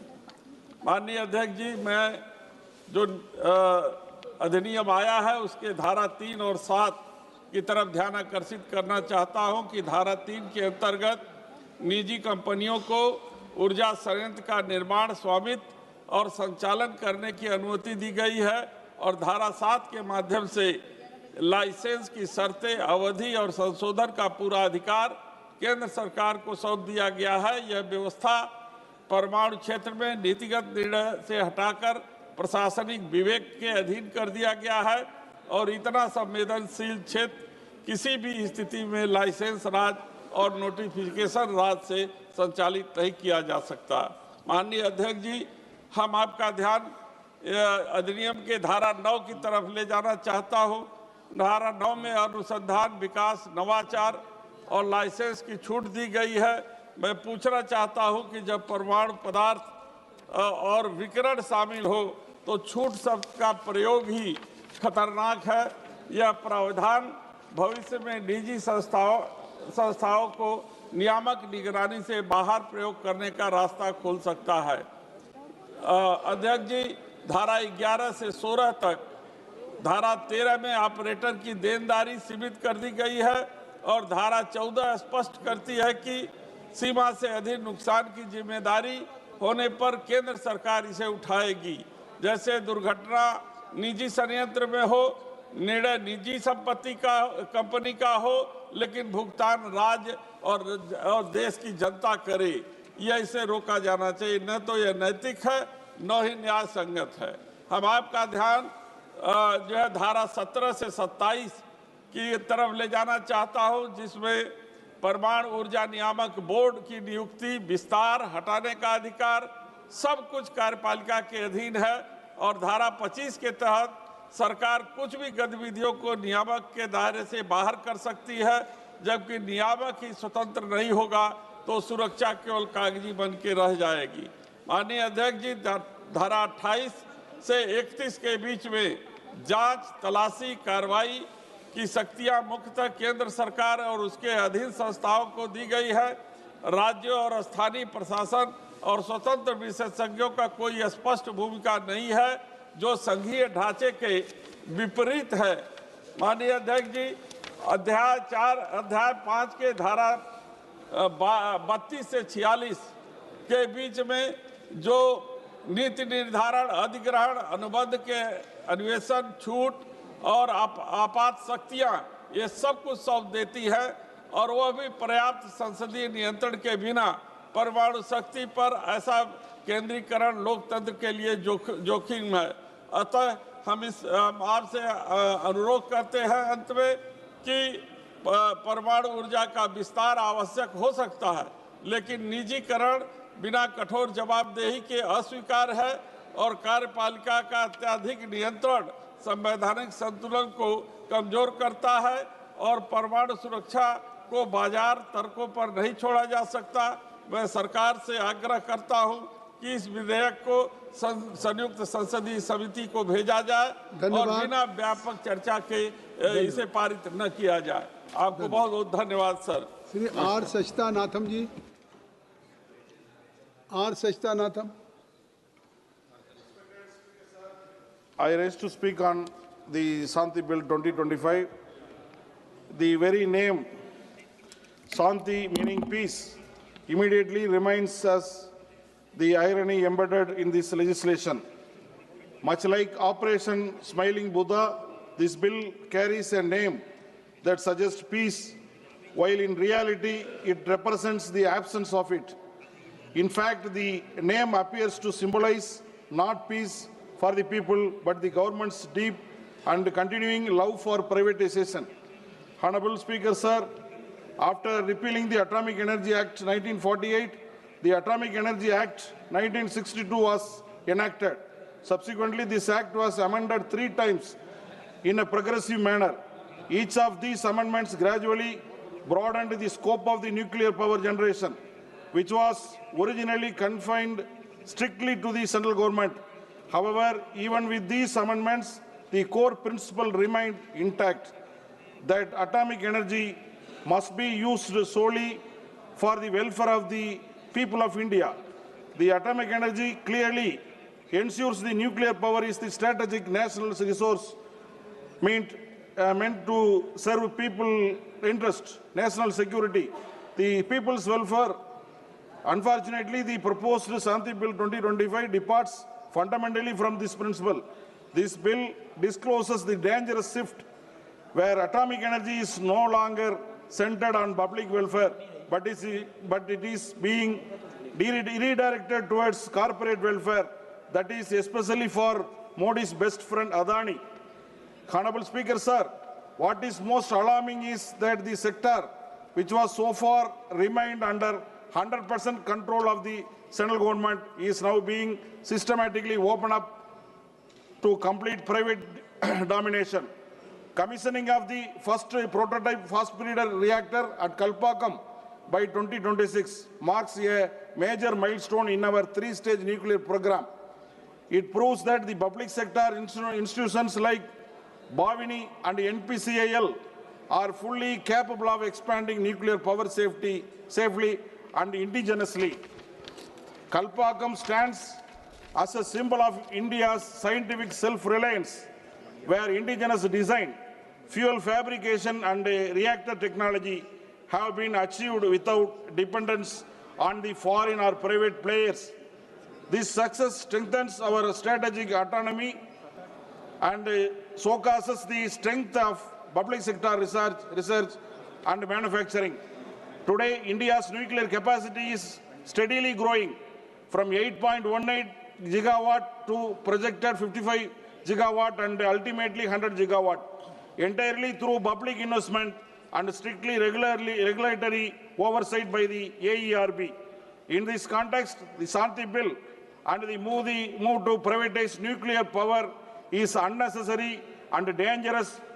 Nuclear energy involves high-risk technologies like fast breeder reactors and radioactive waste management, which cannot be driven by profit motives. This is not merely a policy change. It is a profound shift in the philosophy of the governance. Atomic energy is not an ordinary commercial commodity. It concerns national safety, environmental security, and the future of our people. Handing it over to private corporate interests raises serious questions about accountability, safety, and sovereignty. Through you, sir, I seek clarify from government of several serious concerns regarding the entry of the private sector into nuclear power generation. Who will supply the nuclear fuel to private nuclear power plants? Will it be imported by private entities or supplied by the government? How will spent fuel be stored, monitored and controlled? What mechanism will ensure the long-term safety and security of spent fuel? Who is bear the responsibility, sir? One minute, sir. Who will bear the responsible for the decommissioning the nuclear fuel plants after completion of the 40-year life cycle? In the unfortunate event of the nuclear accident, who will bear the nuclear liability and compensate the affected public? Honorable Speaker, sir, I wish to draw the attention of the House to reports published in the New York Times regarding the nuclear device that has installed in the Nanda Devi region of Himalayas and subsequently went missing. It was reported that the device contained nearly one-third of the plutonium used in the Nagasaki atomic attack. Even today, local leaders and communities fear that the plutonium from the last device may have entered a glacier, posing a serious threat to the people living downstream. Sir, even in the case of, just 1 minute, sir, case of the government-owned a nuclear device, no authority has taken responsibility to this day. Therefore, Honorable Speaker, sir, I strongly urge the House to carefully examine the true intent of the consequences of the Shanti Bill 2025 and to ensure that atomic energy remains a public asset used strictly for the welfare of the people of India and not for the profit of the few corporates like Adani. Thank you very much, sir. Thank you, Chairman Sahib, for giving me this opportunity. This historic, sustainable harnessing and advancement of nuclear energy for transforming India Bill 2025, Shanti Bill, otherwise 2025. Manya Pradhan Mantri, I support the bill under the leadership of our Honorable Prime Minister Shri Narendra Modi ji. The entire world, the leader of this world, is trying to make India in 2047 a Viksit India. For that, this nuclear energy bill, it is commendable and is acceptable in all sphere. The Atomic Energy Act 1962 was enacted after repealing the Atomic Energy Act 1948. After so many permutation, combination and rectification, the nuclear power production originally confined to the central government, to the government companies and joint venture companies. But now, with a strong research and development support since inception of the nuclear power program, India could achieve self-reliance in nuclear fuel cycle technology and has been carrying out the nuclear power program in the responsible manner. With the adequate experience now in place, it is time to ripen augment its nuclear installed capacity to newer clean energy security and reliable round-the-clock power for national data center and future-ready. As Modi ji is trying, Bharat is trying to new India, new Bharat. So this is requirement of 100 gigawatt of nuclear power in 2047. The data centers, quantum computing is coming. Now it is 8 gigawatt only. So now this is a quantum job in electric generation. So India has set up an ambitious plan to achieve the energy independence with a roadmap of decarbonization by 2070. So in this view, reasons mentioned, it is necessary to enact the new comprehensive legislation, namely the Sustainable Harnessing and Advancement of Nuclear Energy for Transforming India Bill 2025, and to repeal the Atomic Energy Act 1962 and the Civil Liability for Nuclear Damage Act 2010. So the new legislation is aligned to achieve the objective of increasing share of nuclear energy in the total energy mix of India, facilitating innovation in nuclear science technology, expanded in the application for non-power application, and continue to honor India's obligation towards safety, security, safeguards, and total nuclear ability. So future of India is going to depend upon this. So basic purpose and points of this bill are that to provide, authenticate the person specified in clause 3 of the bill for production of the nuclear energy, and providing for the suspension and cancellation of such license and safety authorization in certain situations, to provide for regulation of application for nuclear and radiation technology in healthcare, basically healthcare, food and agriculture, industry, research, and other non-power uses. So the future is AI, the future is EV and semiconductor. So this will definitely help this new Bharat. To exempt research, development, and innovation action from licenses, to provide for a pragmatic civil liability regime for nuclear damage, to confer statutory status to the Atomic Energy Regulatory Board, which is reorganized, to strengthen the implementation of security safeguards, the provide policy framework and quality assurance or smooth coordination of emergency preparedness and response. So the bill has a permits the Department of Government of India and company, joint venture, etc. to set up facilitation to undertake the activities specially in clause only under a license, a safety authentication. It further empowers the central government to reserve certain activities sensitive in nature under the exclusive control, because only government cannot do it, as 100 gigawatt of power is required. In government sector, you can go up to 50, as scientists have told. The next 50, it can by private sector handshaking. So the bill enables the Board of Regulating Manufacture, Use, Export, Import, Transport, Transfer, etc. of any radioactive substances and radiation generation equipment. The bill also empowers the central government to undertake exploration activities in uranium and other. As I have talked that you can have a private partnership or other.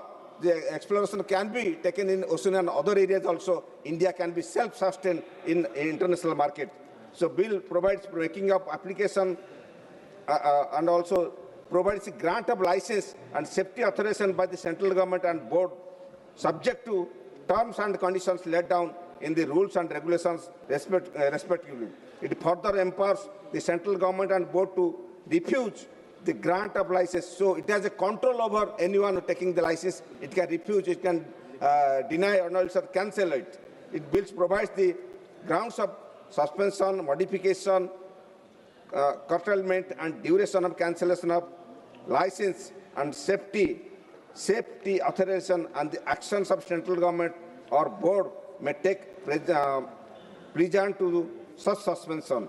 So the bill also pursues to carry out research development. As research development is high-end topic, so handshaking with the private agency and other agency, research development takes a major role. So design and innovation of matter relating to nuclear energy and radiation for the peaceful use. And the bill provides duties of persons granted license fee and other things. And the bill also able to nuclear damage caused by nuclear incidents. So any damage in nuclear incident also it takes care occurring in nuclear installation as well as the nuclear installation occurring outside the nuclear installation involving nuclear material in the cost of carriage and before and after another operator has assumed the liability. So bill has various other activities also. The bill provides the circumstances under the operator shall not be able for nuclear damage, including where the nuclear damage is caused by nuclear incident. If there is a natural disaster on any war. Between him and chair, you should not cross. Okay. Any nuclear disaster or civil war, so it will not Thank take you, care. Veraji. Kindly conclude. Only one minute. The bill imposes obligation on the operator to take out before beginning the operation of nuclear installation insurance policy and any such thing. So central government has control over this, any private agency, and I hope this bill will definitely create a new revolution in atomic energy sector. And for that, I demand also in my area, my Jashpur constituency, it is still capital of India. It is a mines and other lots of energy is required. If a nuclear energy station can put in my constituency, I will welcome it. Thank you. Jai Jagannath. Sri Y.S. Avinash Reddy ji. Very good. So thank you for this opportunity, sir. Sir, before talking about the sustainable harnessing and advancement of nuclear energy bill, I would like to go one step back, sir.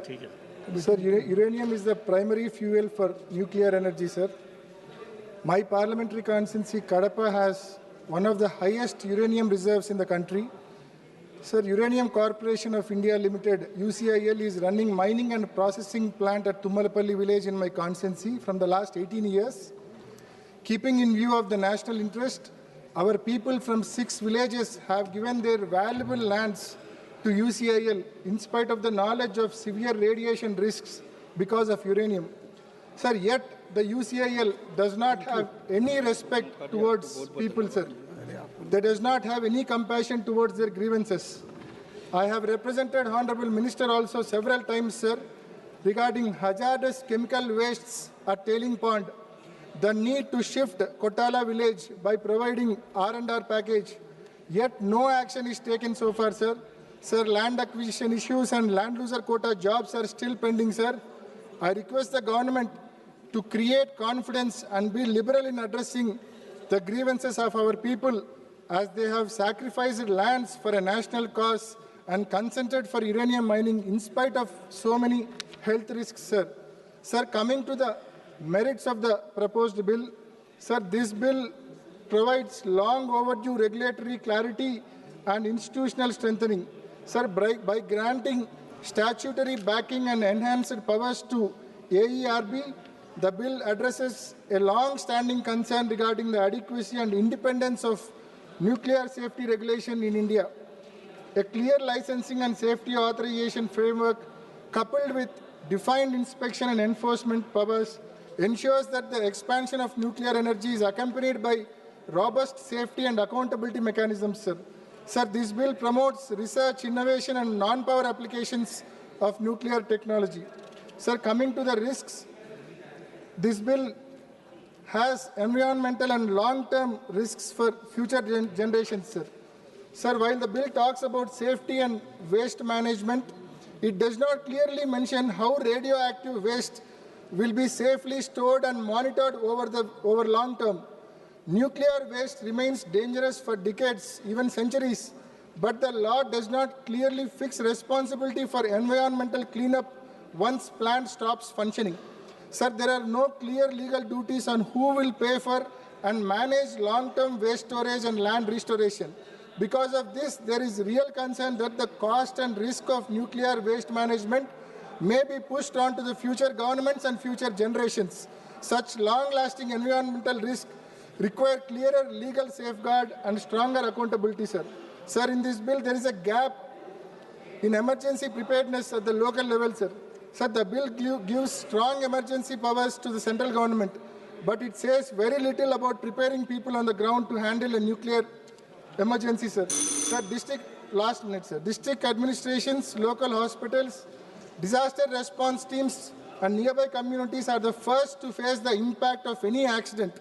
However, the bill does not clearly talk about training, medical preparedness, emergency drills, or public awareness programs in areas around nuclear plants.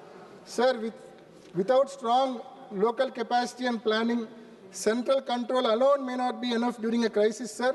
This gap raises concern about whether our emergency response system is truly ready to protect lives of the citizens, sir. Okay. Sir, with these comments and with these suggestions, I support this bill, sir. Thank you. Thank you. Thank you. माननीय सदस्य श्री सुधाकर सिंह जी.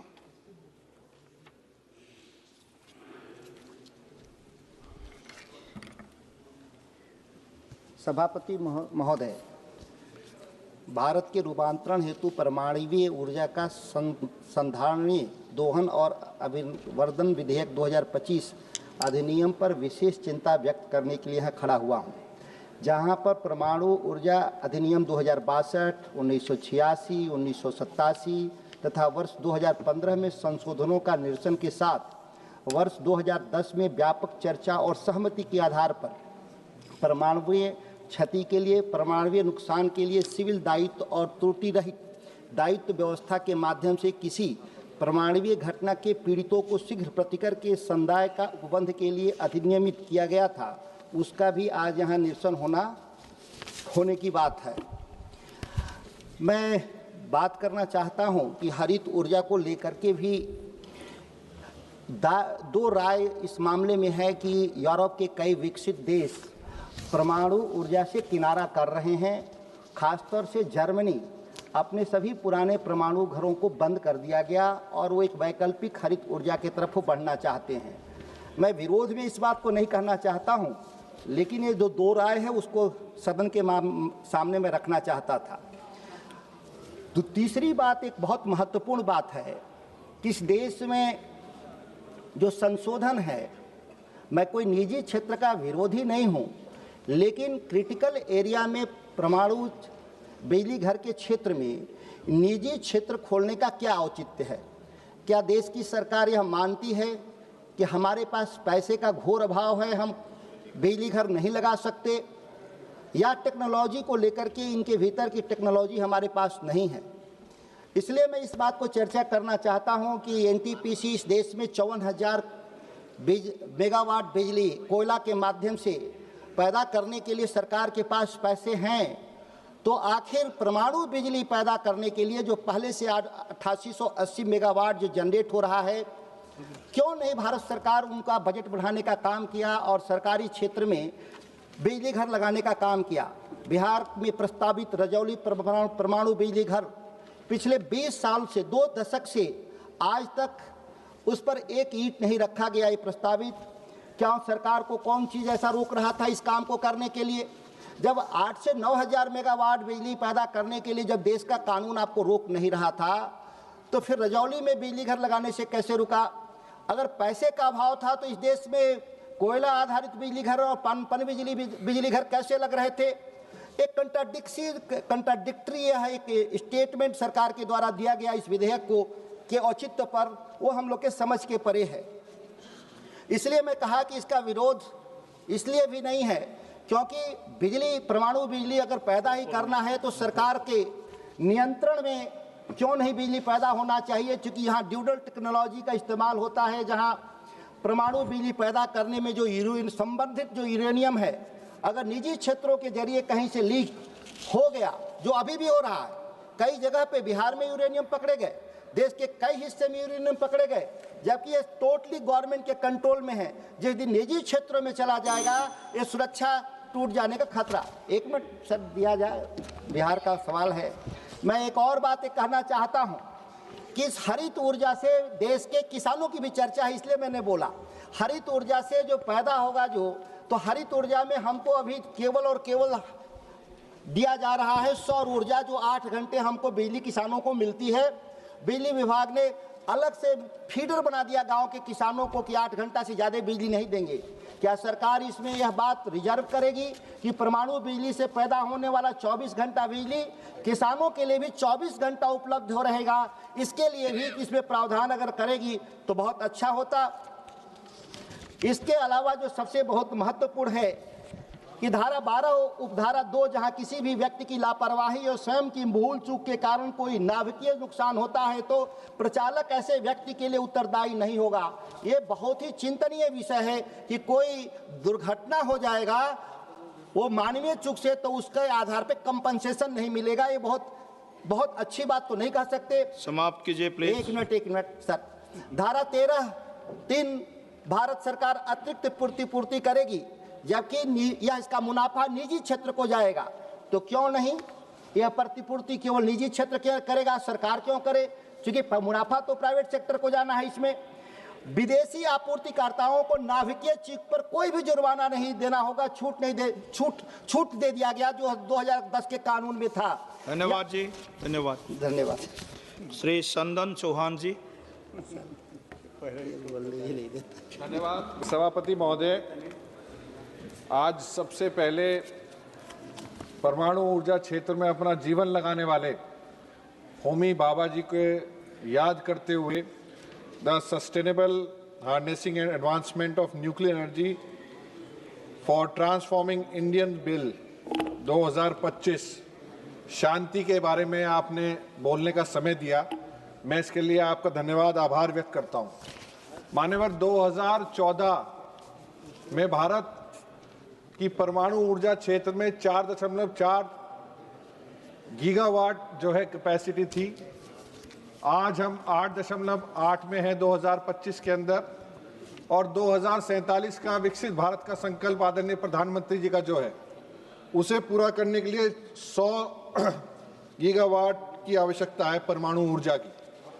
इन जरूरतों को देखते हुए जहां thorium का बड़ा संग्रह भारत के क्षेत्र में है और पाया जाता है, वहीं इसे भारत के लोगों के कल्याण तथा अन्य शांतिपूर्ण प्रयोजन के लिए परमाणु ऊर्जा के विकास, नियंत्रण और उपयोग हेतु एक विधिक ढांचा प्रदान किया जा सके। इस बिल के आने के पश्चात परमाणु ऊर्जा अधिनियम 1962, 1986, 87 और 2015 में जो संशोधन किए गए, कहीं ना कहीं उनको ध्यान में रखते हुए मजबूती प्रदान करने का काम होगा। वर्ष 2010 में CLNDA जो civil liability for nuclear damage act है, उसके अंदर जो बदलाव किए गए, कहीं ना कहीं उन सभी चीज़ों को ध्यान में रखते हुए परमाणु घटना के पीड़ितों को शीघ्र प्रतिकर एवं उपलब्ध कराया जाए, ये अधिनियम में किया गया है। मान्यवर, वर्तमान विश्व परिस्थितियों को देखते हुए और भारत जैसी बड़ी आबादी जिसकी जरूरतों को पूरा करने के लिए लोकहित के अंदर ये बिल अति आवश्यक है। भारत पूरी जिम्मेदारी के साथ न्यूक्लियर एनर्जी का संग्रह, परमाणु ऊर्जा कार्यक्रम का संचालन, हमारे पास परमाणु अनुभव उपलब्ध है। यह समय भविष्य को तैयार करने के लिए और नए प्रयोग हेतु विश्वसनीय 24 घंटे विद्युत आपूर्ति क्षेत्र में परमाणु क्षमता को स्थापित करने और SMR जो हमारा जो है SMR स्मॉल मॉड्यूलर रिएक्टर्स के अनुसंधान के विकास हेतु, क्योंकि लगातार सरकार और आदरणीय हमारे मंत्री जी डॉक्टर जितेंद्र सिंह जी, उनका विजन इसमें ही दिखाई पड़ता है कि 2025-26 में 20,000 करोड़ का जो है निवेश किया गया था रिसर्च एंड डेवलपमेंट के लिए। 2033 तक कम से कम 5 स्वदेशी जो है डिज़ाइन के हमारे SMR जो है हम डेवलप कर लें, इसकी अति आवश्यकता है। मान्यवर, भारत 2070 तक डीकार्बनाइजेशन क्षेत्र में एक बड़ा लक्ष्य निर्धारित किया है। इसको पूर्ण करने में कहीं ना कहीं ये हमारा बिल मददगार साबित होगा। जीवांश ईंधनों पर निर्भरता कम करने, रणनीतिक ऊर्जा एवं इलेक्ट्रिक वाहन को अपनाते हुए ग्रीन हाइड्रोजन प्रोडक्शन हेतु 2040 तक दोगुनी होगी, जो पर्यावरण के लिए बेहतर होगा। मान्यवर, AI एक सुझाव आदरणीय पूरे सदन के सामने है। AI और न्यूक्लियर एनर्जी दोनों म्यूचुअल बेनिफिशियरी हैं और एक दूसरे से रिश्ता रखते हैं। जहां AI सेफ्टी और एफिशिएंसी न्यूक्लियर ऑपरेशंस में इंप्रूव करने का काम करेगी, वहीं AI की बढ़ती मांग को न्यूक्लियर पावर लो कार्बन ऊर्जा का स्रोत है। AI न्यूक्लियर लाइफ साइकिल को डिजाइन से लेकर डीकमीशनिंग तक मदद करने का काम करेगा। एनहांस सेफ्टी और monitoring, nuclear operation efficiency, maintenance, reactor design and full management, चाहे रिसर्च एंड डेवलपमेंट के क्षेत्र में हो, चाहे सिक्योरिटी और सेफ गार्ड के क्षेत्र में हो, हमेशा इसमें एआई की मदद ली जा सकती है। आप समाप्त कीजिए प्लीज। अच्छा मान्यवर, एक मिनट के अंदर खत्म कर। मान्यवर, यह बिल सुरक्षा का भी सुनिश्चित करने की गारंटी देता है, वहीं ऑपरेटर और आपूर्तिकर्ताओं की जिम्मेदारियों को स्पष्ट में विभाजन करने का काम करता है। अनिवार्य बीमा के साथ साथ विनाशकारी घटनाओं के लिए सरकारी समर्थन सुनिश्चित करने का काम करता है। कन्वेक्शन और सप्लीमेंट्री कंपनसेशन के साथ साथ डाटा सेंटर्स के लिए हमारा बड़ा संरक्षण हो, उसके लिए भी यह अति आवश्यक है, और न्यूक्लियर वेस्ट मैनेजमेंट के लिए बहुत आवश्यक है। बहुत बहुत धन्यवाद। मान्यवर, 20 सेकंड में खत्म कर रहा हूं। अंत में मैं इतना ही कहना चाहूंगा, भारत को बेहतर भविष्य के लिए ये बिल पक्ष विपक्ष को साथ मिलकर इसका समर्थन करना चाहिए, और यह बिल जहां शांति का रास्ता दिखाता है वहीं शक्ति का अभ्यास करना सिखाता है। आपने बोलने का मौका दिया, मैं इसके लिए धन्यवाद और आभार व्यक्त। धन्यवाद जी। शिरोमा प्रसाद जी।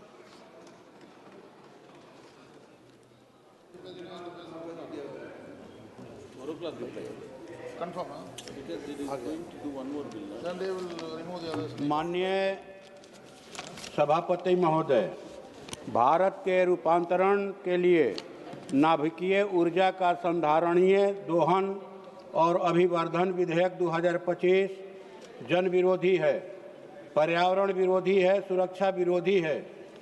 विदेशी देशी कॉरपोरेट घरानों को निजी फायदा पहुंचाने के मकसद से लाए गए इस विधेयक का मैं विरोध करता हूं। इतने महत्वपूर्ण और गंभीर विधेयक पर चर्चा हो रही है महोदय, माननीय प्रधानमंत्री जी को ऐसे अवसर पर जरूर सदन के अंदर रहना चाहिए था। सभापति महोदय, हम आपके माध्यम से सरकार से पूछना चाहते हैं कि क्या सरकार देश के सार्वजनिक क्षेत्र के उपक्रमों का संचालन, सुरक्षा देने और विकसित करने में सक्षम नहीं है, जो एक एक करके देशी विदेशी कॉरपोरेट घरानों के हवाले इन्हें करते जा रहे हैं। क्या हमारे देश की ऊर्जा जरूरतों को पूरा करने के लिए हमारे देश में आविष्कार करने वाले सक्षम वैज्ञानिक, इंजीनियर और धन की कमी है? क्या देशी विदेशी कंपनियों से राय करके उनके निजी फायदे के लिए ये विधेयक लाए जाते हैं? क्योंकि किसानों के तथाकथित फायदे के लिए बनाए गए 3 कृषि कानूनों के समय भी यह दिखाई पड़ा कि सदन में विधेयक आने और कृषि कानून बनने के पहले ही अडानी अंबानी के बड़े बड़े गोदाम अनाज रखने के लिए देश के विभिन्न हिस्सों में बन गए थे। महोदय, परमाणु सुविधाओं का निजीकरण, वर्तमान में रेडियोधर्मी और निर्धारित पदार्थों की खरीद, प्रसंस्करण, उपयोग और निपटान केंद्रीय सरकार और उसके सार्वजनिक क्षेत्र की एजेंसियों जैसे कि परमाणु ऊर्जा विभाग, DAE, NPCIL, UCIL के अन्य कठिन नियंत्रण में है। विदेशी निवेश वाले निजी कंपनियों को परमाणु ऊर्जा संयंत्रों के संचालन की अनुमति देने से यूरेनियम, प्लूटोनियम और खर्च किए गए ईंधन के प्रबंधन से देश में अकल्पनीय खतरा, सुरक्षा पैदा हो सकती है। यह सामरिक संपत्ति पर राज्य के नियंत्रण को कमजोर करेगा, जो राष्ट्रीय सुरक्षा के लिए खतरा है। अनुसंधान में छूट महोदय, 1 सेकेंड। धारा 9 लाइसेंस के बिना परमाणु ऊर्जा में अनुसंधान विकास की अनुमति देती है। यह छोटी मात्रा का उल्लेख करती है, लेकिन इसका स्पष्ट माप देने में विफल रहती है। उच्च लागत के कारण केवल कुछ ही निजी कंपनियां भाग लेंगी, जिससे ऊर्जा क्षेत्र में एकल इकाई का एकाधिकार होगा और बिजली महंगी होगी। आप समाप्त कीजिए प्लीज। अंत में यह 2010 के देयता अधिनियम की पुरानी देयता सीमा को दोहराता है, जिसमें मुद्रास्फीति को नहीं जोड़ा गया है। क्षतिपूर्ति की राशि मिलियन है, जबकि 1989 में भोपाल गैस कांड के समय यूएस के साथ $470 मिलियन का भुगतान किया गया था। महोदय, उत्तरदायित्व तो नहीं बनाया गया है कंपनियों को, बल्कि इसका उत्तरदायित्व तो दिया गया है कि अगर कहीं कोई दुर्घटना होती है तो इसका जवाबदेह जो है परमाणु ऊर्जा का संयंत्र चलाने वाला कर मैंने ऑपरेटर होगा, कंपनियां इसके बाहर से बाहर है महाराज। डॉक्टर शर्मिला सरकार जी, पुनः इस विधेयक पर पुनर्विचार किया जाए। धन्यवाद।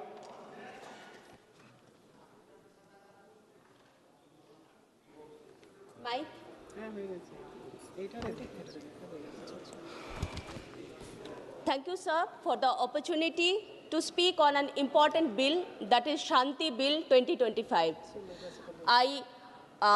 On behalf of my party, All India Trinamool Congress, I stand to oppose the bill because of excessive privatization of a key sector. Sir, for decades, India treated nuclear energy as a strategic public responsibility, not because of ideology, but because of scale of risk.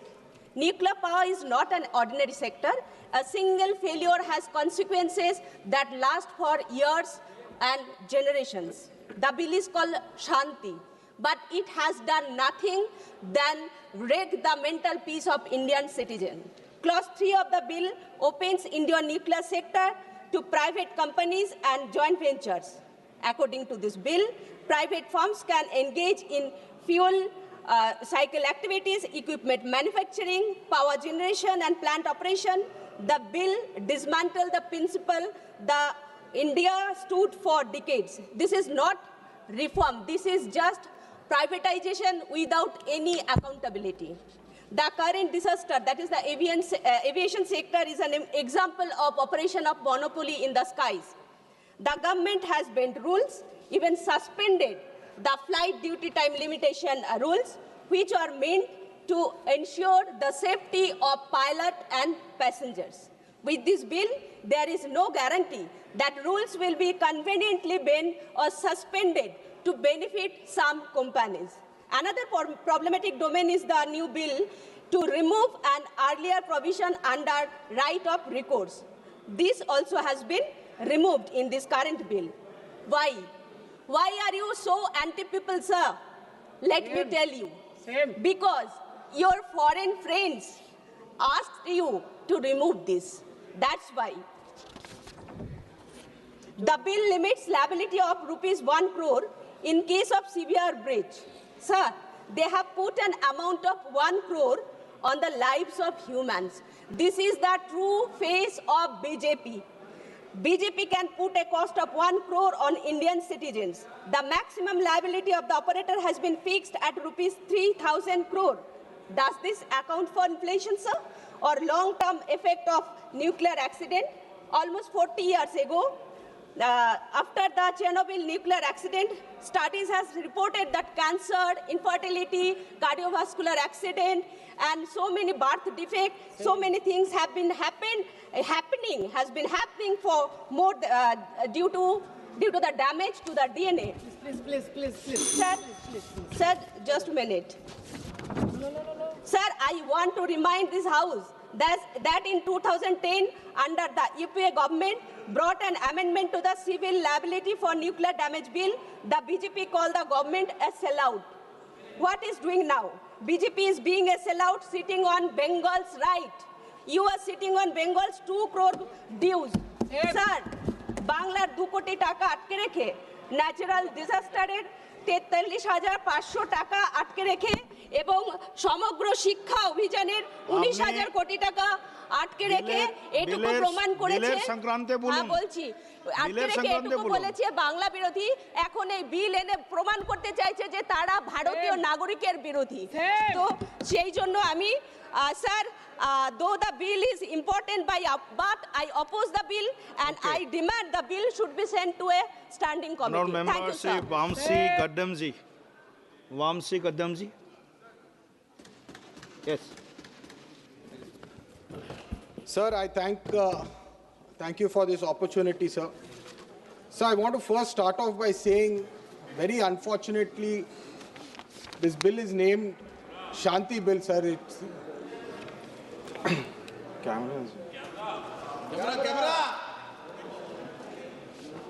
Without camera, no talking, sir. Sir, this camera, sir, camera. Sir, this bill has been named the Shanti Bill, sir. मेरे हिसाब से ये bill तो एक अशांति bill होना चाहिए sir, because the points that are raised in this bill are very dangerous to the safety of our country, sir.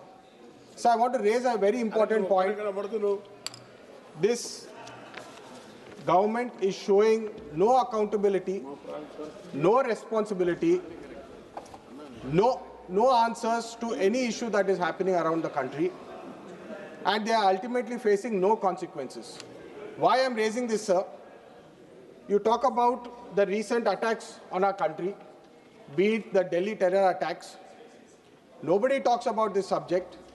We all saw Rahul Gandhi ji raise that after Operation Sindoor, what is the government going to do when there is a next attack that is going to happen on our country? Unfortunately, nobody talks about this. When we try to raise it, there's no time allocated to that. When we talk about unemployment issues, the government doesn't take any responsibilities. They promised 2 crore jobs per year since the last 11 years. Nobody talks about that. You talk about Indigo crisis, there is no accountability on that. The government is encouraging private players. When Indigo makes 7,000 crores profit and Air India makes 10,000 crores losses the same years, the government doesn't talk. The rupee devaluates, the government doesn't talk. So why I'm raising all these important issues is, when this government introduces a bill like the atomic bill, removing the liability from the suppliers, who is going to be liable when an accident or an incident happens in the nuclear space, sir? So we have to understand the biggest disastrous change is the change to the civil liability law. If you are so confident that there are not going to be any accidents, there are not going to be any nuclear incidents, I've heard some of the members say that we are very safe, there's no incident going to happen, then why is this liability law being removed, is my question to the Honorable Minister through you, sir. So when we talk about France, Russia, China, South Korea, all of them are state-owned and government-owned, sir. Who will be responsible is the biggest question that comes when we talk about this bill. The government is passing this bill to put national security, national defense in the hands of private players, sir. I want to ask, what is it that the people have given mandate for? And are the people okay when we take such draconian decisions in putting such power in the hands of few private players, sir? So we all know, Honorable Member Manish Tiwari ji has rightly raised, when Adani has shown interest to enter the nuclear space, within a month, this bill is put up, sir. Is it a pure coincidence, or are we repeatedly doing the same mistakes that were done in the last 10 years? Sir, we have to learn from history. We always keep looking at the mistakes that our predecessors have done, and we have to take forward-thinking actions. We have to take decisions which impact our children of the future for the better. But unfortunately, sir, this Shanti bill is all about risk.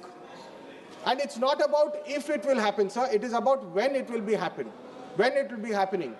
And when such an untoward incident happens, if everything is safe, if everything is diluted, the liabilities are diluted, the nuclear danger, the nuclear incident does not care about intention, sir. It does not care if it is a private player that is owning the nuclear plant or it's a government player that is owning the nuclear plant.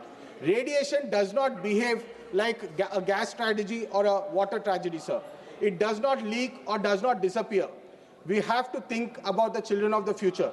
Radiation is zameen mein bas jati hai, sir. India's previous governments, previous leaders would take responsibility if there was any untoward incident, if there was loss of life to the people of our country. We have heard about resignations of ministers taking responsibility in our earlier governments. But unfortunately, today, we simply divert the topic and we go on to the next one. Sir, I repeatedly want to raise that sending this bill to the private players and giving private players whole and sole responsibility would be dangerous for the people of this country. I feel this bill is against the interest of our country, the safety of our country, and the safety of the citizens of our country. Privatization of nuclear power has failed repeatedly globally, and I urge this government to rethink its decisions, to have some liability on the private players and the suppliers in order to ensure safety and the security of our country. Thank you, sir. Jai Hind. Very good. माननीय सदस्य श्री अनूप धोत्रे जी. Thank you, Speaker Sir, for allowing me to speak on this important bill, the Sustainable Harnessing and Advancement of Nuclear Energy for Transforming India Bill 2025, known as the Shakti Bill. Honorable Speaker Sir, it is our Prime Minister's target to achieve 100 gigawatt of nuclear power capacity by the year 2047. It has been observed in cities like Delhi, located near thermal power plant, experience nearly 30 to 40% of the total pollution due to emissions from coal-based thermal power plants. Additionally, coal transportation to thermal power station is predominantly carried out through Indian Railways, accounting nearly 49% of the total freight movement. This heavy reliance on coal freight occupies a substantial portion of Indian railway capacity, leading to constraints on passenger train services and the movement of other essential goods. Sir, nuclear power today is no longer merely a source of electricity. It is a strategic national asset. During 2024-25, India generated 56.68 billion units of nuclear electricity, thereby preventing an emission of 56.68 million tons of carbon dioxide in a single year, which was one of the lowest life cycle greenhouse gas emissions. Nuclear energy strongly supports India's commitment in achieving net zero emissions by 2070. Nuclear reactor produce hydrogen by using methods such as electrolysis and advanced thermochemical cycles or hybrid methods. Hydrogen is fuel of automobile industry with zero emissions. Sir, nuclear power also is cost-effective and commercially viable. Some of the cheapest electricity in India today is generated by nuclear power plants. The Tarapur Atomic Power Station Unit 1 and 2 generate electricity at less than 1 rupee, which is highly competitive. Moreover, our nuclear power operator, NPCIL, is AAA rated company, consistently earns commercial profit, clearly dispelling the notion that nuclear power in India is not an economically viable option. However, the cost of establishing a nuclear power plant in India is approximately 20 crores per megawatt. Therefore, private sector participation is very essential. Sir, the bill replaces outdated legislation with a single, comprehensive and future-ready framework. It strengthens significantly our regulatory oversight, rationalizes civil liability provisions, enables responsible participation with fully safeguarding national interests. It establishes a strengthened Atomic Energy Regulatory Board, which clearly defines power for licensing, safety authorization, inspection, enforcement, emergency response, and public outreach, thereby ensuring transparency and enhancing public confidence. Sir, the BARC has developed TAG24, which stands for Trombe Akola Groundnut 24, a popular and high-yielding groundnut variety through mutation and recombination breeding at its Trombe facilities. This variety was developed by crossing mutant derived from Spanish improved groundnut variety and was achieved in collaboration with Dr. Panjabrao Deshmukh Krishi Vidyapith PDKV, the Agriculture University serving my constituency Akola. This was a successful collaboration and stands a fine example how nuclear science and agriculture research can directly benefit farmers at grassroots level.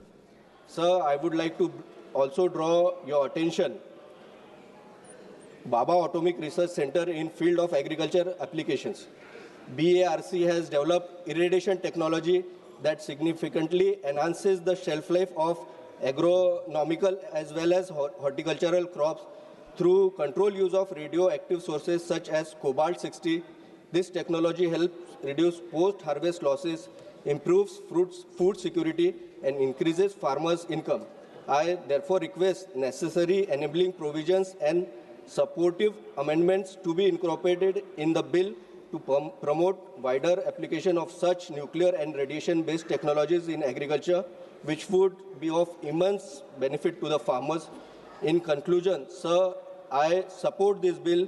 This landmark legislation strengthens India's energy security, accelerates climate action, promotes technological leadership, ensures public safety. I strongly support this bill and urge the August House to do the same in larger national interest. Thank you, sir.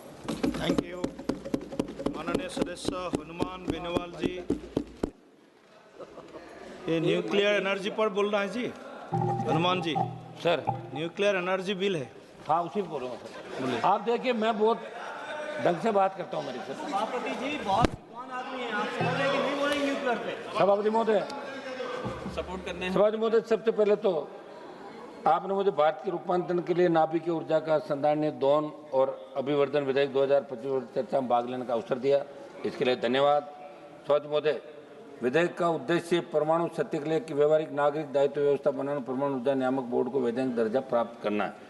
मैं आपके माध्यम से कहना चाहता हूँ कि परमाणु ऊर्जा क्षेत्र में क्रम रूप से आप निजी क्षेत्र को प्रवेश दे रहे हैं।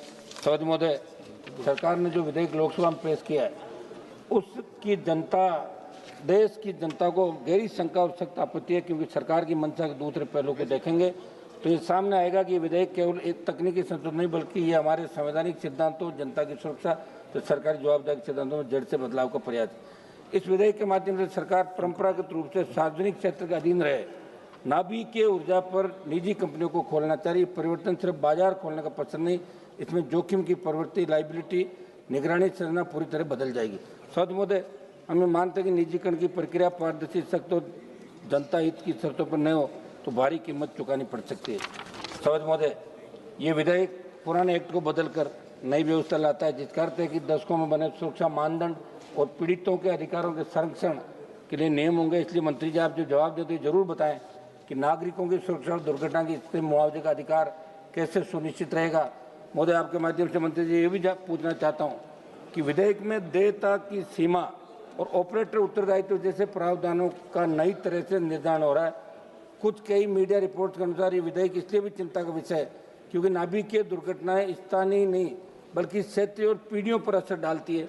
ऐसे बहुत सीमांत जोखिमों के लिए सीमित लाइबिलिटी पीड़ितों के पुनर्वास, पर्यावरण सर्वनाश के समय अपर्याप्त साबित हो सकती है। नागासाकी और हिरोशिमा का उदाहरण इस बात को दर्शाता है कि इतिहास से हमें कुछ सीखने की आवश्यकता हमेशा ध्यान रखना चाहिए। इतिहास अपना आपको दोहराता है। सभापति महोदय, निजीकरण, ये विधेयक नाभिकीय ऊर्जा जैसे अति संवेदनशील क्षेत्र को निजी कंपनियों के लिए खोलता है। मंत्री जी से पूछना चाहता हूँ कि क्या सरकार ये गारंटी दे सकती है कि मुनाफे की दौड़ में सुरक्षा से समझौता नहीं होगा, क्योंकि इतिहास बताता है कि जब भी उच्च जोखिम वाले क्षेत्रों में निजीकरण हुआ नुकसान आम जनता ने ही उठाया। दूसरा सवाल, दुर्घटना हुई तो जिम्मेदार कौन?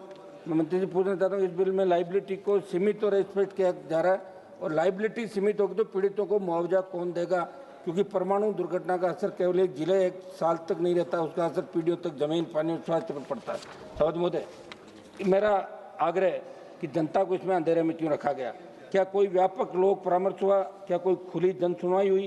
क्या सरकार का ऐसा रवैया नीतिगत व जबरदस्ती नहीं? महोदय मंत्री जी, जब आप ये बताएं कि रेडियो धर्मी कचरे का स्थायी और सुरक्षित निपटान कहाँ और कैसे होगा, क्योंकि अगर आज इसका उत्तर नहीं है तो भविष्य की पीढ़ियों में जरूर ये जेल छोड़ के जा रहे हैं। आपके माध्यम से सरकार को ये भी कहना चाहता हूँ कि विकास का मतलब ये नहीं कि सुरक्षा को कुर्बान कर दिया और जनता के अधिकारों को सीमित कर दिया जाए। मंत्री जी, लाइबिलिटी कानून को पीड़ित केंद्रित बनाया जाए, परमाणु ऊर्जा को पूरी तरह सार्वजनिक जवाबदेही के दायरे के अंदर रखा जाए। सभापति जी, ये अटल जी ने ये पोखरण के अंदर परमाणु जो परीक्षण किया था, और निश्चित रूप से उस समय बहुत बड़ा दबाव था। उससे पहले कांग्रेस सरकार के अंदर 1974 में परमाणु परीक्षण हुआ, और हिंदुस्तान ने बाहरी जितनी भी बड़ी ताकतें थी उनको दरकिनार करते, उनके दबाव को परमाणु परीक्षण करके ये वर्ल्ड में संदेश दिया कि हिंदुस्तान परमाणु क्षेत्र में बड़ी ताकत बन के उभर गया। लेकिन आज अपन जो करने जा रहे हैं, ये कोई खिलौनों की दुकान नहीं खोल रहे हैं, अपन खिलौना बना लिया कर लिया। ये हमारे पास अगर मेक इन इंडिया की अपन बात कर रहे हैं, जब परमाणु क्षेत्र में अपन प्राइवेट को घुसा देंगे सबको, तो अपन खुद क्या करेंगे? ये वर्ल्ड जानना चाहता है। ये मैसेज गलत वर्ल्ड के अंदर आपका जा रहा है। ये हमारी मांग है कि इसको एक बार आप पूरा सोच विचार करके और उसके बाद इसको पारित कराएं। बहुत बहुत धन्यवाद। महत्वपूर्ण मुद्दे हैं। माननीय सदस्य Shri MP Abdul Samad Samadani. Sir, thank you, sir. Sir, while taking part in this very important discussion, On the Shanti Bill, I am reminded of a statement made by the famous American theoretical physicist Julius Robert Oppenheimer. Sir, when Oppenheimer witnessed the birth of atomic age, he is often called as the father of atomic bomb. When he witnessed the birth of atomic age, he recalled Bhagavad Gita and he quoted these verses of Bhagavad Gita. Divi Surya Sahasrasya Bhaved Yuga Paduttida Yadibha Sadrishisa Syad Bhasastasya Mahatmana. Which means, if the radiance of 1,000 suns were to burst forth at once in the sky, that would be like the splendor of the mighty one. Unquote. Sir, it is a verse of awe, also of a warning. Warning about a power that overwhelms human control. Sir, that warning must guide this august assembly, this house, when as we debate the Shanti Bill. Sir, the very acronym Shanti invokes peace, tranquility and sustainability. But sir, it is very unfortunate to state that the bill, though it expands nuclear power generation, it leaves behind a statutory vacuum, especially in three very important, sensitive, critical areas. I draw the attention of the Honorable Minister. First of all, the bill fails to establish a truly independent nuclear safety regulator. Sir, such a regulator has to be made answerable to the Parliament, insulated from both the executive and the nuclear establishment. But sir, unfortunately, the bill does not have such a provision. Sir, in a sector where a single failure can cause irreversible harm, regulatory subordination is unacceptable. Secondly, sir, the bill ushers in private and foreign participation in one of the most strategically sensitive sectors of the Republic. Sir, the bill is indebted to privatization. And sir, handing over such a sensitive area, sensitive domain to the corporate interests. Nuclear power is not an ordinary power source. It is inseparable from national security, public safety, and intergenerational responsibility. Sir, opening this domain to the profit-seeking private sector, it is equal to opening doors to the risks of regulatory capture, dilution of accountability, and erosion of sovereign control. Sir, nuclear disasters do not respect balance sheets. Chernobyl speaks a lot. Sir, the entire regions were rendered inhabitable, generations scarred, and costs were borne out not by the corporates, but by the people and the state.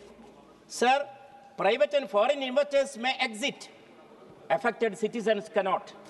Thirdly, sir, my criticism, my opposition, my accusation to this bill is that the bill is conspicuously silent on long-term radioactive waste management and emergency preparedness. Okay, sir, we have, sir, 7 minutes our party. No. 2 minutes, sir, I will conclude.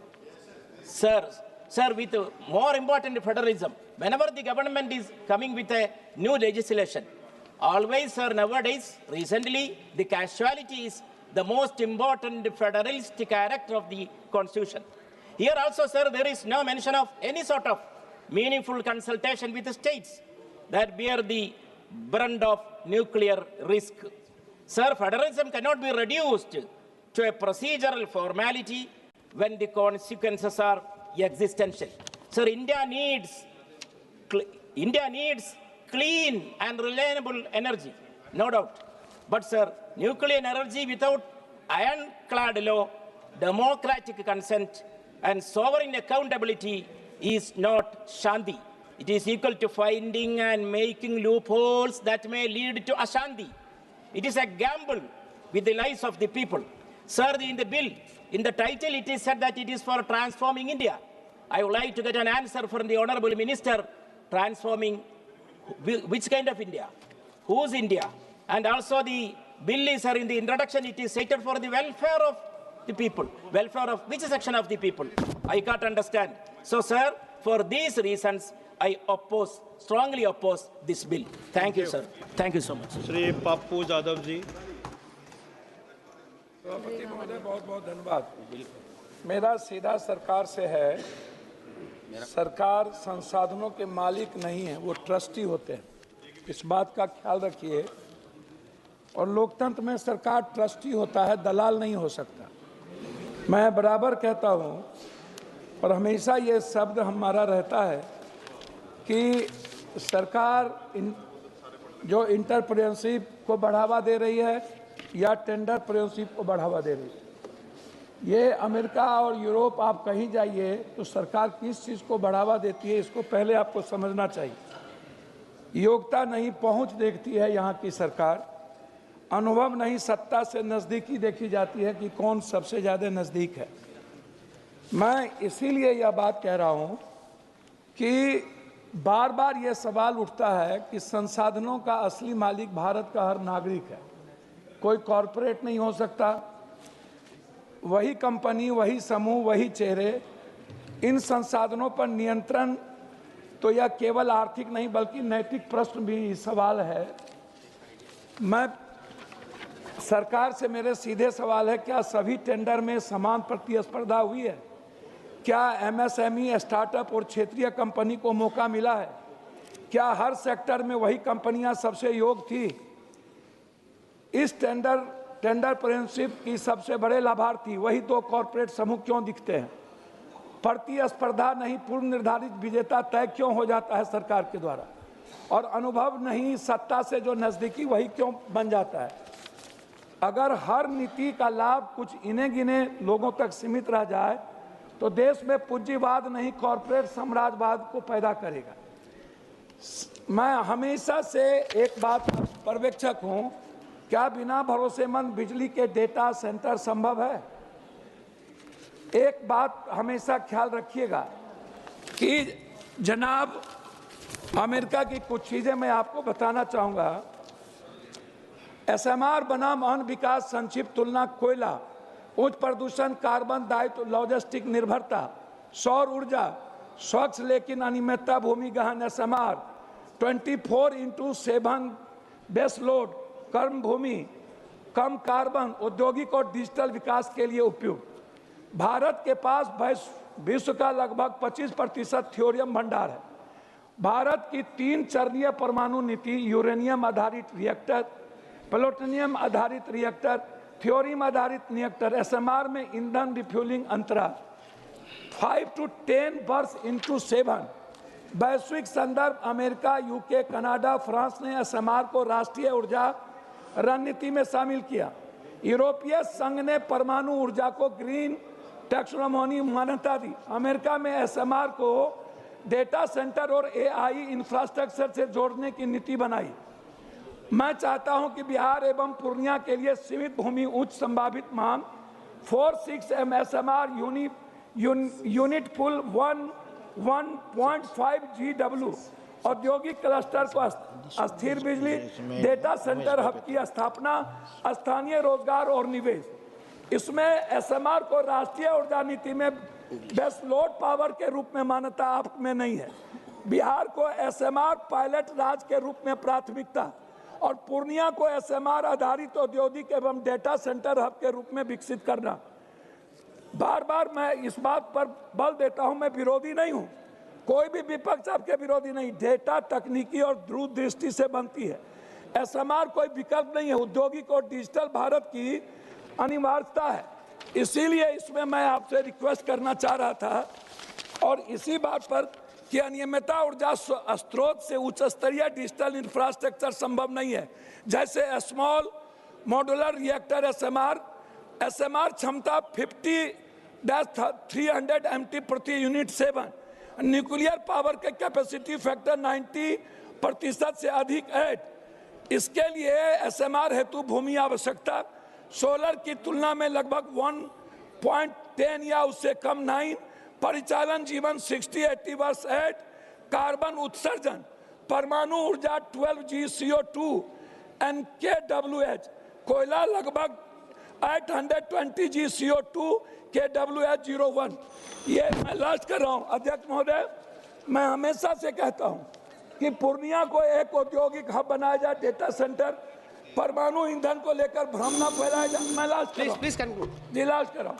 मेरा आपको है कि ऊर्जा सुरक्षा डर से नहीं दृष्टि से चलता है, आप डर से मत चलाइए। मैं लास्ट कर रहा हूँ, 1 मिनट उमास भाई पटेल लास्ट 1 मिनट। चिंता जो है सुरक्षा मानकों की पारदर्शिता, दुर्घटना सर स्थानीय जनता की समिति, निजी क्षेत्र की भूमिका। थैंक यू सर, एक माइक और माइक। ये सबसे इम्पोर्टेंट। माननीय अध्यक्ष महोदय, मैं शांति विधेयक पर अपने विचार रखने के लिए खड़ा हुआ हूँ। ये विधेयक भारत के परमाणु ऊर्जा क्षेत्र का निजी क्षेत्र के लिए खोलने का प्रस्ताव करता है, जो सरकारी एकाधिकार को समाप्त कर प्राइवेट कंपनियों की भागीदारी की अनुमति देगा। भारत के परमाणु कार्यक्रम के संस्थापक डॉक्टर होमी भाभा जी ने एक बार कहा था कि अविकसित देशों के पूर्ण औद्योगिकरण हमारी सभ्यता की निरंतरता और उसके आगे के विकास के लिए परमाणु ऊर्जा केवल एक सहायक साधन ही नहीं बल्कि एक अनिवार्यता है, और परमाणु ऊर्जा के उपयोग का ज्ञान मानव इतिहास के एक नए युग का प्रतीक है। इस विधेयक के माध्यम से हम उस दृष्टि को साकार करने की दिशा में कदम बढ़ा रहे हैं, लेकिन सावधानी पूर्वक। महोदय जी, यह विधेयक भारत की ऊर्जा सुरक्षा को मजबूत करने की क्षमता रखता है। वर्तमान में भारत में 24 परमाणु रिएक्टर कार्यरत है, जिनकी कुल स्थापित क्षमता 8,180 मेगावाट है, जो देश की कुल बिजली उत्पादन का मात्र 2% से भी कम है। निजी क्षेत्र की भागीदारी से $26 मिलियन का निवेश आ सकता है, जिससे 2040 तक 11,000 मेगावाट की नई क्षमता जुड़ सकती है और 2047 तक 100 गीगावाट का लक्ष्य प्राप्त करने में मदद मिलेगी। इससे पूंजी का प्रवाह बढ़ेगा, विदेशी तकनीक का आदान प्रदान होगा, जैसे कि अमेरिका और फ्रांस में प्राइवेट कंपनियों की भागीदारी से नवाचार हुआ है, और ऊर्जा क्षेत्र में नवाचार को बढ़ावा मिलेगा। यह रिन्यूएबल एनर्जी की सीमाओं को, जैसे मौसम पर निर्भरता को पूरा करेगा, कोयला आयात पर निर्भरता कम करेगा, जो वर्तमान में 80% ऊर्जा आवश्यकताओं को पूरा करता है, और ये आर्थिक विकास को गति देगा। उद्योग जगत और विदेशी भागीदारी के लंबे समय से चली आ रही मांगों को ये विधेयक संबोधित करेगा, जिससे स्वच्छ ऊर्जा लक्ष्यों की प्राप्ति का योगदान होगा। महोदय, हालांकि परमाणु ऊर्जा में सुरक्षा और पर्यावरण से संबंधित जोखिम बहुत अधिक है। निजी क्षेत्र के लाभ को प्राथमिकता दे सकता है, जिससे सुरक्षा मानकों में कमी आ सकती है। पिछले हादसे जैसे कि चेर्नोबिल और जापान का फुकुशिमा हमें सतर्क करते हैं, जहां रेडियोएक्टिव लीक से लाखों लोग प्रभावित हुए थे और पर्यावरण को लंबे समय तक नुकसान पहुंचा था। भारत में भी रेडियोएक्टिव सामग्री चोरी की कई मामले सामने आए हैं, जो प्रोफरेशन के जोखिम को बढ़ाते हैं। साथ ही परमाणु कचरा प्रबंधन और पीड़ितों के मुआवजे में पारदर्शिता सुनिश्चित होनी चाहिए। विधेयक में विदेशी नियंत्रण पर रोक अच्छी है, 49% की सीमा, लेकिन क्या भारतीय कंपनी पर्याप्त रूप से तैयार है? महोदय जी, ऑटोनॉमिक एनर्जी रेगुलेटरी बोर्ड की क्षमता भी सीमित है और प्राइवेट भागीदारी से नए जोखिम जैसे साइबर अटैक या आतंकवाद का खतरा बढ़ सकता है। महोदय जी, मैं ठोस सुझाव देना चाहता हूँ, ऑटोनॉमिक एनर्जी रेगुलेटरी बोर्ड को पूरी तरह स्वतंत्र रखें और उनके लिए पर्याप्त बजट वर्तमान में जो है उनसे दुगुना तथा विशेषज्ञों की नियुक्ति करें, ताकि वह प्राइवेट प्रोजेक्ट की निगरानी प्रभावी ढंग से कर सके। सुरक्षा प्रावधानों को और मजबूत करें, नियमित ऑडिट, जन सुनवाई और पर्यावरण प्रभाव मूल्यांकन। सर, मैं 5 मिनट दिए, मैंने 3 ही मिनट हुआ, 1 मिनट में कंप्लीट अनिवार्य करें। साथ ही स्मॉल मॉड्यूलर रिएक्टर के लिए विशेष गाइडलाइन बनाए। निजी भागीदारी में 49% की विदेशी हिस्सेदारी को सीमा को बनाए रखें, लेकिन पारदर्शी निविदा प्रक्रिया लागू करें ताकि भ्रष्टाचार न हो। प्राइवेट कंपनियों को न्यूक्लियर फ्यूल और रिएक्टर ऑपरेशन से दूर रखें, केवल इंफ्रास्ट्रक्चर और लॉजिस्टिक तक ही सीमित रखें। इन सभी बिंदुओं के साथ मैं सरकार से आग्रह करता हूं कि सभी आवश्यक विवरण सदन के समक्ष रखें, उचित और तर्कसंगत सार्थक चर्चा के माध्यम से चिंताओं का समाधान करें और ये सुनिश्चित करें कि ये विधेयक भारत के परमाणु कार्यक्रम की गौरवशाली विरासत को आगे बढ़ाते हुए भविष्य की आवश्यकताओं के लिए जिम्मेवारी तैयार करें। अंत में ये विधेयक अगर सही ढंग से लागू हुआ तो भारत को ऊर्जा स्वतंत्र बना सकता है, लेकिन सुरक्षा के साथ कभी भी समझौता न करें। धन्यवाद। Thank you. Shri Chandrashekhar, honourable member. धन्यवाद सभापति जी। नाभिकीय ऊर्जा कोई साधारण क्षेत्र नहीं है। यह सीधे सीधे जन सुरक्षा, पर्यावरण और आने वाली पीढ़ियों से जुड़ा विषय है। ऐसे संवेदनशील क्षेत्र में निजी कंपनियों को प्रवेश देना गंभीर चिंता का विषय है। सरकार कहती है कि निजीकरण से दक्षता आएगी, लेकिन मेरा प्रश्न है, यदि दुर्घटना होगी तो जवाबदेह कौन होगा और पीड़ितों को न्याय कैसे मिलेगा? यह विधेयक कॉरपोरेट को सुरक्षा और जनता को असुरक्षा देता है। सरकार कहती है कि नियामक बोर्ड में वैधानिक दर्जा दिया गया है, लेकिन खंड 7 से और 20 देखें, नियुक्तियां सरकार करेगी, शक्तियां सरकार तय करेगी, हटाने के अधिकार भी सरकार के पास होगा। तो मेरा प्रश्न है, क्या ऐसा नियामक वास्तव में स्वतंत्र होगा? नियामक संस्था को वैधानिक दर्जा देना पर्याप्त नहीं है। सवाल यह है कि वह सरकार और निजी कंपनियों से स्वतंत्र होगी। सभापति जी, हम SC/ST के प्रतिनिधि के तौर पर यहाँ हैं। पिछले जितने सेक्टर प्राइवेट हुए हैं, उनसे SC/ST OBC के कर्मचारियों को चुन चुन कर निकाल दिया प्राइवेट सेक्टर के लोगों ने। तो जब ये प्राइवेट हो जाएगा, निजी क्षेत्रों में चला जाएगा, SC/ST OBC कर्मचारियों के अधिकार की रक्षा होगी, इस बात की गारंटी सरकार को देनी चाहिए। खंड 3, 7 और 9 के माध्यम से नाभिकीय क्षेत्रों में निजी कंपनियों को लाइसेंस और सुरक्षा प्राधिकार देकर प्रवेश का रास्ता खोला गया है, लेकिन मेरा प्रश्न, क्या मुनाफे पर चलने वाली कंपनियां सुरक्षा को सर्वोपरि रखेंगी? महोदय, परमाणु दुर्घटना की कीमत कंपनी देश की जनता को चुकानी पड़ती है। खंड 11 से 15 स्पष्ट करते हैं कि नाभिकीय दुर्घटना की स्थिति में जवाबदेही को सीमित और नियंत्रित कर दिया गया है। यह विधेयक 2010 के नागरिक नाभिकीय दायित्व कानून की मूल भावनाओं को कमजोर करता है। खंड 12 और 13 में प्राकृतिक आपदा, आतंकवाद जैसे वाहनों के तहत देयता से छूट और सीमा तय की गई है। खंड 14 सरकार की देयता को भी सीमित करता है। नाभिकीय दुर्घटना का प्रभाव सालों तक नहीं बल्कि पीढ़ियों तक रहता है, लेकिन यह विधेयक पीड़ितों के अधिकारों पर कानूनी कैप लगा देता है। महोदय, खंड 15 के अंतर्गत निजी संचालकों के लिए बीमा अनिवार्य, लेकिन सरकारी नाभिकीय प्रतिष्ठानों को इससे छूट दी गई। ये दोहरा मापदंड क्यों? क्या सरकारी संयंत्रों में दुर्घटना नहीं हो सकती है? खंड 5 और 25 के तहत यूरेनियम, थोरियम अन्वेषण और संवेदनशील गतिविधियों पर केंद्र सरकार का पूर्ण नियंत्रण स्थापित किया गया है, लेकिन विस्थापन, जल प्रदूषण, रेडियोधर्मी कचरे पर स्थानीय जनता की सहमति और पारदर्शी जन सुनवाई का कोई मजबूत प्रावधान नहीं है। अंत में सभापति जी, हम विकास के खिलाफ नहीं, लेकिन जन सुरक्षा कीमत पर विकास स्वीकार्य नहीं। इसलिए मेरी मांग है कि इसको JPC में भेजा जाए। धन्यवाद। जय भीम, जय Bharat. Thank you. Shri N.K. Premchandar. Thank you very much, Mr. Chairman, sir. Sir, I vehemently oppose this Shanti bill with utmost Ashanti. Why I am opposing is, sir, this is two laws are being repealed. One is Atomic Energy Act of 1962 and another one is Civil Liability for Nuclear Damages 2010. Sir, Atomic Energy Act of 1968 is with an intent to provide for a legal framework for the development, welfare and control of the atomic energy for the welfare of the people and for the peaceful purposes. And also the Civil Liability for Nuclear Damage Act 2010 was enacted to provide for civil liability for nuclear damages and prompt compensation to the victims of the nuclear incident through no-fault liability regime. Sir, through strong development and research, country like India, we were able to have self-reliance in nuclear fuel technology and has been carrying out its nuclear program in a responsible manner even from the time of Pandit Jawaharlal Nehru, and still it is continuing in a responsible manner. We are using it. Sir, now we are planning to achieve zero carbon emission by 2070 and to achieve by 2047 to achieve 100 gigawatt of nuclear power capacity by 2047. For this purpose, the Honorable Ministry is piloting this bill. Sir, my strong objection is, number one is regarding clause 3 of the bill. Sir, it is rampant and indiscriminate privatization of the nuclear power in the country. It is total privatization of the atomic energy, total privatization. Sir, kindly go through clause 3. It is very interesting to see that blank check is being given to the private corporations and multinational corporations. That license can be provided to any government company, any other company, a joint venture company, or any other person. Any other person, any other company, any government company or a joint company can have the license so as to produce the nuclear power. Means rampant and indiscriminate privatization of the nuclear power without having any regulations, without having any guidelines. That is a point which I would like to oppose. Sir, and also I would like to come, that is even 49% of the FDI in certain nuclear activities with an intent to bring both technology and capital in India.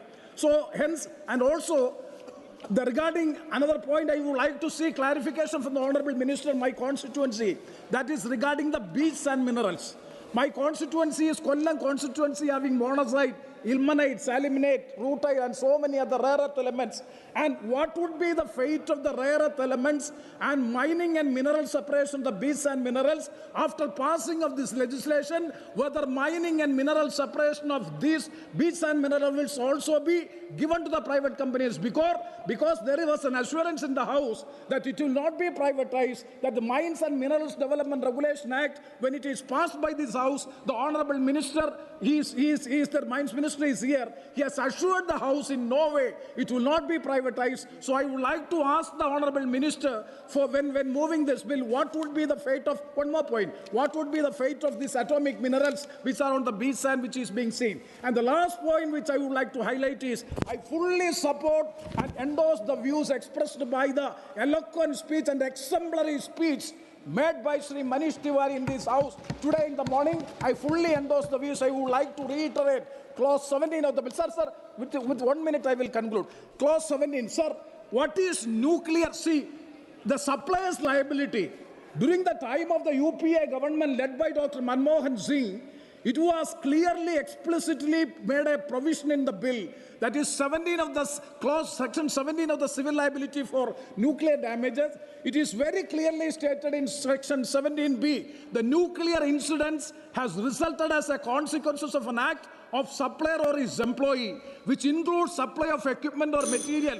I'm finishing. With material with the patent or latent defects in subclass, then he is entitled to, what you say, to recourse what has paid for by the operator. If that be the case, I would like to know from the Honorable Minister why that provision, that is the supplier's liability, is missing in the present bill. That is to be answered by the Minister with these words. Once again, I take this opportunity to oppose the bill. With these words, I conclude. Thank you very much. Honourable Member, Ms. R. Sudha. Thank you, sir. Sir, I rise to oppose this Shanti Bill 2025. Sir, Prime Minister Nehruji passed an Atomic Energy Act in 1962 to provide a strong framework for the development and control the atomic energy for India's national interests. Thanks to the efforts of the Prime Minister Jawaharlal Nehru and Homi Baba and Prime Minister Indira Gandhi, under whose tenure India's first nuclear plant came in 1969, and Dr. Manmohan Singh, India boasts of 24 atomic power plants. Even most of the 10 atomic power plants under the construction right now are a continuation of the Congress started during our tenure, sir. Sir, the Congress party policy towards nuclear energy is built on a foundation that nuclear energy is too dangerous for the profit motive. A critical for Indians' nation and energy security, sir.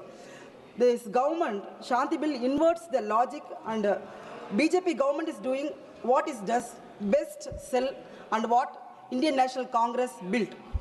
Sir, through this Shanti Bill, the BJP government is playing with Indians' national and energy security. Let us explain, sir. You are allowing 49% of FDI in atomic energy production. This primarily benefits US companies, sir.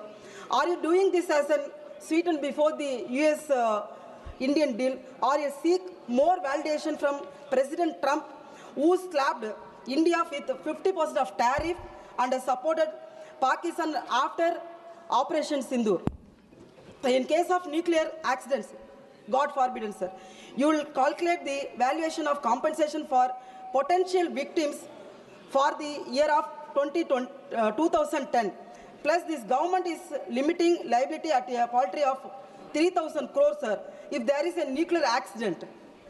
Compare this with rupees 16 lakh crore cost of real-world disasters like Fukushima in Japan.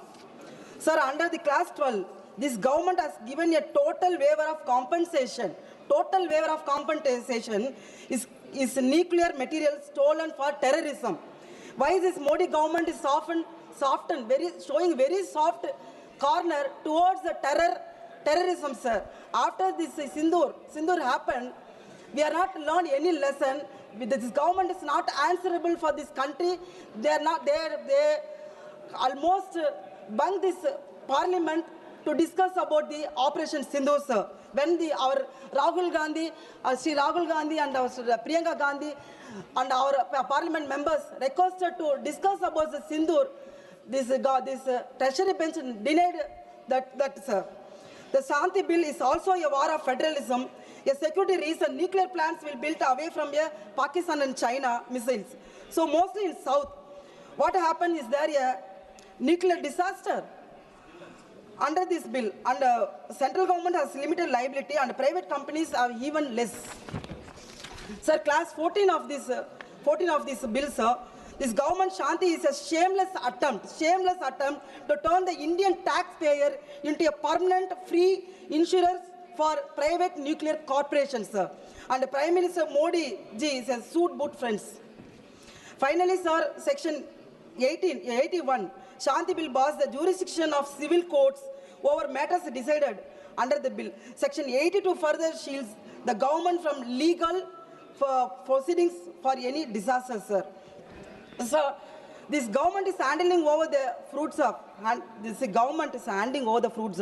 70 years of publicly funded research and nuclear development built by successive Congress governments under global sanction to private entities. The temples of modern India are being sold to the traders of New India. Sir, Mahatma Gandhi இந்த தேசத்திற்காக சுதந்திரத்தை பெற்று தந்தார். அவர் பெயரை 100 நாள் வேலைவாய்ப்பு திட்டத்தில் நீக்குகிறார்கள்.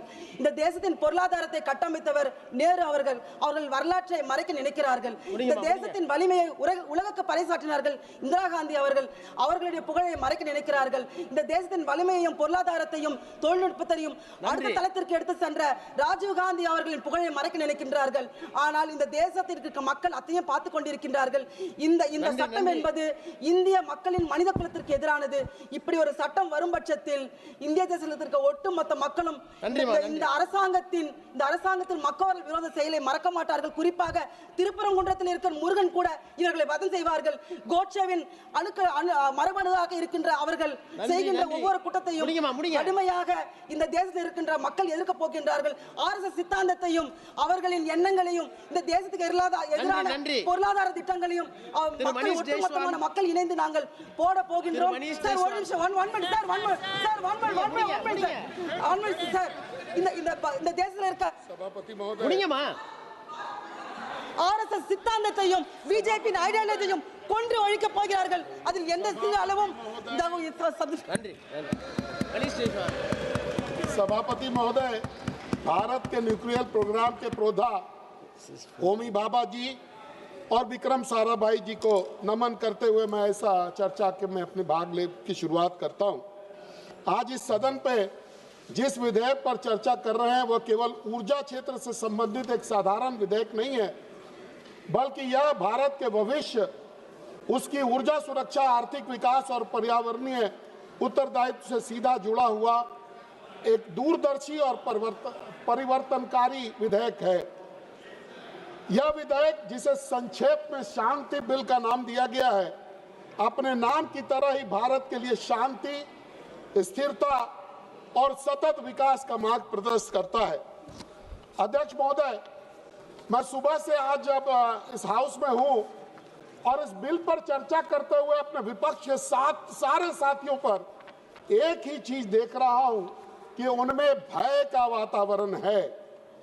लेकिन मैं ये पूछना चाहता हूं कि उनको ऐसा क्यों लग रहा है कि इसमें सुरक्षा और दुर्घटना का ही केवल समावेश होगा?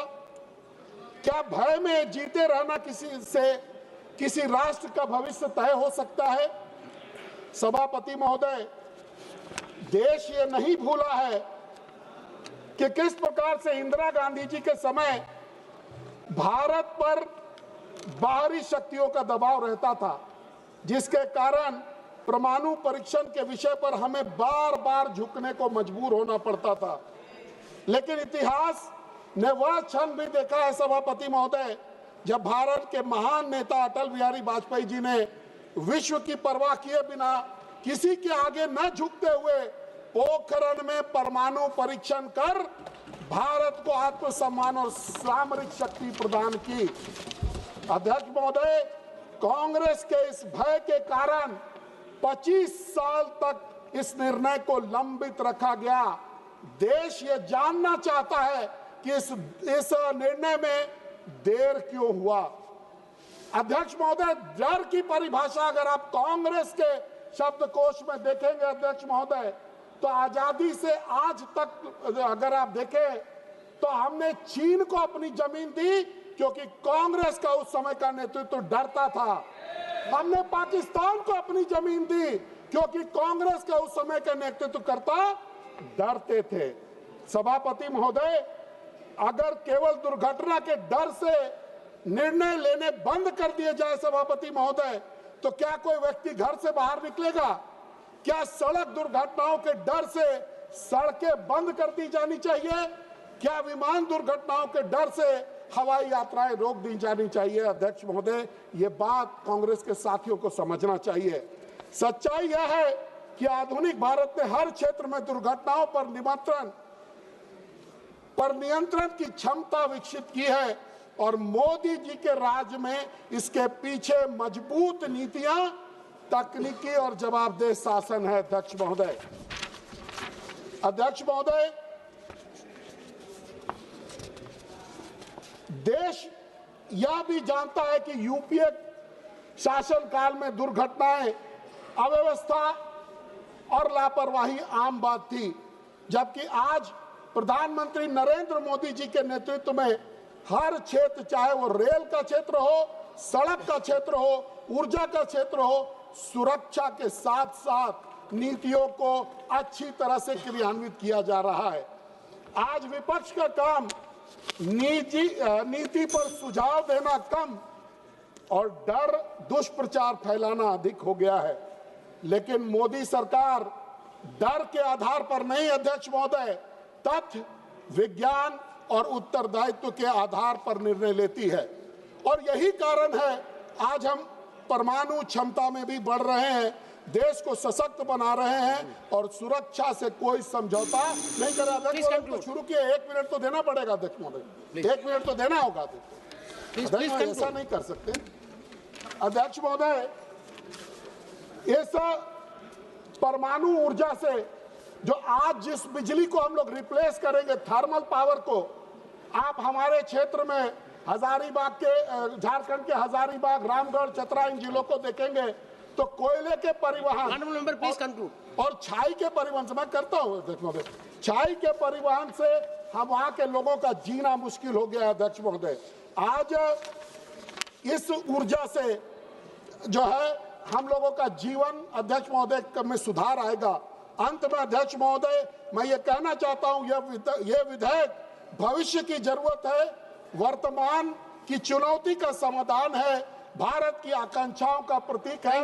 मैं इस विधेयक का पुरजोर समर्थन करता हूं। धन्यवाद। Thank you. नमस्कार। पुष्पेंद्र सरोज।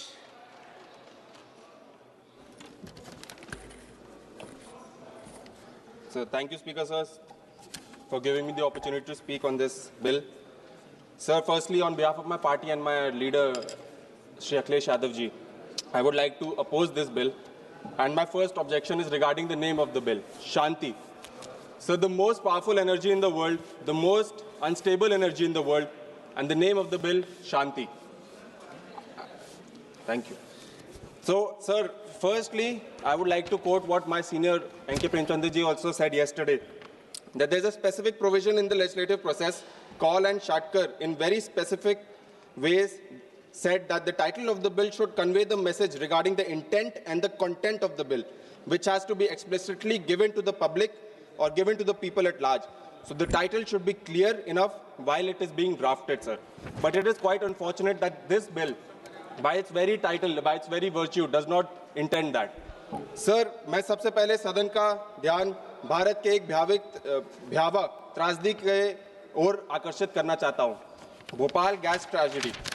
सर 1984 एक ही रात में 3000 से अधिक निर्दोष लोगों की मृत्यु हो जाती है, 15,000 से अधिक लोगों को जान उसके कई वर्ष के बाद जो उससे उनको डिजीज हुई उसमें गंवानी पड़ती है, और अभी तक 5 लाख से अधिक लोग बीमारियों और दूषित जल के प्रभाव से झेल रहे हैं। सर ये क्यों हुआ? क्योंकि जो कंपनीज थी उन्होंने अंतर्राष्ट्रीय सुरक्षा मानकों और जवाबदेही को नजरअंदाज किया गया। इस त्रासदी ने हमें एक राष्ट्र सबक सिखाया। जब खतरनाक उद्योगों में लायबिलिटी को कमजोर किया जाता है तो न्याय सबसे पहले मर जाता है।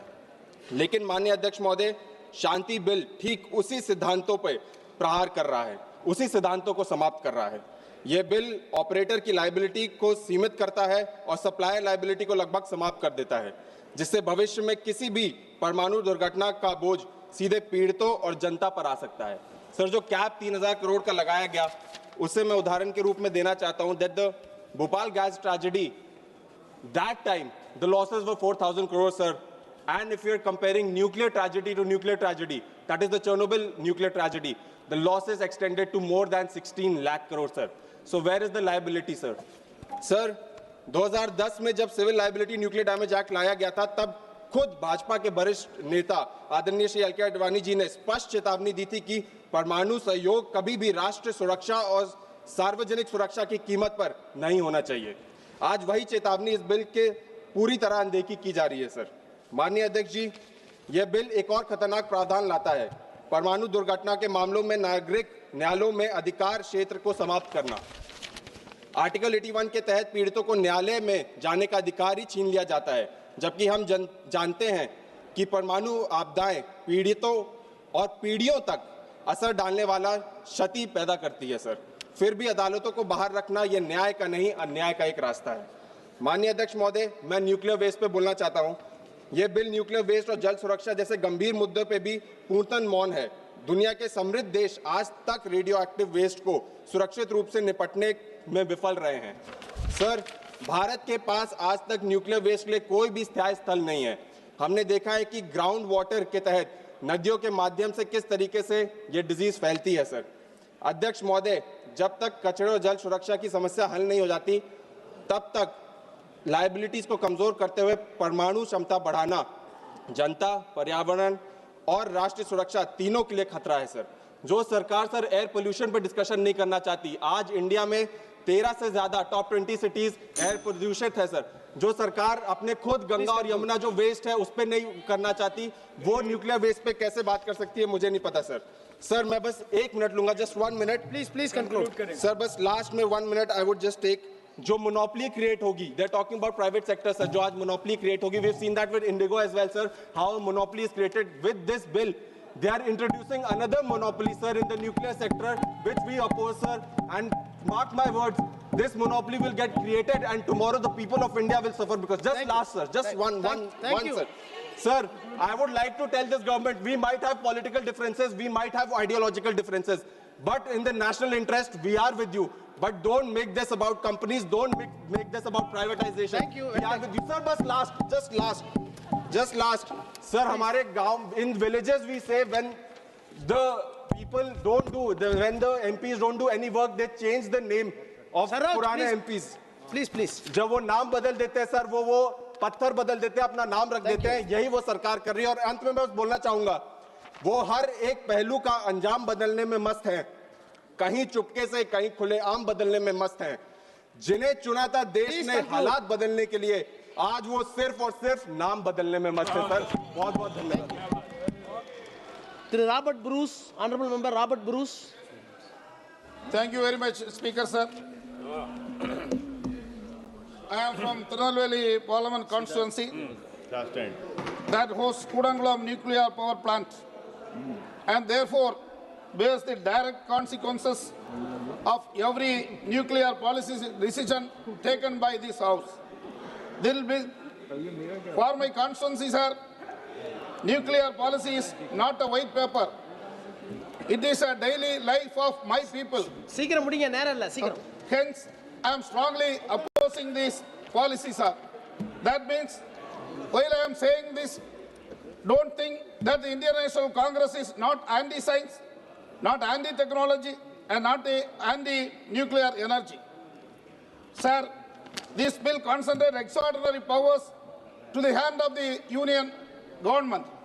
For example, even for land acquisition, which is vested with the state governments, this bill takes care of land acquisitions also.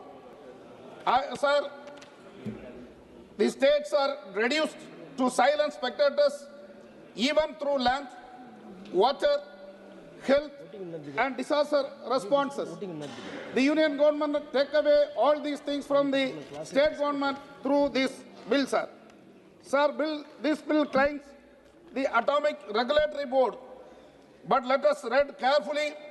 The chairperson and members are appointed by the Government of India on the recommendations of committee constituted by the Atomic Energy, sir.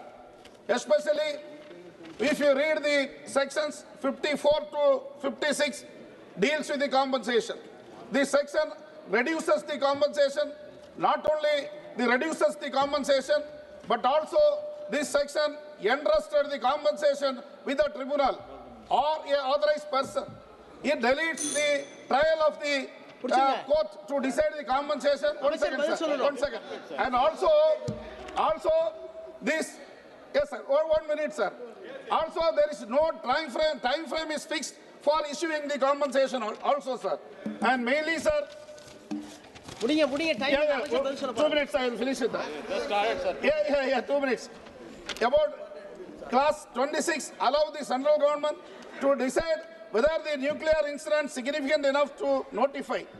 If a radiation occurs in Kudangulam, will the people of Idindagarai, Kudangulam and Kuttanguli will wait for some order passed from the Delhi, sir? And there is no facility there. If the serious incident occurs in Kudangulam, if fishing grounds are contaminated, if lives are destroyed for generations, this government should not forget about the incidents happened in Chernobyl, 3 Mile Island, 3 Mile Islands and Fukushima, sir. Mainly, I would say that this bill allows the private sector to enter into the nuclear energy, sir. We really suspect this introduction of the bill for the private sector. We feel and we suspect that this government wanted to give the nuclear energy also to the private party like corporate companies like Adani and Ambani, sir. So I strongly object the bill and ask the government to refer it to the Joint Parliamentary Committee or Select Committee, sir. Thank you so much, sir. Honorable Minister. Honorable Minister, please.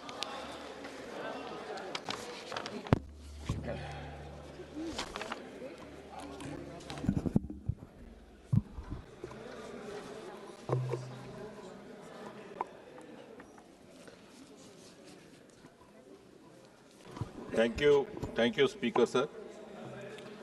At the outset, I have to thank the honorable members. इस bill का title था शांति, and I have to compliment you all for living up to this title in the letter and spirit of the title. बड़ा शांति पूर्वक ये सारी चर्चा संपन्न हुई है, इसके लिए धन्यवाद भी और बधाई भी। इससे पहले कि मैं कुछ आगे कहूं, माननीय जिन सदस्यों ने इसमें भाग लिया उनका नाम लेते हुए उनका धन्यवाद करना है। मनीष तिवारी जी, हमारे मित्र, शशांक जी, सौगत राय दादा, अरुण नेहरू जी, कृष्णा प्रसाद जी, सुप्रिया सुले जी, अरविंद सावंत जी, शशि थरूर जी, शंकर लालवानी जी, दरियाशील राव जी, प्रतिमा मोंटाल जी, शशिकांत सेंथिल जी, वीरेंद्र सिंह जी, सचिदानंदम जी, रविंद्र नारायण जी, वाईएस अविनाश रेड्डी जी, सुधाकर सिंह जी, चंदन चौहान साहब, सुदामा प्रसाद, शर्मिला सरकार जी, वांसी कृष्णा कदम, अनूप संजय दोत्रा, हनुमान बेनीवाल जी, सामदानी साहब, पप्पू यादव जी, प्रेमचंद्रन जी, बाबू भाई पटेल, चंद्रशेखर जी, सुधा जी, मनीष जायसवाल जी, पुष्पेंद्र जी, सब ने अपने अपने ढंग से अपनी बात रखने का प्रयास किया है। रॉबर्ट क्रूज, सॉरी, मैंने ये सब बिंदु लिखित में अपने पास रखे हैं, लेकिन चूंकि अध्यक्ष महोदय का ये कहना था कि ये तमाम बिंदुओं पर विस्तार में तफसील में बात उत्तर में आए, इसलिए उस बात का लाभ लेते हुए और साथ ही साथ कुछ एक बातों का उत्तर देने का प्रयास करूँगा चंद एक मिनटों में।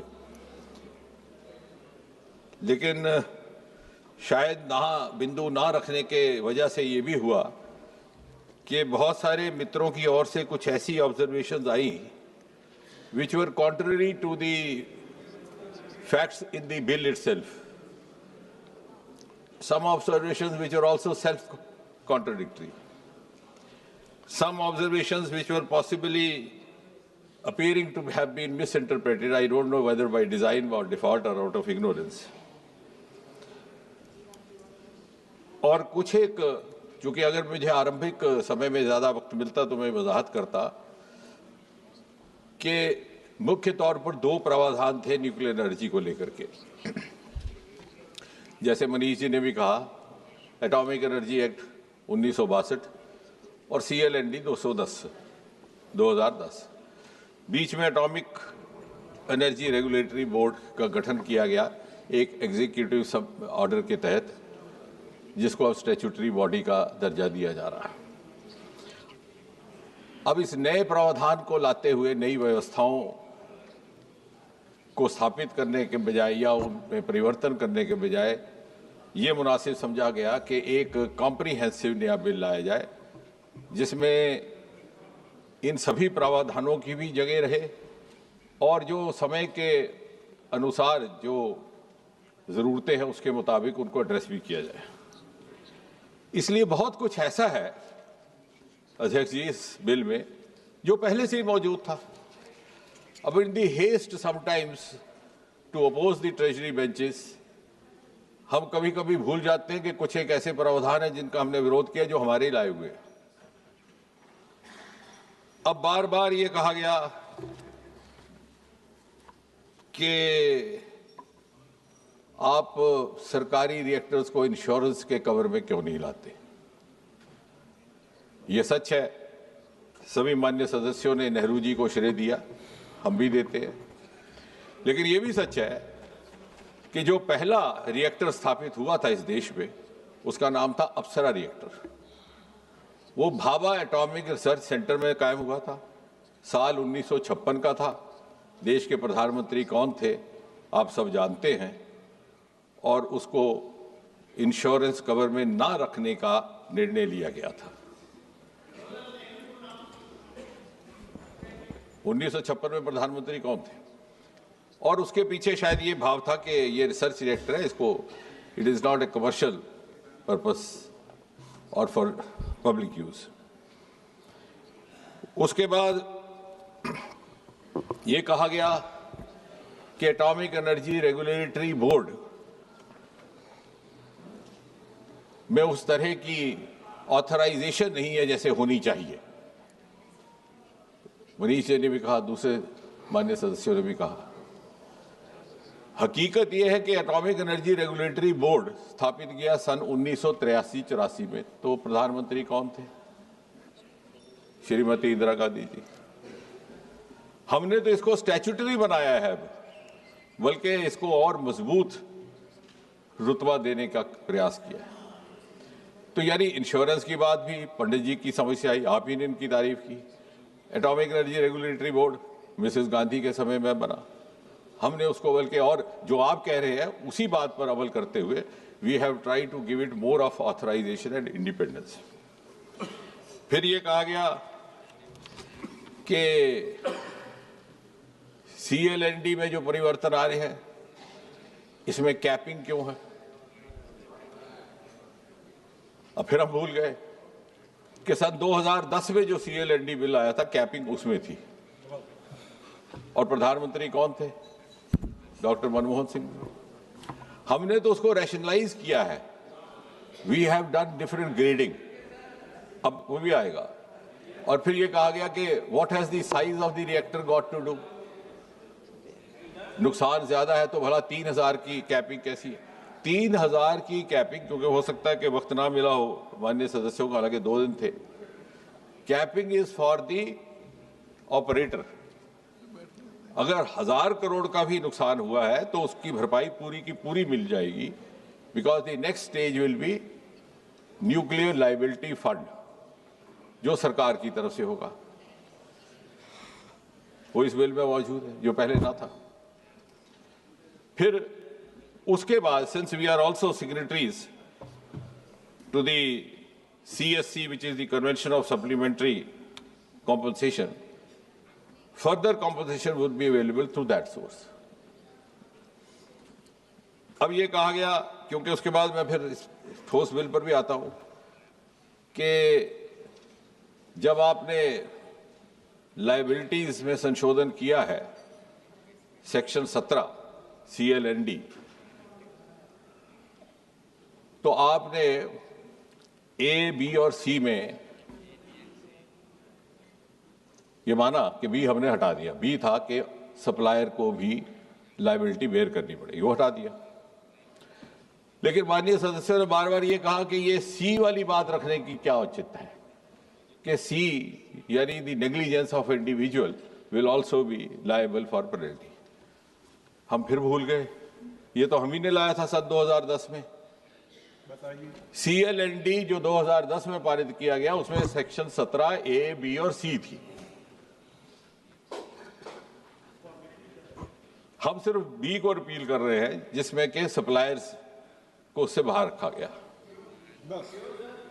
वो अब आगे बात करेंगे, लेकिन पहले मैं वो बता रहा हूं कि जहां जहां where you have missed reading your own document. शुरू में मैंने कोशिश कर रहा हूं कि वो बातें कि जो हमारे ही बिलों के द्वारा लाई हुई है, सन 1962 में, सन 2010 में, और बाकी जहां तक हमारे कमर्शियल रिएक्टर्स हैं, NPCIL पूरी तरह से इंश्योर्ड है, इंश्योरेंस पूल है through GIC under the ministry of finance या मिनिस्ट्री ऑफ फाइनेंस के सौजन्य से काम करता है। तो ये भी कहना दुरुस्त ना होगा कि इंश्योरेंस का कोई प्रावधान नहीं है। अब बात आती है कि साहब सरकार को प्राइवेट की क्या जरूरत पड़ गई, सरकार खुद क्यों नहीं कर पा रही। सन 2014 में डिपार्टमेंट ऑफ एटॉमिक एनर्जी का बजट था 13,879 करोड़, 13,879 करोड़। आज इस बजट में atomic, and the figures are available on the website, the figure is 37,483 crore, almost 170% increase in the लास्ट 10 years। यानी जब ये दुहाई दी जाती है कि सरकार इज नॉट डूइंग इनफ, तो हम शायद अपना आंकड़ा नहीं पढ़ते, और we are driven by the political expediency and haste. अब बात आई है, जो बात सुबह रह गई थी, जहां से वहीं से शुरू करते हैं कि ऐसा निर्णय लेने की जरूरत क्यों पड़ी।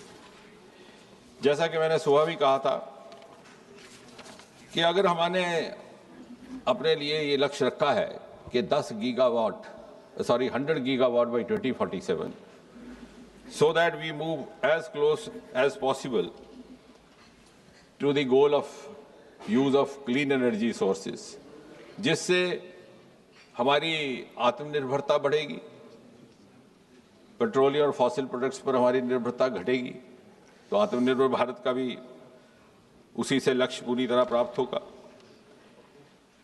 And as I said in the morning, if we have to envisage a global role for ourselves, we have to follow global strategies.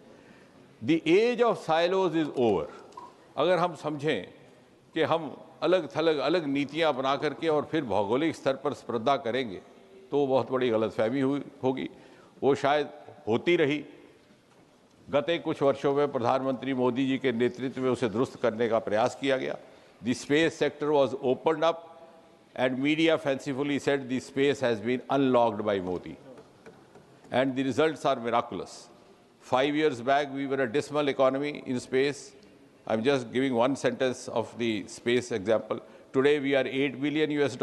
In next 7-8 years, we hope to go up 5 times to 40-45 billion US. The concept of a startup in space sector was unheard of. Today, we have close to 300 to 400 space startups, some of them of global potential, some of them millionaire entrepreneurs, and we hope to, again, go in a very faster pace than ever before. और इसलिए जैसे सुबह भी कहा गया कि जब artificial intelligence का युग आएगा और बात कही गई हेल्थ की, इस बिल में ये भी कहा गया है कि our nuclear energy escalation, upscaling is being done also to address the health sector, the agriculture sector and the nuclear sector. फिर शायद सुप्रिया जी का कहना था कि रिसर्च को क्यों छोड़ा. ऐसा नहीं है सुप्रिया जी. इस बिल में प्रावधान है, I'll just give you the section also, where we have opened up the research to the private sector, which is of course in acknowledgement of the fact that we have several private sector institutes which are doing excellent research in several science domains. So why not get their benefit even in the atomic energy sector? अब अगर हमें उस लक्ष्य की तरफ बढ़ना है, क्योंकि इस समय हमारे पास 8.9 गीगावाट कैपेसिटी है, वो भी 2014 के मुकाबले में दुगने से अधिक हुई. उस समय हम 4.7 गीगावाट थे और हमारे पास 25 रिएक्टर है, जिसमें से एक अभी पूरी तरह फंक्शनल नहीं है. ऑन दी अदर हैंड, एक सदस्य ने ठीक फरमाया कि USA is 97 gigawatt with 94 reactors, China is 55 gigawatt with 57 reactors. और हमारी contribution to the overall requirement is just 3%. And of course, our renewable energy will also go up, but it may not be able to serve all the purposes, particularly in an era where we are going to go in a big way for the artificial intelligence, data processes and other things. And therefore, पहले तो ये समझना जरूरी था कि हमें what were the constraints in spite of all this. It is this government actually which in 2015 took the decision of opening the atomic energy sector to joint ventures, albeit joint ventures with public sector units, not with private. उससे पहले तो ये भी नहीं था. एक गोपनीयता के पर्दे में इस तरह से बंद रखा गया था कि हमने अपने साधनों को सीमित कर दिया. We became prisoners of our limited resources. लेकिन अब जब लगा कि as I said we have to follow the global strategies, तो हमारी कंस्ट्रेंट्स थी कि हमारी इंस्टॉल्ड कैपेसिटी बढ़ाई जाए, हमारे रिसोर्सेज में बढ़ावा हो, हमारे गेस्टेशनल पीरियड्स रैशनलाइज हों, हमारे कुछ embargoes which could be done away, because this is the government which has been very forthcoming in also doing away with some of the rules which had lost their relevance with the passage of time. And therefore, as a part of this entire thinking, the entire idea was to bring about an enabling law for an enabling ecosystem without, and underline, without, of course, compromising the security concerns of the nation. और इसलिए इन दोनों बिलों को और regulatory board के प्रावधान को ध्यान में रखते हुए 1 साल तक बड़ी गंभीर मंथन भी हुआ, चिंतन भी हुआ. There were series of meetings at different levels, interministerial level, intersecretary level, with the scientific experts, with the industrial leaders, industry leaders, with stakeholders. We tried to understand their concerns, their requirements. And the idea was simply to move on, not to score political points. And I never meant to so. But चूंकि बार बार कहा गया कि नेहरू जी ने किया और आपने क्या किया, तो मैंने वो बताया कि जो नेहरू जी के किए हुए की ही नुक्ताचीनी की गई. So without denying what he has done, we are only, बिल्कुल फाउंडेशन भी उन्होंने रखी, पहला रिएक्टर भी उन्होंने लगाया, उसको इंश्योरेंस में नहीं रखने का काम भी उन्होंने किया. हाँ, हम थे नहीं उस वक्त, जब हम आए तो हमने सजेशन दिया. लेकिन पहले चूंकि इसलिए because I want to come back to the non political line, इसलिए मैंने कहा पहले पॉलिटिकल स्कोरिंग वाला काम समाप्त हो जाए.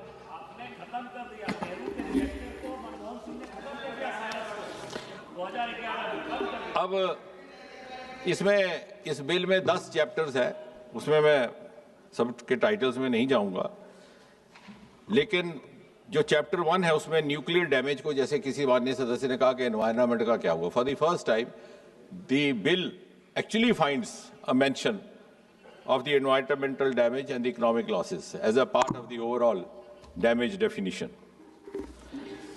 And the regulatory scope has also been defined, covering medicine, agriculture, industry, ionizing radiations, because we have come a long way as far as the nuclear medicine is concerned. Supriya ji will bear me out. The Tata Memorial Center in Mumbai is one of the best in the world today. And I am proud to share with this House that very recently, in the last few years, 4 or 5 years, we are among the first to have come out with a nuclear medicine remedy for acute lymphoblastic leukemia for children, which is a kind of a blood cancer for children, and also a nuclear medicine-driven remedy for, or possible remedy for prostatic cancers, which is on the increase with the aging and the long span of India's population that we are seeing these days. आप बात नहीं समझे, मैं nuclear medicine की बात कर रहा हूं। अब ये पॉलिटिकल बात पे आप आ गए, अब उसको भी अपस्केल करने की जरूरत है। या I am coming to that. Tata की भी एक्सपेंशन इसी सरकार ने की। If you want to be political, today we have 11 Tata memorial hospitals in the country, out of which 9 are functional. अब आपको 9 फंक्शनल है। बेटे बेटे जवाब दोगे और ये बोलेंगे और ये बोलेंगे, आप किसी का जवाब। और न्यूक्लियर ग्रिड हमने स्थापित की है, कैंसर ग्रिड स्थापित की है, जिसमें 300 से अधिक अस्पतालों में किसी न किसी तरह से टाटा मेमोरियल सेंटर की कोई ना कोई कैंसर केयर सुविधा प्रोवाइड की है, वो भी इसी सरकार ने की है। लेकिन जैसा आपने ठीक कहा कि उसको भी अपस्केल करना जरूरी है, जैसे दादा कह रहा है, तो कहां से करेंगे? और इसलिए प्राइवेट पार्टिसिपेशन के प्रावधान का अध्ययन करने का प्रयास हुआ। अब जहां तक सेक्शन 3(1) है, तो उसमें जैसे सब जानते हैं, उसमें दोहराने की आवश्यकता नहीं है। उसमें कोई भी कंपनी उसका हिस्सा बन सकती है, जॉइंट वेंचर भी हो सकता है, joint venture between public sector unit as well as non government entity भी हो सकता है। और सेक्शन 3(2) में अब ये कहा गया, अच्छा एक और बात कही गई कि साहब ये आपने स्पेंट फ्यूल की सही तरीके से रख रखाव नहीं किया। अब शायद हमारे दिमाग से निकल गया है कि स्पेंट फ्यूल का एक प्रावधान कायम है। There is a SOP for some time it is kept within the reactor, then afterwards about close to the reactor, which is called away from reactor, it is put about 10 meters deep for 30-40 years. And during the construction of the plant also, जब नया plant होता है, जो safety की बात की गई, हर 3 महीने के बाद उसकी इंस्पेक्शन होती है ड्यूरिंग कंस्ट्रक्शन। जब कंस्ट्रक्शन हो जाती है तो हर 6 महीने बाद उसकी इंस्पेक्शन होती है, even when it becomes functional. फिर हर 5 साल के बाद लाइसेंस रिन्यू होता है, और उसके अलावा जो इंटरनेशनल एटॉमिक एनर्जी एजेंसी है उसकी भी सुपरविजन रहती है। अब ये SOP कौन बना गया?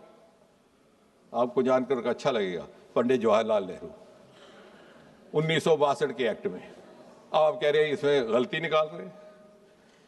ये वही SOP है जो 1962 की चल रही है, इस बिल में नई नहीं लाई गई। In your haste possibly to oppose the bill, आपने इसको किया। The same safety measures are in place which were there in the Atomic Energy Act of 1962 under the then Prime Minister. अब कुछ safeguards रखे गए हैं, ये भी कहा गया कि security concerns नहीं है। ऑपरेशन के लिए इजाजत होगी प्राइवेट पार्टिसिपेशन की भी, फैब्रिकेशन ऑफ न्यूक्लियर फ्यूल की भी होगी, ट्रांसपोर्टेशन के लिए, इंपोर्ट एक्सपोर्ट के लिए। लेकिन जिन बातों के लिए सेक्शन आपका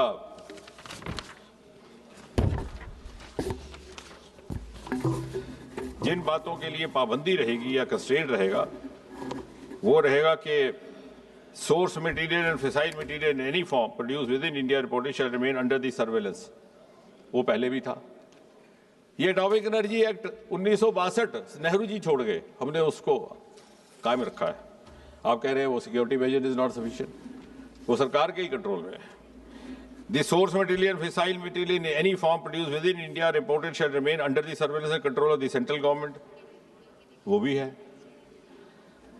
Spent fuel, जिसके बारे में चिंता की गई है, उसको कहीं भी प्राइवेट पार्टी को अलाउ नहीं किया गया उसका चार्ज। चाहे प्राइवेट पार्टी का भी रिएक्टर होगा तो जो स्पेंट फ्यूल है, जो मैंने प्रक्रिया जिसका विवरण किया कि कैसे उसको रखते हैं कुछ सालों बाद, वो सारी जिम्मेवारी सरकार के ही पास रहेगी। The private players will not be allowed to lift up spent fuel. इसी तरह के यहां तक कि हैवी वाटर, अब हैवी वाटर कोई एक्सप्लोसिव चीज नहीं है, इट इज सिंपली DTO। जो यहाँ केमिस्ट्री पढ़े लिखे हैं उनको पता होगा कि पानी को कहते हैं हाइड्रोजन ऑक्साइड, H2O। ये है DTO, डेट्रॉइड ऑक्साइड। सो इससे थोड़ा सा वो न्यूट्रॉन का एलिमेंट बदलता है उसमें, और उस ज़्यादा देर तक इस्तेमाल हो सकता है, ज़्यादा देर ये कूलेंट का काम कर सकता है, तो इट इज़ प्रेफर्ड। उस पर भी हमने प्राइवेट पार्टी को उसकी जिम्मेवारी से बाहर रखा है। Heavy water also will be handled only and only by the government. अब क्योंकि इसलिए कि कहीं उसका कोई गलत मिसयूज करने का प्रयास ना करे।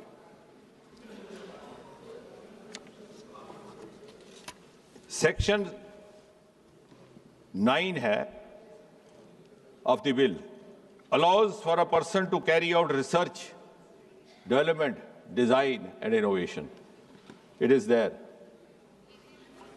And section 7 of chapter 2, grant of license for central government, rejection for security safety reasons, same security reasons which were there in the 1962 bill brought by the then government. You're not changing it. So I don't know why it is being objected to, because it has been lost sight that it is their bill. We have just added on or made some suitable provisions which are relevant to the contemporary times. Yes, financial, technical management and other organization committees also will be there. Then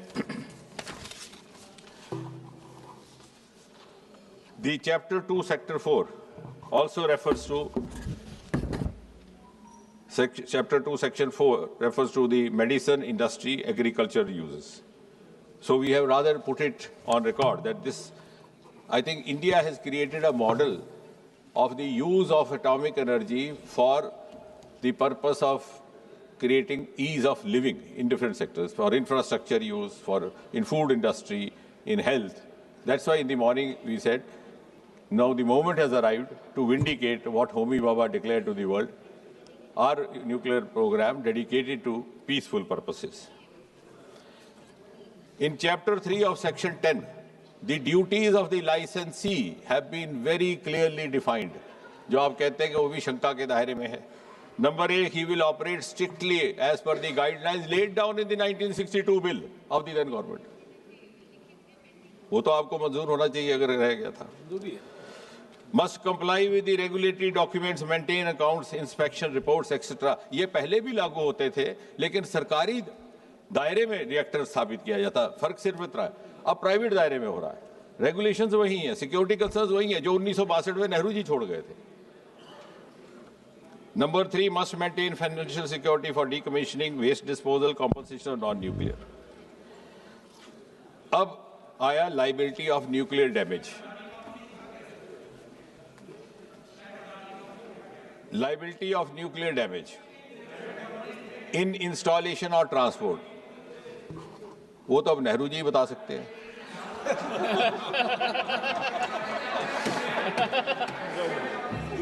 बहरहाल liability of nuclear damage in installation or in transport. Another, जब तक ऐसा नहीं है कि supplier, सरकार को बाधा ये आ रही थी, and all the members across the party lines will appreciate that the collaborators had reservations in coming forward. अब ये कहा गया कि 2010 में अरुण जेटली जी ने इसका विरोध किया था, लेकिन आप ही ने कहा कि वक्त बदल गया। जब मैं बात करता हूं आपकी बात को नकारता हूं, कहते हैं वक्त बदल गया। जब मैं कहता हूं तो वक्त नहीं बदला। तो वक्त तो सबके साथ बदल रहा है। 2010 और 25 के बीच में the technology has change. No please, I am speaking strictly on scientific rational, you can contract me. The technology has change, we are into big way to small modular reactors which was unheard of in 2010, and this budget in its nuclear energy mission has laid down 2-3 important points. One, allowing private sector. 2, 100 gigawatt. Third, small modular reactors which will be beneficial for our dense areas, which will be beneficial for upscaling our energy source of clean energy, and which are usually considered to be below the strength of 200 to 300 megawatt.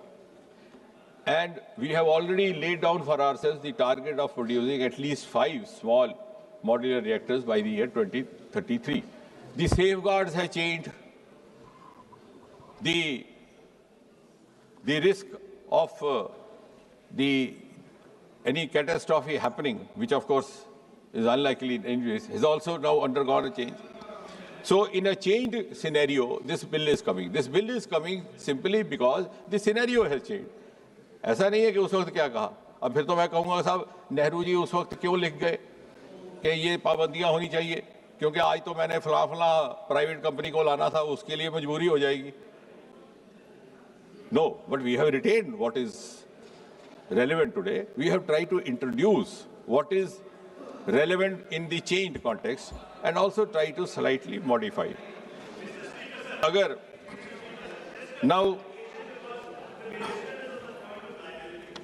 No, I'm not yielding. Let me finish. Now, इसमें operator को चल ये कहता है इसके बाद आप वकील साहब माननीय वो सुप्रीम कोर्ट के वकील हैं, अभी आप हाई कोर्ट में हो, इसलिए नहीं क्यों नहीं मंत्री महोदय, आपको मैं आज फिर बोल रहा हूँ, सभी माननीय मंत्री महोदय को बोल रहा हूँ, आप कभी भी स्पीकर के डायरेक्शन देने की आदत मत बनाओ जी। आप कैसे बोल रहे हो कि बोलो, आप बैठिए।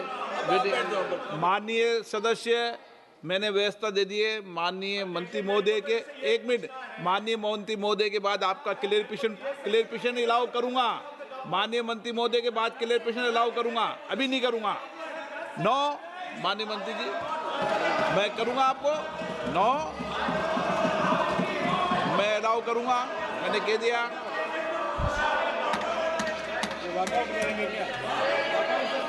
ये पॉइंट ऑफ ऑर्डर लेके नहीं आए उपनेता, बीच में कभी भी डिबेट के बीच में किसी को 9 नहीं होगा। पहले माननीय मंत्री जी का जवाब होगा, उसके बाद क्लियरफिकेशन अलाउ करूंगा। अध्यक्ष ने व्यवस्था दे दी है तो दे दी है माननीय मंत्री महोदय। जहां तक सप्लायर का ताल्लुक है, अगर एक्सपोर्टर कोई एग्रीमेंट करता है सप्लायर के साथ,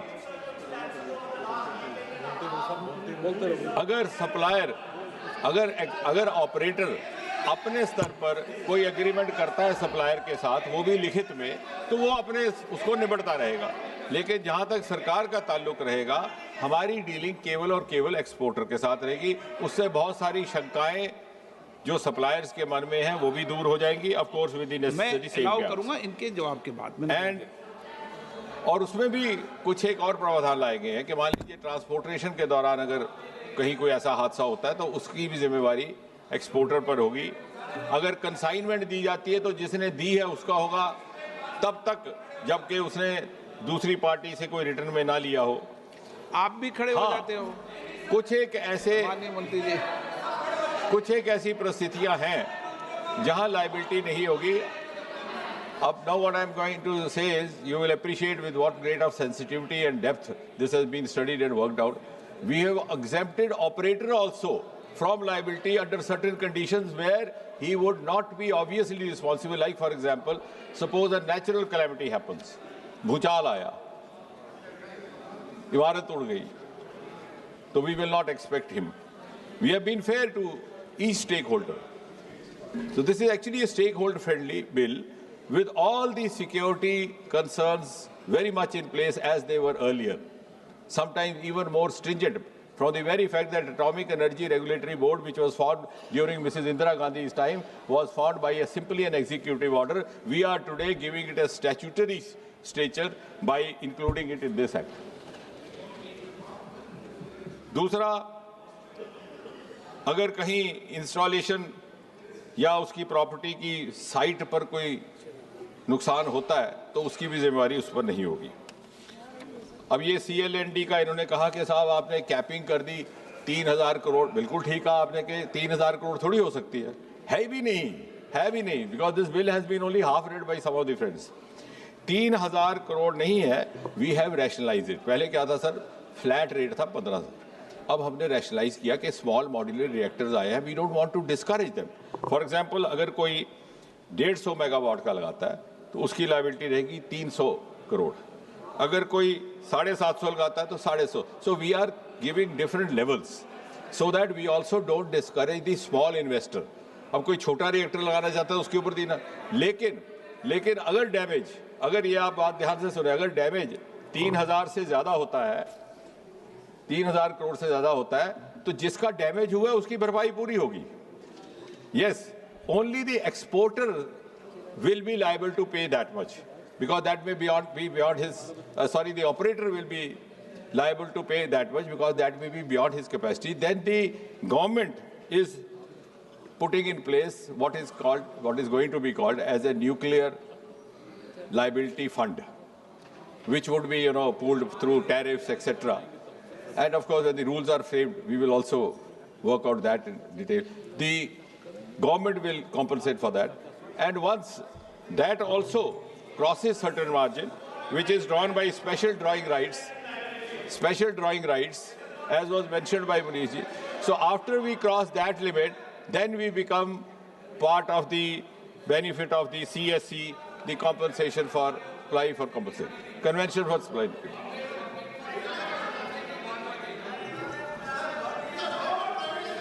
वो तो आप कल कहेंगे कि इंश्योरेंस वाला भी पब्लिक का ही भरपाई दे रहा है। वो आप इंश्योरेंस का पैसा ले लेते हैं दूसरे के टैक्स में से, है वो ठीक है आपके लिए। We are following the norms of the Constitution which are already there in place. We are not violating any of the existing norms of the Constitution. हम सिर्फ संविधान हाथ में उठा करके नहीं चलते, हम उस पर अमल करते। अब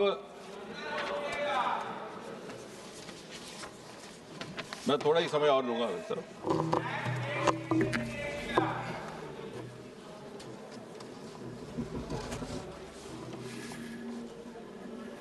अब आप कह रहे हैं कि सप्लायर को क्यों हटाया गया। Very serious thought has been given and उसमें इसलिए कि अभी advance safety measures have been put in place for the new reactors. अब जब नए स्मॉल मॉड्यूलर रिएक्टर बनेंगे, डेंस पॉपुलेशन में लगेंगे, घनी बस्ती में लगेंगे, फैक्ट्री एरिया में लगेंगे। They were already having all those safeguards in place.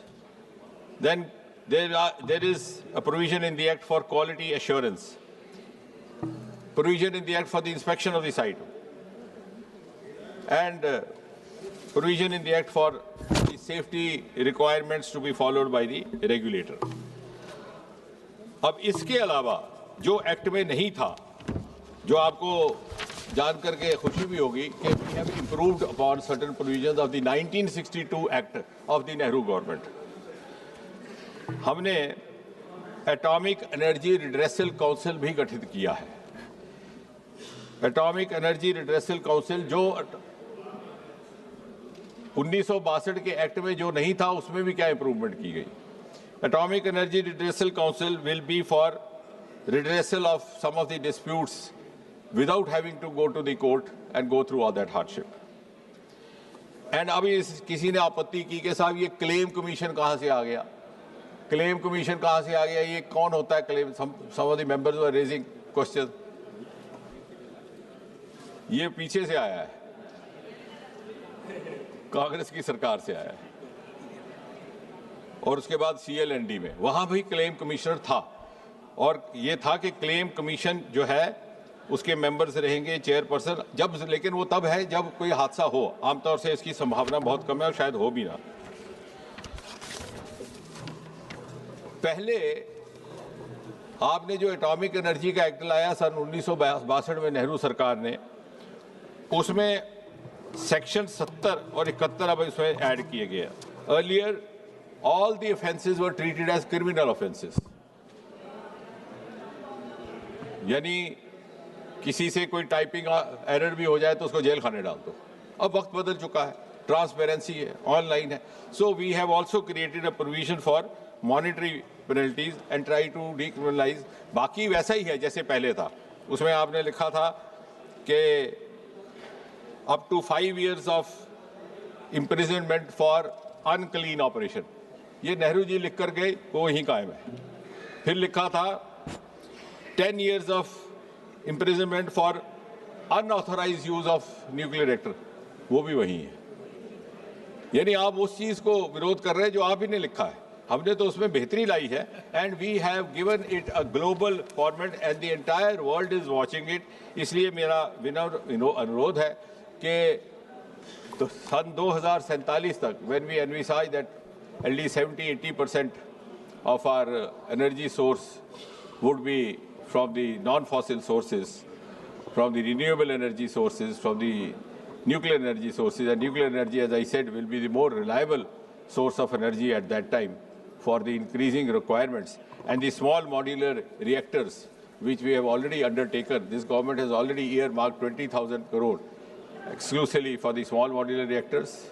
And we are also taking this is a part of a whole ecosystem that is being built up in science and technology, including the 1 lakh crore of research and development innovation fund, which has been made available to catalyze the private sector. पहली बार शायद कभी सरकार की ओर से private sector को, because we also realize that private sector also will have to gear up itself for these new openings, new avenues. और इसलिए मेरा आपसे अनुरोध है कि हम भारत की जो तीव्र गति से यात्रा में एक रफ्तार आई है और इसकी प्रतिष्ठा में भी इजाफा हुआ है.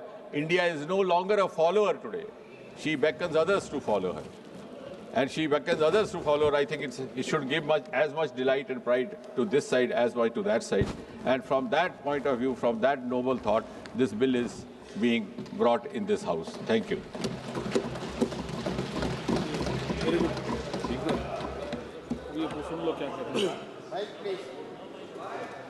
सबसे पहले तो मैं आपके माध्यम से मंत्री जी का धन्यवाद करना चाहता हूं कि इन्होंने पंडित जवाहरलाल नेहरू को श्रेय दिया. शायद पिछले 11 वर्ष में पहली बार ये हुआ है, तो ये बधाई के बात है. मेरी सिर्फ दो छोटे स्पष्टीकरण. I just have two small clarifications.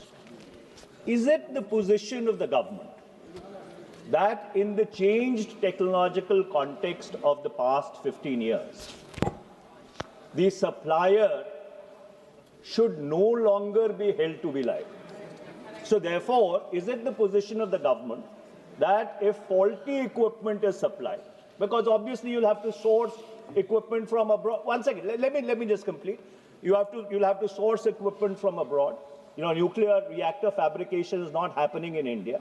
Is it the position of the government that in today's context, the supplier is not going to be liable at all? And number two, on liability, is it the philosophical position of this government that privatizing profit and socializing liability is the philosophy of this government? अध्यक्ष महोदय,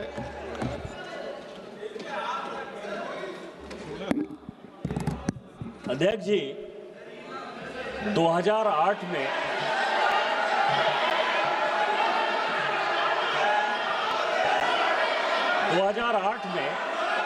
one two three के agreement होने के बाद भी भारत सरकार ने लगातार जो सप्लायर कंट्री है जो कि अपने को सप्लाई करना था, जो यूरेनियम को या थोरियम को या प्लूटोनियम को, जिसके आधार पर कि हमने इतना बड़ा एग्रीमेंट साइन किया था, भारत सरकार को क्या समस्या हुई जो आज तक जो न्यूक्लियर सप्लायर कंट्रीज हैं हमारे साथ एग्रीमेंट करने को तैयार नहीं है, जिसके लिए कि मनमोहन सिंह जी ने इतना बड़ा काम किया था। माननीय मंत्री,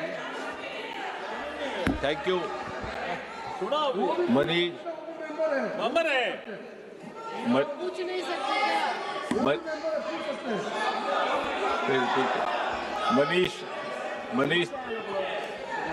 मनीष तिवारी जी ने कहा कि चूंकि मैं यील्ड किया था इसलिए आप भी यील्ड करें, तो अध्यक्ष महोदय ने उसकी व्यवस्था दी है। आपका धन्यवाद।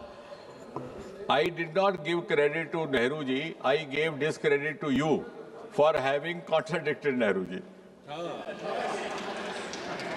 I was saying you were contradicting a rule which I have incorporated in the bill from the 1962 bill of the Nehru government. So I was not giving credit to Nehru, I was giving discredit to you for having forgotten Nehru. So having clarified myself politically for the benefit of both of us, इसलिए वो आपके लिए भी वो ठीक रहेगा। वो आप अच्छा। Now, as far as the supplier is concerned, the supplier's responsibility will lie with the operator. It is not that he is going to get scored. Operator is free to have a written agreement with the supplier. Otherwise, जैसे निशिकांत जी ने कहा कि supplier is a very wide definition. उसका नतीजा क्या हो रहा था कि everybody was hesitant to come forward. Like for example, आपका अगर कोट खराब हो गया तो जो कोट स्टिच करने वाला है वो कहता है साहब ये बटन का कसूर था, तो बटन सप्लाई करने वाले को लाओ। वो कहता नहीं साहब ये बटन तो ठीक था, जिस धागे से लगाया धागे का कसूर था, तो धागे वाला लाओ।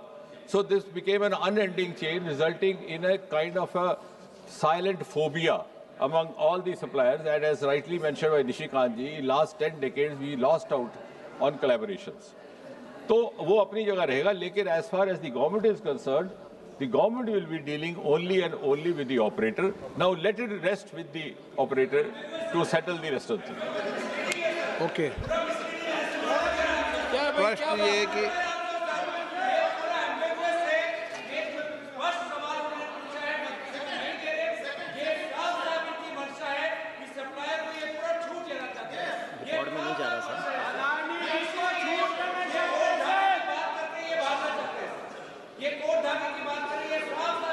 मैंने आपको अलाउ नहीं किया। प्रश्न ये कि विधेयक पर विचार किया जाए, जो सदस्य इसके पक्ष में हाँ कहें, जो सदस्य विरोध में ना कहें। मेरे विचार में निर्णय हाँ वालों का हुआ, निर्णय हाँ वालों में हुआ। विधेयक पर विचार करने तो प्रस्ताव को स्वीकृत किया गया। अब सभा विधेयक पर खंडवार विचार करेगी। श्री के राधाकृष्णन नो अमेंडमेंट नहीं दिया। Shri Saugata Roy I move the amendment. कितना number? Item number 714. Sir, in page 7, line 7, omit or any other institution. आप मूव कर रहे नहीं कर रहे मोशन? हम मूव कर रहे हैं। ओके। प्रश्न है कि श्री सौगत राय द्वारा प्रस्तुत संशोधन संख्या 7 से 14 को स्वीकृत किया जाए। जो सदस्य इसके पक्ष में हाँ कहें। दादा आपके फेवर में कोई बचा ही नहीं है। जो सदस्य इसके विरोध में ना कहें। मेरे विचार में निर्णय ना वालों के पक्ष में, ना वालों के पक्ष में संशोधन अस्वीकृत हुआ। श्री एन के प्रेमचंदन जी, अभय कुमार सिन्हा जी, के राधाकृष्णन जी। प्रश्न है कि खंड 2 विधेयक का अंग बने। जो सदस्य इसके पक्ष में हाँ कहें, जो सदस्य विरोध में ना कहें।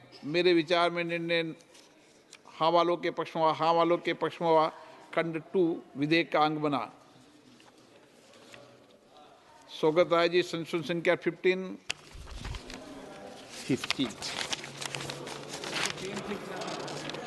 Sir, in page 7, omit line 11.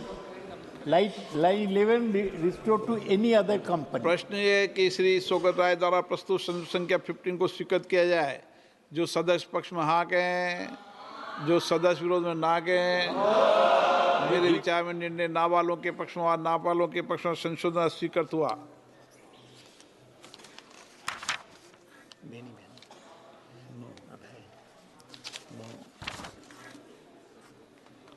Shri Saugata Rai ji, संशोधन संख्या 16। हाँ सर, ये कॉम्पेंसेशन के बारे में है। यहाँ है 300 million, I want to substituted to 500 million. I move. प्रश्न ये कि श्री सौगत राय जी द्वारा प्रस्तुत संशोधन संख्या 60 को स्वीकृत किया जाए। जो सदस्य इसके पक्ष में हाँ कहें, जो सदस्य विरोध में ना गए, मेरे विचार में निर्णय ना वालों के पक्ष में, ना वालों के पक्ष में संशोधन स्वीकृत हुआ। सौगत राय जी, संशोधन संख्या 61। हाँ, page 7, sir, I move that omit lines 12 to 14। प्रश्न ये कि श्री सौगत राय जी द्वारा प्रस्तुत संशोधन संख्या 61 को स्वीकृत किया जाए। जो सदस्य इसके पक्ष में हाँ गए, जो सदस्य विरोध में ना गए, मेरे विचार में निर्णय ना वालों के पक्ष में, ना वालों के पक्ष में संशोधन स्वीकृत हुआ। प्रश्न है कि खंड 3 विधेयकांग बने। जो सदस्य इसके पक्ष में हाँ गए, जो सदस्य विरोध में ना गए, मेरे विचार में निर्णय हाँ वालों के पक्ष में, हाँ वालों के पक्ष में खंड 3 विधेयकांग बना। प्रश्न है कि खंड 4 विधेयकांग बने। जो सदस्य इसके पक्ष में हाँ कहें, जो सदस्य विरोध में ना कहें, मेरे विचार में निर्णय हाँ वालों के पक्ष में, हाँ वालों के पक्ष में खंड 4 विधेयकांग बना। माननीय मंत्री जी, संशोधन संख्या 67।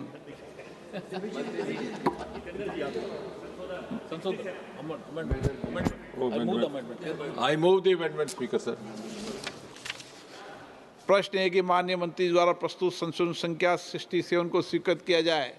जो सदस्य इसके पक्ष में हाँ कहें, जो सदस्य विरोध में ना कहें, मेरे विचार में निर्णय हाँ वालों के पक्ष में, हाँ वालों के पक्ष में संशोधन स्वीकृत हुआ। प्रश्न है कि खंड 5 यथा संशोधित विधेयकांग बने। जो सदस्य इसके पक्ष में हाँ कहें, जो सदस्य विरोध में ना कहें, मेरे विचार में निर्णय हाँ वालों के पक्ष में, हाँ वालों के पक्ष में खंड 5 यथा संशोधित विधेयकांग बना। श्री सौगत राय जी, संशोधन संख्या 63। Sir, I beg to move amendment number 63, page 10। प्रश्न है कि श्री सौगत राय जी द्वारा प्रस्तुत संशोधन संख्या 63 को स्वीकृत किया जाए। जो सदस्य के पक्ष में हाँ कहें, जो सदस्य विरोध में ना कहें, मेरे विचार में निर्णय ना वालों के पक्ष में, ना वालों के पक्ष में संशोधन स्वीकृत हुआ। प्रश्न है कि खंड 6 विधेयकांग बने। जो सदस्य इसके पक्ष में हाँ कहें, जो सदस्य विरोध में ना कहें, मेरे विचार में निर्णय हाँ वालों के पक्ष में, हाँ वालों के पक्ष में खंड 6 विधेयकांग बना। प्रश्न है कि खंड 7 विधेयकांग बने। जो सदस्य इसके पक्ष में हाँ कहें, जो सदस्य विरोध में ना कहें, मेरे विचार में निर्णय हाँ वालों के पक्ष में, हाँ वालों के पक्ष में खंड 7 विधेयकांग बना। प्रश्न है कि खंड 8 विधेयकांग बने। जो सदस्य इसके पक्ष में हाँ कहें, जो सदस्य विरोध में ना कहें, मेरे विचार में निर्णय हाँ वालों के पक्ष में, हाँ वालों के पक्ष में खंड 8 विधेयकांग बना। प्रश्न है कि खंड 9 विधेयकांग बने। जो सदस्य इसके पक्ष में हाँ कहें, जो सदस्य विरोध में ना कहें, मेरे विचार में निर्णय हाँ वालों के पक्ष में, हाँ वालों के पक्ष में खंड 9 विधेयकांग बना। श्री सौगत राय जी, संशोधन संख्या 65। Sir, I move amendments number 65 in page 14, line 17.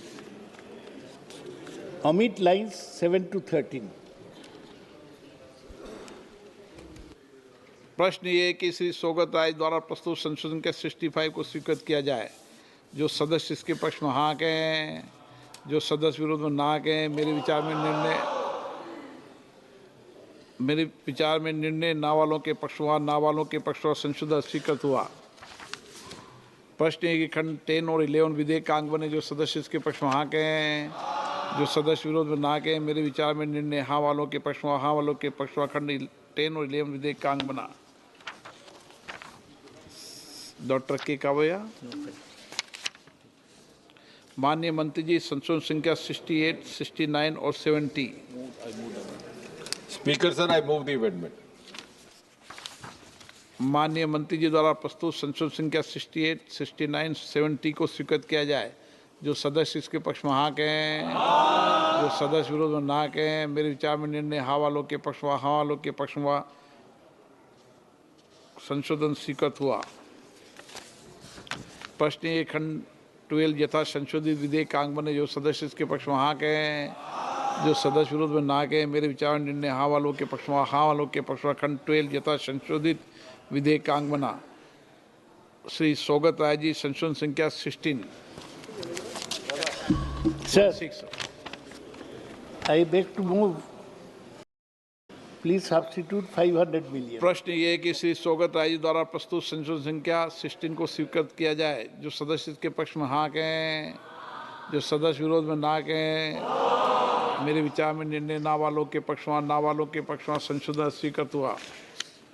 Shri Saugata Rai ji संशोधन संख्या 66। Sir, the same amendment, page 14, line 17, I move amendment number 66. प्रश्न ये कि श्री सौगत राय द्वारा प्रस्तुत संशोधन संख्या 66 को स्वीकृत किया जाए। जो सदस्य इसके पक्ष में हैं वहाँ कहें, जो सदस्य विरोध में ना कहें।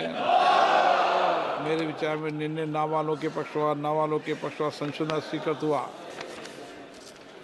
प्रश्न एक ही खंड 13 से 15 विधेयक का अंग बने। जो सदस्य इसके पक्ष में हाँ कहें, जो सदस्य विरोध में ना कहें। मेरे विचार में निर्णय हाँ वालों के पक्ष में, हाँ वालों के पक्ष में खंड 13 से 15 विधेयक का अंग बना। प्रश्न ये कि खंड 16 विधेयक का अंग बने। जो सदस्य इसके पक्ष में हाँ कहें, जो सदस्य विरोध में ना कहें। मेरे विचार में निर्णय हाँ वालों के पक्ष में, हाँ वालों के पक्ष में खंड 16 विधेयक का अंग बना। श्री सौगत राय जी संशोधन संख्या 17। प्रश्न है कि श्री सौगत राय जी मूव करने दीजिए। एक मिनट बोल दूं, मूव कर देना। प्रश्न सौगत राय द्वारा प्रस्तुत संशोधन 7 को स्वीकृत किया जाए। So I beg to move in page 15, line 21 for not exceeding 7, a new Atomic Energy Regulatory Board, substitute not exceeding 5. प्रश्न है कि श्री सौगत द्वारा प्रस्तुत संशोधन 17 को स्वीकृत किया जाए। जो सदस्य इसके पक्ष में हाँ कहें, जो सदस्य विरोध में ना कहें। मेरे विचार में निर्णय ना वालों के पक्ष में, ना वालों के पक्ष में संशोधन स्वीकृत हुआ। प्रश्न ये खंड 17 और 18 विधेयक का अंग बने। जो सदस्य इसके पक्ष में हाँ कहें, जो सदस्य विरोध में ना कहें। मेरे विचार में निर्णय हाँ वालों के पक्ष में, हाँ वालों के पक्ष में खंड 17 और 18 विधेयक का अंग बना। प्रश्न है खंड 19 से 23 विधेयक का अंग बने। जो सदस्य इसके पक्ष में हाँ कहें, जो सदस्य विरोध में ना कहें। मेरे विचार में निर्णय हाँ वालों के पक्ष में, हाँ वालों के पक्ष में खंड 19 से 23 विधेयक का अंग बना। प्रश्न है कि खंड 24 विधेयक का अंग बने। जो सदस्य इसके पक्ष में हाँ कहें, जो सदस्य विरोध में ना कहें। मेरे विचार में निर्णय हाँ वालों के पक्ष में, हाँ वालों के पक्ष में खंड 24 विधेयक का अंग बना। प्रश्न है कि खंड 25 विधेयक का अंग बने। जो सदस्य इसके पक्ष में हाँ कहें, जो सदस्य विरोध में ना कहें। मेरे विचार में निर्णय हाँ वालों के पक्ष में, हाँ वालों के पक्ष में खंड 25 विधेयक का अंग बना। प्रश्न ये खंड 26 से 21 विधेयक का अंग बने। जो सदस्य इसके पक्ष में हाँ कहें, जो सदस्य विरोध में ना कहें। मेरे विचार में निर्णय हाँ वालों के पक्ष में, हाँ वालों के पक्ष में खंड 26 से 28 विधेयक का मंत्र बना। माननीय मंत्री जी संशोधन संख्या 71। Speaker sir, I move the amendment. प्रश्न है कि माननीय मंत्री द्वारा प्रस्तुत संशोधन संख्या 71 को स्वीकृत किया जाए। जो सदस्य इसके पक्ष में हाँ कहें, जो सदस्य विरोध ना कहें। मेरे विचार में निर्णय हाँ वालों के पक्ष में, हाँ वालों के पक्ष में खंड 71 विधेयक स्वीकृत हुआ। प्रश्न है कि खंड 29 यथा संशोधित विधेयक का अंग बने। जो सदस्य इसके पक्ष में हाँ कहें, जो सदस्य विरोध में ना कहें। मेरे विचार में निर्णय हाँ वालों के पक्ष में, हाँ वालों के पक्ष में खंड 29 यथा संशोधित विधेयक का अंग बना। प्रश्न है कि खंड 30 और 31 विधेयक का अंग बने। जो सदस्य के पक्ष में हाँ कहें, जो सदस्य विरोध में ना कहें। मेरे विचार में निर्णय हाँ वालों के पक्ष में, हाँ वालों के पक्ष में खंड 30 और 31 विधेयक का अंग बना। प्रश्न है कि खंड 32 से 35 विधेयकांग बने, जो सदस्य इसके पक्ष में हाँ कहें, जो सदस्य विरोध ना कहें, मेरे विचार में निर्णय हाँ वालों के पक्ष में हाँ वालों के पक्ष में खंड 32 और 35 विधेयक का अंग बना। माननीय मंत्री जी, संशोधन संख्या 72। I move the amendment, Speaker, sir. प्रश्न है कि माननीय मंत्री द्वारा प्रस्तुत संशोधन संख्या 72 को स्वीकृत किया जाए। जो सदस्य के पक्ष हाँ कहें, जो सदस्य विरोध ना कहें, मेरे विचार में निर्णय हाँ वालों के पक्ष में हाँ वालों के पक्ष में संशोधन स्वीकृत हुआ। प्रश्न है कि खंड 36 यथा संशोधित विधेयक का अंग बने। जो सदस्य के पक्ष में हाँ कहें, जो सदस्य विरोध में ना कहें, मेरे विचार में निर्णय हाँ वालों के पक्ष में हाँ वालों के पक्ष में खंड 36 यथा संशोधित विधेयक का अंग बना। प्रश्न है कि खंड 37 से 39 विधेयक का अंग बने। जो सदस्य इसके पक्ष में हाँ कहें, जो सदस्य विरोध में ना कहें, मेरे विचार में निर्णय हाँ वालों के पक्ष में हाँ वालों के पक्ष में खंड 37 से 39 विधेयक का अंग बना।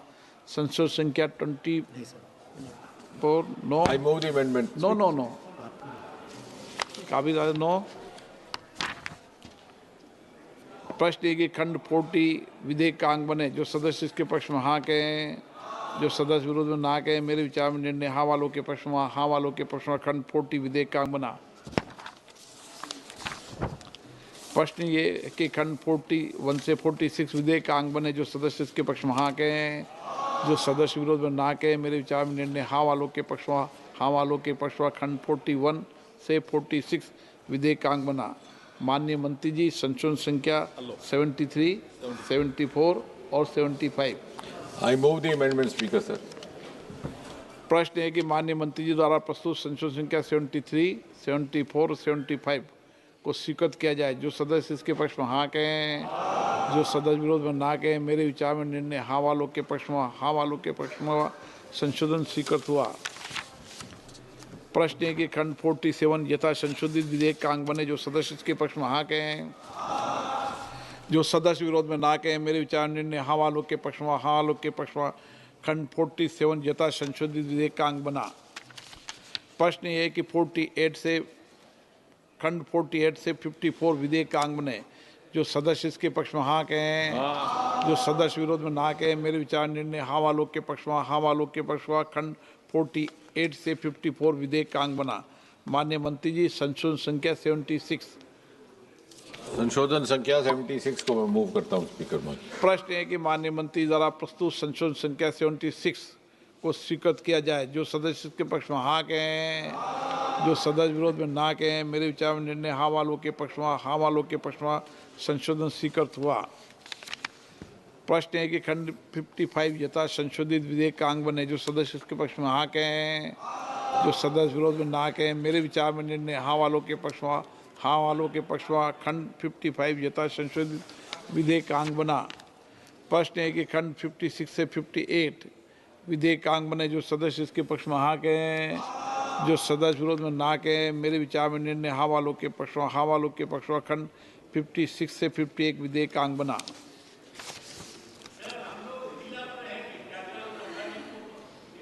प्रश्न है कि खंड 59 से 65 विधेयक का अंग बने। जो सदस्य इसके पक्ष में हाँ कहें, जो सदस्य विरोध में ना कहें, मेरे विचार में निर्णय हाँ वालों के पक्ष में हाँ वालों के पक्ष में खंड 59 से 65 विधेयक का अंग बना।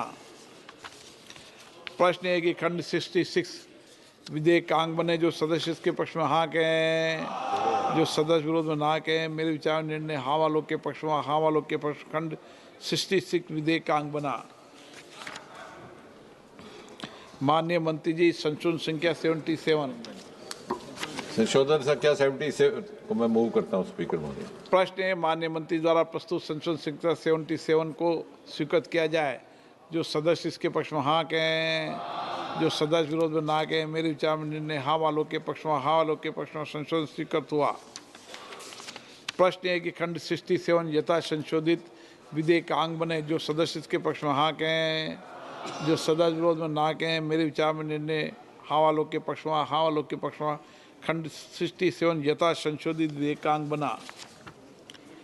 प्रश्न है कि खंड 68 से 70 विधेयक का अंग बने। जो सदस्य इसके पक्ष में हाँ कहें, जो सदस्य विरोध में ना कहें, मेरे विचार में निर्णय हाँ वालों के पक्ष में हाँ वालों के पक्ष में खंड 68 से 70 विधेयक का अंग बना। माननीय मंत्री जी, संशोधन संख्या 78 और 79। Sir, I move the amendment. प्रश्न है कि माननीय मंत्री द्वारा प्रस्तुत संशोधन संख्या 78 और 79 को स्वीकृत किया जाए। जो सदस्य इसके पक्ष में हाँ कहें, जो सदस्य विरोध में ना कहें। मेरे विचार में निर्णय हाँ वालों के पक्ष में, हाँ वालों के पक्ष में संशोधन स्वीकृत हुआ। प्रश्न है कि खंड 71 यथा संशोधित विधेयक का अंग बने। जो सदस्य इसके पक्ष में हाँ कहें, जो सदस्य विरोध में ना कहें। मेरे विचार में निर्णय हाँ वालों के पक्ष में, हाँ वालों के पक्ष में खंड 71 यथा संशोधित विधेयक का अंग बना। प्रश्न है कि खंड 72 विधेयक का अंग बने। जो सदस्य इसके पक्ष में हाँ कहें, जो सदस्य विरोध में ना कहें। मेरे विचार में निर्णय हाँ वालों के पक्ष में, हाँ वालों के पक्ष में खंड 72 विधेयक का अंग बना। प्रश्न है कि खंड 73 से 82 विधेयक का अंग बने। जो सदस्य इसके पक्ष में हाँ कहें, जो सदस्य विरोध में ना कहें। मेरे विचार में निर्णय हाँ वालों के पक्ष में, हाँ वालों के पक्ष में खंड 73 से 82 विधेयक का अंग बना। प्रश्न है कि खंड 83 से 90 विधेयक का अंग बने। जो सदस्य इसके पक्ष में हाँ कहें, जो सदस्य विरोध में ना कहें। मेरे विचार में निर्णय हाँ वालों के पक्ष में, हाँ वालों के पक्ष में खंड 83 से 90 विधेयक का अंग बना। माननीय मंत्री जी, संशोधन संख्या 80 और 81। संशोधन 80 और 81 को मैं मूव करता हूँ अध्यक्ष महोदय। माननीय प्रश्न ये है कि मंत्री द्वारा प्रस्तुत संशोधन संख्या 80 और 81 को स्वीकृत किया जाए। जो सदस्य इसके पक्ष में हाँ कहें, जो सदस्य विरोध में ना कहें। मेरे विचार में निर्णय हाँ वालों के पक्ष में, हाँ वालों के पक्ष में संशोधन स्वीकृत हुआ। प्रश्न ये खंड 91 यथा संशोधित विधेयक का अंग बने। जो सदस्य इसके पक्ष में हाँ कहें, जो सदस्य विरोध में ना कहें। मेरे विचार में निर्णय हाँ वालों के पक्ष में, हाँ वालों के पक्ष में खंड 91 यथा संशोधित विधेयक का अंग बना। प्रश्न ये कि अनुसूची 1 से 30 विधेयक का अंग बने। जो सदस्य इसके पक्ष में हाँ कहें, जो सदस्य विरोध में ना कहें। मेरे विचार में निर्णय हाँ वालों के पक्ष में, हाँ वालों के पक्ष में अनुसूची 1 से 30 विधेयक का अंग बनी। खंड 1 अधिनियम सूत्र उद्देशिका और विधेयक का पूरा नाम। प्रश्न है कि खंड 1 अधिनियम सूत्र और उद्देशिका और विधेयक का पूरा नाम विधेयक का अंग बने। जो सदस्य इसके पक्ष में हाँ कहें, जो सदस्य विरोध में ना कहें। मेरे विचार में निर्णय हाँ वालों के पक्ष में, हाँ वालों के पक्ष में खंड 1 अधिनियम सूत्र उद्देशिका और विधेयक का पूरा नाम विधेयक का अंग बना। मंत्री जी प्रस्ताव पेश करें कि विधेयक को यथा संशोधित पारित किया जाए। Speaker sir, I move that the bill में बी पास्ड। प्रश्न ये है कि विधेयक को यथा संशोधित पारित किया जाए। जो सदस्य इसके पक्ष में हाँ कहें, जो सदस्य विरोध में ना कहें। मेरे विचार में निर्णय हाँ वालों के पक्ष में, हाँ वालों के पक्ष में प्रस्ताव स्वीकृत हुआ और विधेयक यथा संशोधित पारित हुआ। आज आप सब दादा के नेतृत्व में हो, पीछे वाले आप पीछे वाले दादा के नेतृत्व में। आज दादा से सीखो। इस उम्र में भी बहुत गंभीर तबीयत खराब होने के बाद भी सदन में आते हैं, पूरे टाइम बैठते हैं।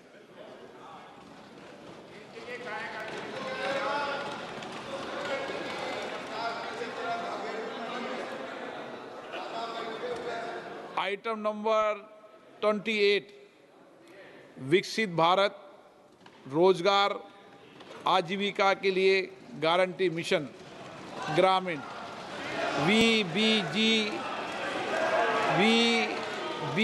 राम जी विकसित भारत जी राम जी विधेयक 2025।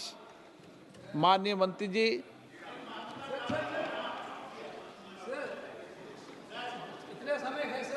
कितने घंटे बोलना चाहते हो? कितने घंटे बोलना चाहते हो? क्या है? अब मैं दे रहा हूँ ना प्लान, आप तो गवर्नमेंट को छोड़ो। मैं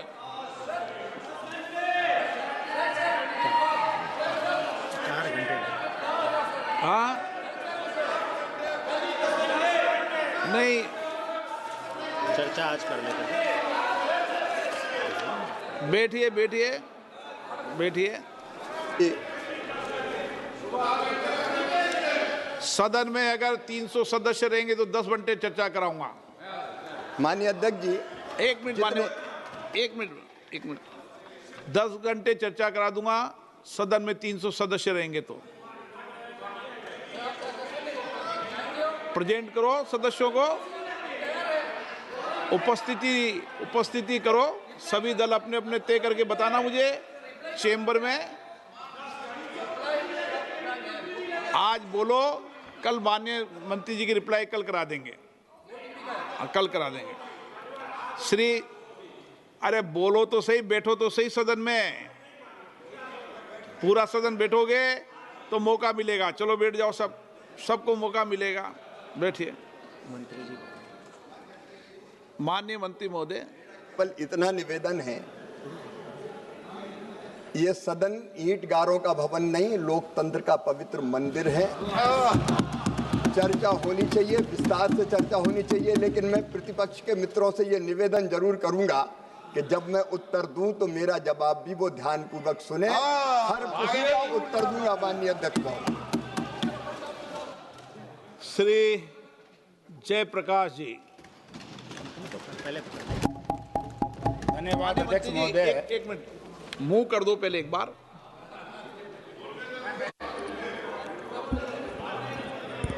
थोड़ा बहुत बता दे, 1-2 मिनट में आपको। माननीय अध्यक्ष महोदय, मैं तो विस्तार से चर्चा करूंगा।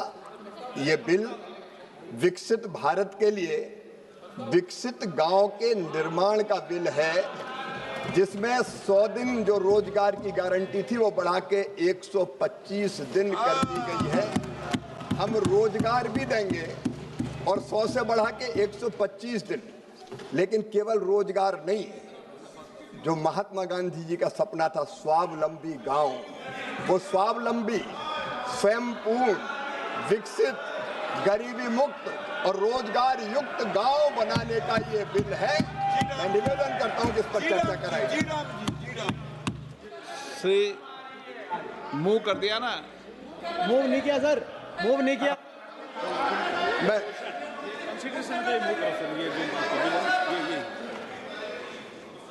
माननीय अध्यक्ष महोदय, मैं प्रस्ताव करता हूं कि विधेयक पारित किया। चर्चा की विधेयक पर चर्चा की। श्री जयप्रकाश जी। धन्यवाद अध्यक्ष महोदय। वरिष्ठ नेता हैं, गरिमा के अनुसार बोलना। सर आप रहिए सर, आपका सानिध्य चाहिए। मैं एक ऐसे महत्वपूर्ण योजना बिल थी जो 2005 में सर इस देश में लागू की गई थी, और अब विकसित भारत रोजगार आजीविका गारंटी मिशन ग्रामीण 2025 में जिस तरीके से महात्मा गांधी ग्रामीण रोजगार गारंटी अधिनियम का नाम परिवर्तन प्रस्ताव का मैं स्पष्ट, सशक्त, तथ्यात्मक विरोध दर्ज करने के लिए खड़ा हुआ हूं। अध्यक्ष सभापति महोदय, क्योंकि ये सारा जो बिल है, मंत्री जी कह रहे थे कि मेरी बात को सुन के जाना। मंत्री जी, मैं आपको याद दिलाना चाहता हूं, आपको चेयर सुन 2000 जयप्रकाश जी, हम सुन रहे हैं आपको। नहीं, मंत्री जी की बात कही मैंने जी, वो भी अपना, मैं गलत नहीं कहता, थ्रू आपके जाएगी मेरी सारी बात, मान लीजिए बस। तो जब ये बिल है महात्मा गांधी ग्रामीण रोजगार गारंटी बिल लोकसभा में आया 2005 में सर, और उसको कांग्रेस पार्टी और उस वक्त की यूपीए की चेयरपर्सन आदरणीय श्रीमती सोनिया गांधी जी ने और भारत के प्रधानमंत्री डॉक्टर मनमोहन सिंह ने, यूपीए के नेताओं ने बड़े फिराक दिली से कहा, जब विपक्ष के लोगों ने कहा कि ये सिलेक्ट उस पर संसदीय समिति को भेज दिया जाए, तो हमारी पार्टी ने, हमारे नेताओं ने संसदीय समिति को भेजा, और सभी दल के नेताओं के विचार विमर्श के बाद, सभी दलों के हाँ भरने के बाद सदन में लाया गया। और जब ये सदन में इस पे चर्चा हो रही थी अध्यक्ष महोदय, मुझे बड़े खेद के साथ कहना पड़ता कि उस वक्त आज के प्रधानमंत्री, उस वक्त के मुख्यमंत्री माननीय नरेंद्र मोदी जी विरोध में बोल रहे थे, सर ये लोग किसान विरोधी है, मजदूर विरोधी हैं, ये कभी गरीब का भला नहीं चाहते सर। तो मैं 2005 में जब यूपीए गवर्नमेंट ने सिलेक्ट कमेटी को भेज दिया। तो जब कल हमारे नेता ये चाह रहे थे कि इसको स्टैंडिंग कमेटी में भेज दिया जाए, तो किस बात का अंदेशा था कि आप इसको भेजते? क्योंकि महात्मा गांधी जी का नाम बदलना देश में सबसे बड़ा अपराध है सर। ये महात्मा जी थे। मैं बहुत देशों में गया हूं सर, जहां जाते हैं महात्मा जी के स्टैचू के ऊपर माला अर्पण करते हैं। दुनिया का जो भी राष्ट्राध्यक्ष है, वो जब हिंदुस्तान में आता है महात्मा जी की समाधि पे जाता है। ये कांग्रेस पार्टी ने महात्मा गांधी जी के नाम से इसलिए योजना चलाई क्योंकि इससे गरीब को, दलित को, शोषित को, पिछड़े को, बैकवर्ड को गांव में अधिकार देने का इसने फैसला लिया था। तो इसलिए सर 2005 में जब ये लागू क्यों किया गया सर, बहुत सी ऐसी आवाज आई पूरे हिंदुस्तान से, गरीब की आवाज, मजदूर की आवाज, कि देश में एक ऐसा कानून लाया जाए जिसको रोजगार की गारंटी का कानून माना जाए।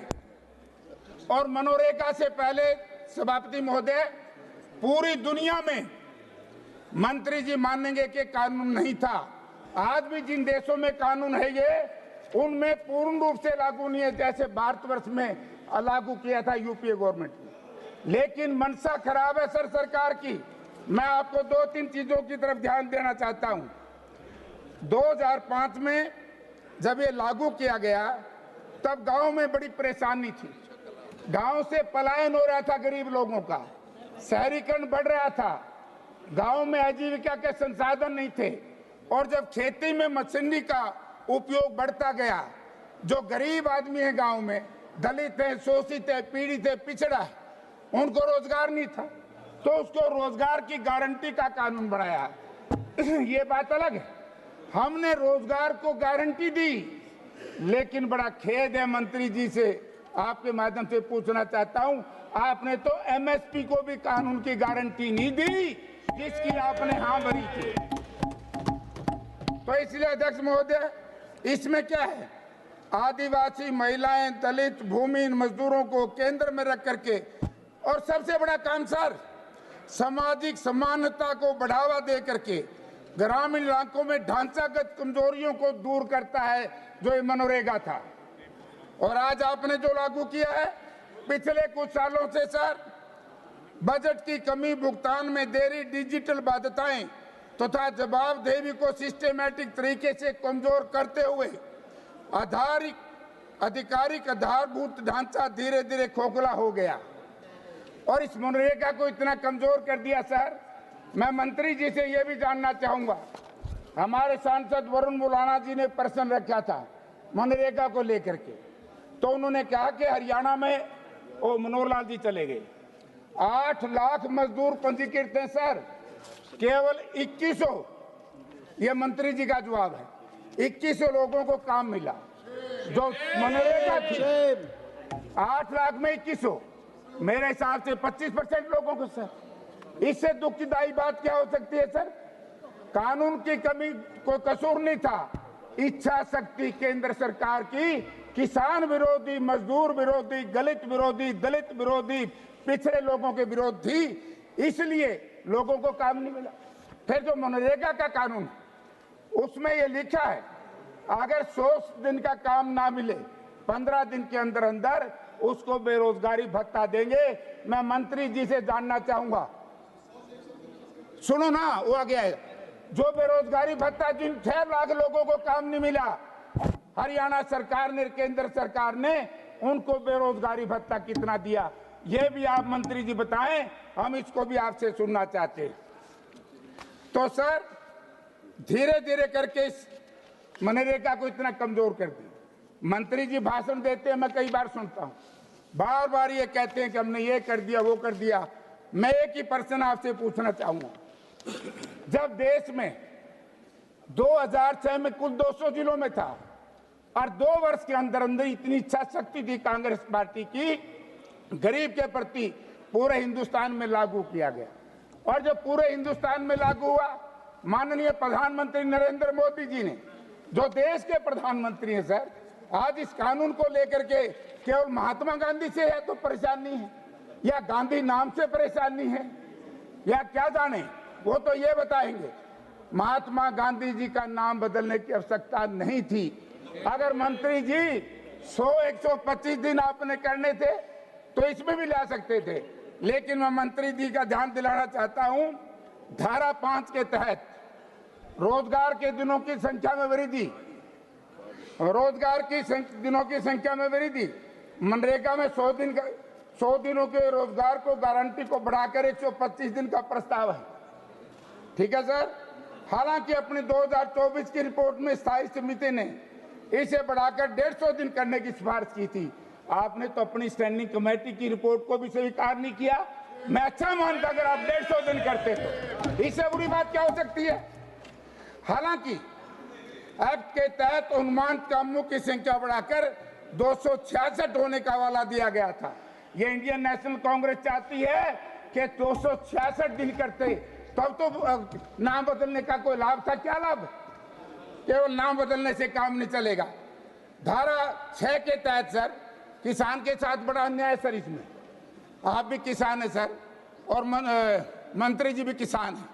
यानी कि धारा 6(2) में कहा गया कि राज्य सरकारों का वित्तीय वर्ष में कुल 60 दिनों की अवधि से पहले नोटिफिकेशन करेगी, जिसमें सर बुआई कटाई की मुख्य कृषि मौसम शामिल होंगे।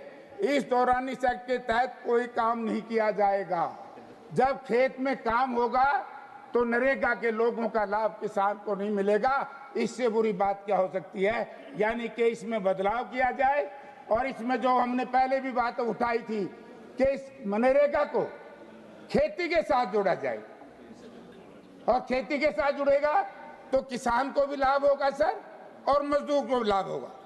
अब धारा 12 वंचित समुदायों को अल्पसंख्यक प्रावधान के सेंट्रल एम्प्लॉयमेंट गारंटी काउंसिल में 1/3 एसटी अन्य पिछड़ा वर्ग ओबीसी अल्पसंख्यकों के लिए आरक्षित है। यदि इस धारा में 11 में भी स्टेट एम्प्लॉयमेंट गारंटी काउंसिल के लिए आरक्षण अनिवार्य है। हालांकि बीबीजीजीआरएमजी बिल में धारा 13 के तहत स्टेट ग्रामीण रोजगार गारंटी काउंसिल के लिए आरक्षण तो रखा गया, लेकिन धारा 12 के तहत सेंट्रल ग्रामीण रोजगार गारंटी काउंसिल के लिए आरक्षण प्रावधानों का कोई जिक्र नहीं किया गया सर। इससे बुरी बात सर क्या हो सकती है। धारा 22 राज्यों में बढ़ती बोझ, वित्तीय स्थिति का बोझ बढ़ेगा। सर मैं हरियाणा के बारे में आपको कहना चाहता हूँ। हरियाणा प्रदेश में जब कांग्रेस ने सरकार छोड़ी 65,000 करोड़ कर्जा था सर। आज 11 साल में 4 लाख करोड़ रुपए कर्जा हरियाणा के सिर पर। हरियाणा सरकार दिवालिया हो चुकी है और यदि उसके ऊपर 40% बोझ डाल दिया गया तो गरीबों का बहुत बड़ा शोषण होगा। मैं मंत्री जी से कहना चाहूंगा आपके माध्यम से कि इसको भी वापस लिया जाए और जो कांग्रेस के टाइम में था राज्यों पर 10% बोझ डाला जाए। मेटेरियल साथ में आ जाएगा। धारा 1 मिनट सर, अभी थोड़ा सा अभी शुरू करे है सर, किसान की बात करता हूं। धारा 20 सोशल ऑडिट समुदाय की निगरानी को कमजोर करना।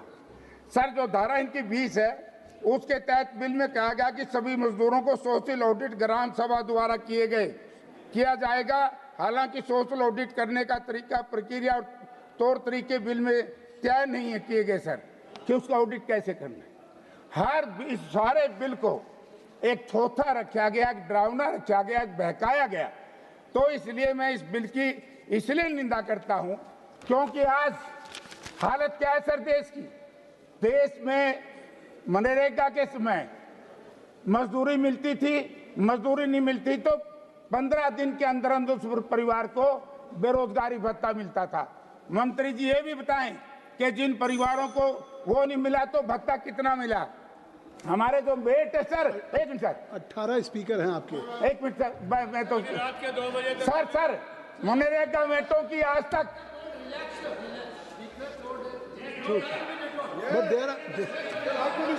केसी Venugopal ji, there are 18 speakers from your party. Sir मैं बड़ा टाइम ले लूंगा सर।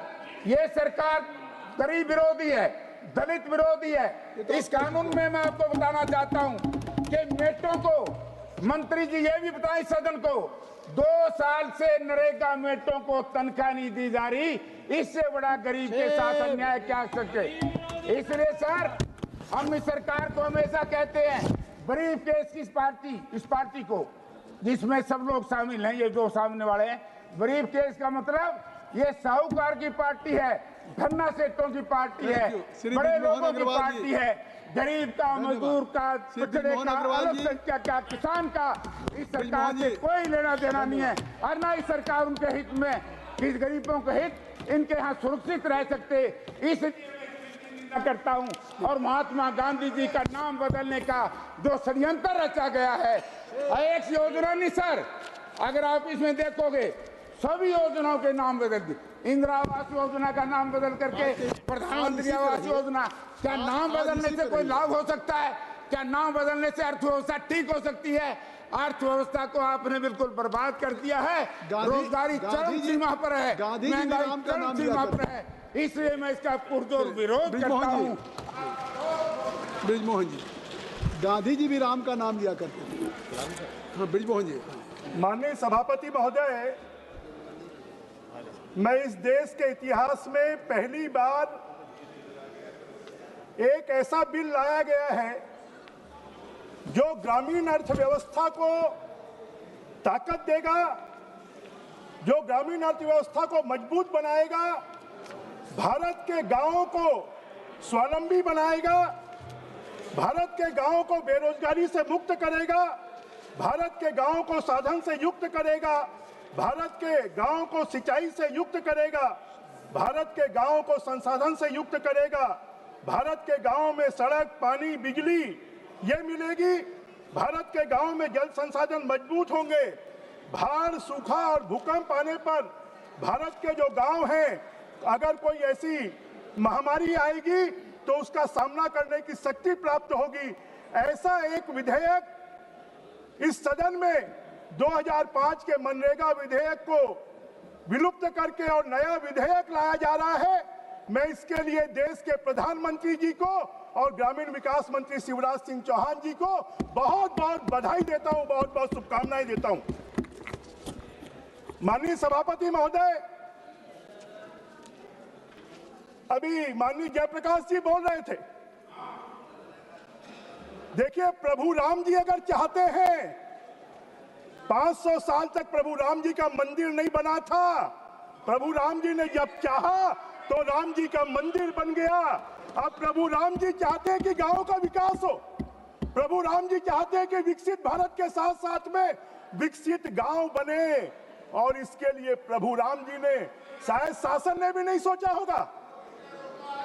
वी का मतलब है विकसित, बी का मतलब है भारत, जी का मतलब है गारंटी, और आर का मतलब है रोजगार, आजीविका का मतलब है आर, मिशन का मतलब है एम। जी राम जी बीबी, जी राम जी नाम अपने आप आ गया, इसको किसी को लाने की जरूरत नहीं पड़ी, और इसके लिए मैं प्रधानमंत्री जी को बधाई देता हूं। राम राज्य लाने के लिए इस देश में राम राज्य लाने के लिए, अरे हमारे गांव-गांव में लोग राम राज्य की कल्पना करते हैं, उसी राम राज्य को लाने के लिए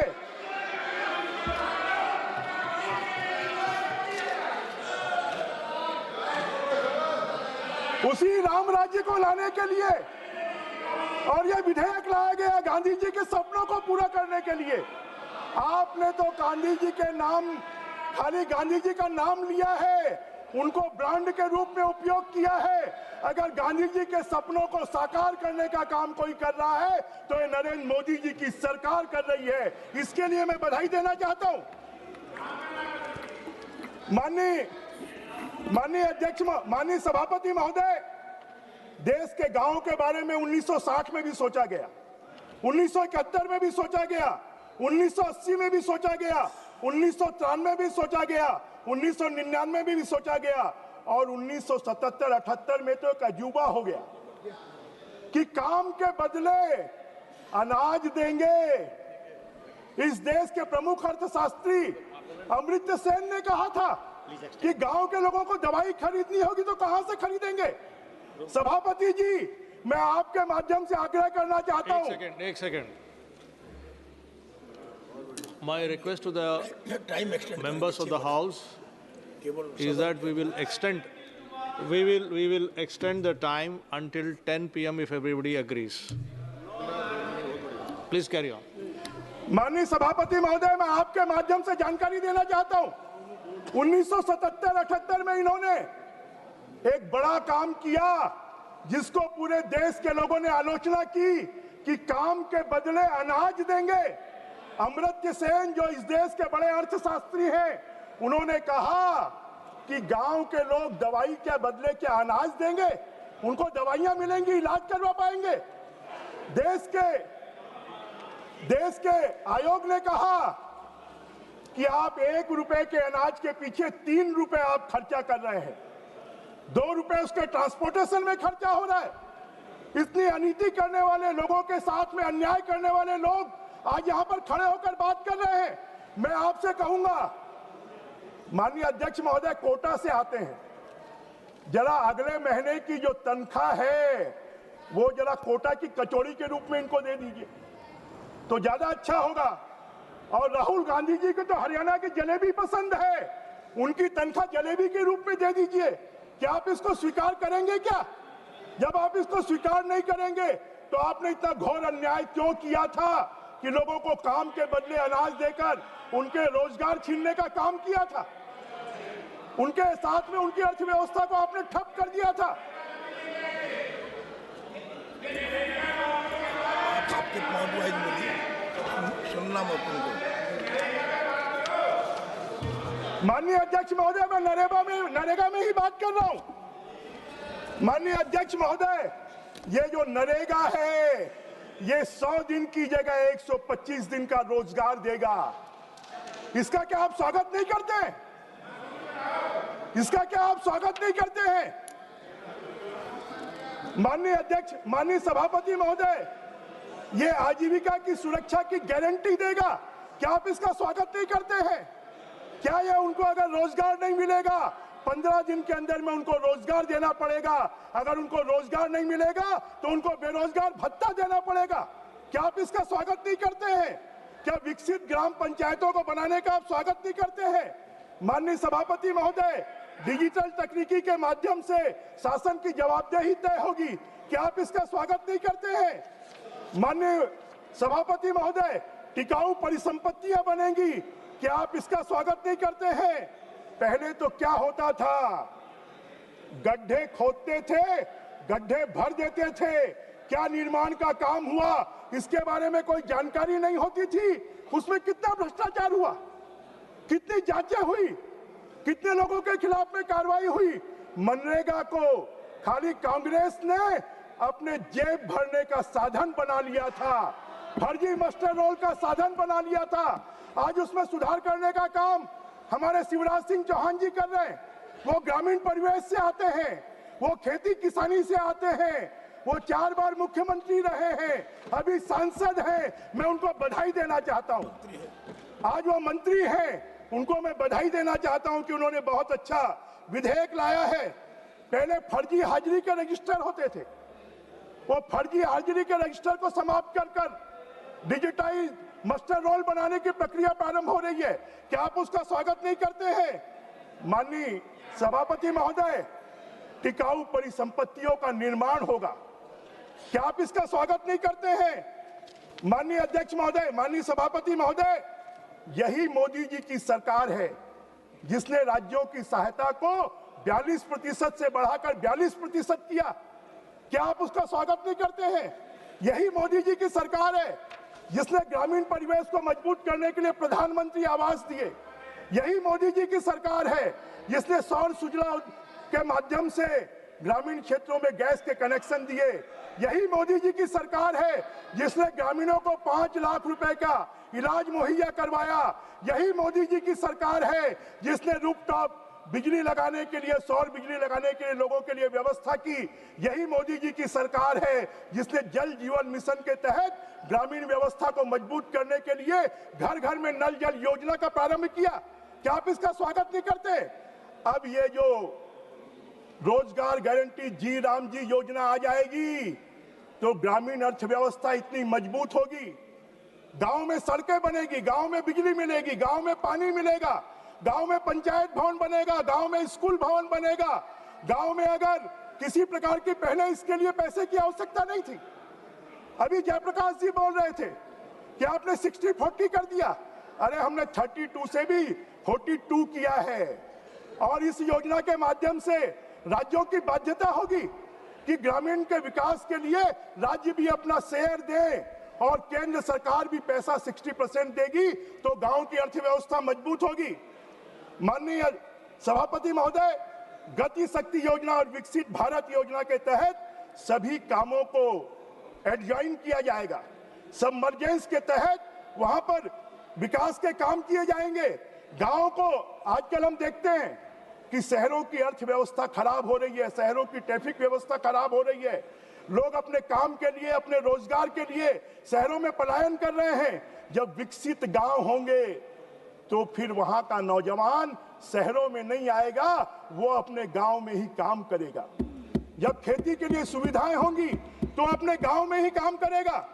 माननीय सभापति महोदय, ये आर्थिक बदलाव होगा जब गांव में, अभी केंद्र सरकार ने तय किया है, कांग्रेस के जमाने में रोजगार गारंटी योजना के लिए 30,000 करोड़ से 40,000 करोड़ मिलते थे। अभी मोदी जी की सरकार आने के बाद 60,000 करोड़ से लेकर 90,000 करोड़ तक मिल रहे हैं। अब आने वाले समय में 1.5 लाख करोड़ रुपए ग्रामीण अर्थव्यवस्था में खर्च होंगे। 1.5 लाख करोड़ रुपए। इन 1.5 लाख करोड़ रुपए के माध्यम से गांव का विकास होगा। माननीय सभापति महोदय, सबसे बड़ा काम, आपने कभी इसकी चिंता नहीं की। भारत के खाद्यान्न उत्पादन को बढ़ाने के लिए हमारे किसान परेशान होते थे कि खेती के समय पर उनको मजदूर नहीं मिलते थे। अब यह कर दिया कि राज्य सरकार 60 दिनों का समय खेती के लिए तय कर सकती है और उन खेती के दिनों में ये रोजगार गारंटी के काम नहीं खोले जाएंगे, खेती के लिए मजदूर मिलेंगे, हमारे खेती को प्रोत्साहन मिलेगा। इससे बड़ा क्या आप इसका स्वागत नहीं करते हैं? कितना बड़ा निर्णय हमारे ग्रामीण विकास मंत्री जी ने लिया है। माननीय अध्यक्ष महोदय, मैं आपके माध्यम से हमारे विपक्षी साथियों से पूछना चाहता हूं, इसके अगर आप उद्देश्य पढ़ेंगे, ग्राम पंचायतों के विभिन्न आवश्यकताओं को पूरा करने के लिए प्रधानमंत्री गति शक्ति के साथ एकीकृत विकसित ग्राम पंचायत योजना के माध्यम से अभिसरण, संतृप्ति चलन योजना और पूर्ण सरकारी परिधान को संस्थागत करने हेतु भू स्थानिक प्रणाली, डिजिटल लोक अवसंरचना तथा संचालित ब्लॉक, जिला, राज्य और राष्ट्रीय स्तर पर संचालित ऐसी योजनाओं के साथ जिला और राज्य योजना का तंत्र बनाएंगे। कंक्लूड कीजिएगा। एक केंद्रीय तंत्र बनेगा, एक राज्य का तंत्र बनेगा, एक जिले का तंत्र बनेगा और उसके लिए पूरे नियम अगर कोई बनाएंगे तो केंद्र की सरकार बनाएगी और उस तंत्र के माध्यम से पूरे देश के गांवों को विकास की योजनाएं बनाई जाएंगी। धन्यवाद जी। माननीय सभापति जी, बस 3-4 मिनट लूंगा आपका।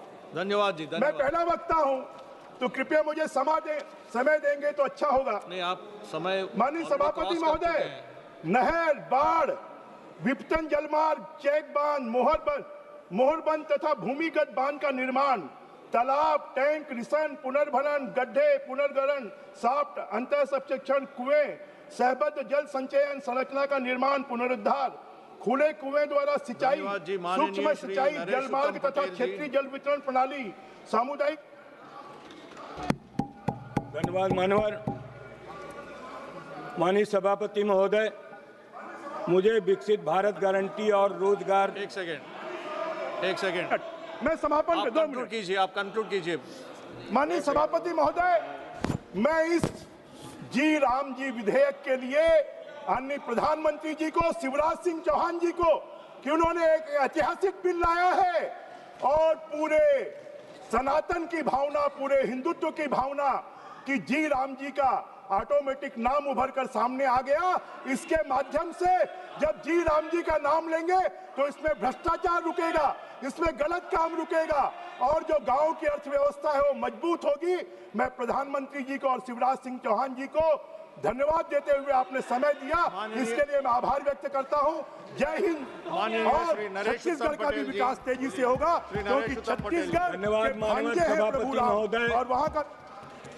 सभापति महोदय, मुझे विकसित भारत गारंटी रोजगार आजीविका मिशन ग्रामीण विधेयक 2025 पर विचार व्यक्त करने का अवसर देने के लिए आपका और समाजवादी पार्टी के राष्ट्रीय अध्यक्ष माननीय अखिलेश यादव जी का तथा अपने सचेतक धर्मेंद्र जी का और अपने क्षेत्र की जनता का धन्यवाद और आभार व्यक्त करना चाहता हूं। मानवर, सबसे पहले मैं यह स्पष्ट करना चाहता हूं कि मनरेगा केवल एक योजना नहीं है, बल्कि ग्रामीण भारत के लिए एक कानूनी अधिकार है। रोजगार का अधिकार, सम्मान का अधिकार और सामाजिक सुरक्षा का अधिकार है। इसे हटाना या प्रतिस्थापित करना केवल प्रशासनिक बदलाव नहीं, बल्कि सामाजिक अनुबंध को तोड़ने जैसा है। महोदय, सरकार कहती है कि इस विधेयक के तहत रोजगार की गारंटी 100 दिनों से बढ़ाकर 125 दिन कर दी गई है, लेकिन सवाल ये नहीं है कि कानून में क्या लिखा है, सवाल यह है कि क्या गरीब को वास्तव में 125 दिन काम मिल पाएगा, क्योंकि इस विधेयक की असली तस्वीर इसके अन्य प्रावधानों में छिपी है। मनरेगा के तहत अकुशल श्रम की पूरी मजदूरी केंद्र सरकार देती थी, अब राज्यों को भी मजदूरी सामग्री और प्रशासनिक खर्च उठाना पड़ेगा। कई राज्य पहले से वित्तीय संकट में है, अगर राज्य पैसा नहीं दे पाएगा तो सबसे पहले गरीब का रोजगार कटेगा। रोजगार का अधिकार राज्य की तिजोरी पर निर्भर नहीं होना चाहिए। नॉर्मेटिव एलोकेशन का है, अब केंद्र तय करेगा कि राज्य कितना खर्च कर सकता है। अगर मांग ज्यादा हुई तो राज्य को खुद खर्च उठाना पड़ेगा। ये मनरेगा की मांग आधारित आत्मा पर सीधा प्रहार है। ये गारंटी नहीं बल्कि कोटा सिस्टम है, साथ ही सहकारी संघवाद पर भी हमला है। कृषि मौसम में 60 दिन तक काम रोकने का प्रावधान का है। ग्रामीण जीवन कैलेंडर से नहीं चलता, वह बारिश, सूखे और मौसम की मार से चलता है। जलवायु संकट के दौर में काम रोकना गरीब को और असुरक्षित बनाना है। नए बिल को और पीएम गति शक्ति को जोड़ना है। ग्राम पंचायतों की भूमिका कागज पर है, लेकिन असली नियंत्रण ऊपर से होगा। लोकतंत्र में विकास बॉटम अप होना चाहिए, न कि डैशबोर्ड से गांव तक। तकनीक का आत्मनिर्भर प्रयोग, बायोमेट्रिक और ऐप्स ने पहले ही कई मजदूरों की मजदूरी रोकी है। मेरे जिले फतेहपुर में कई गांव जैसे जरारा, लौहरी सराय, ब्लॉक कमोली आदि में मोबाइल नेटवर्क नहीं है। महोदय, तकनीक सहायक होनी चाहिए, न कि शर्त होनी चाहिए। महोदय, मैं इस विधेयक के सबसे पहले प्रतीकात्मक और नैतिक पहलू पर आना चाहता हूं, नाम परिवर्तन।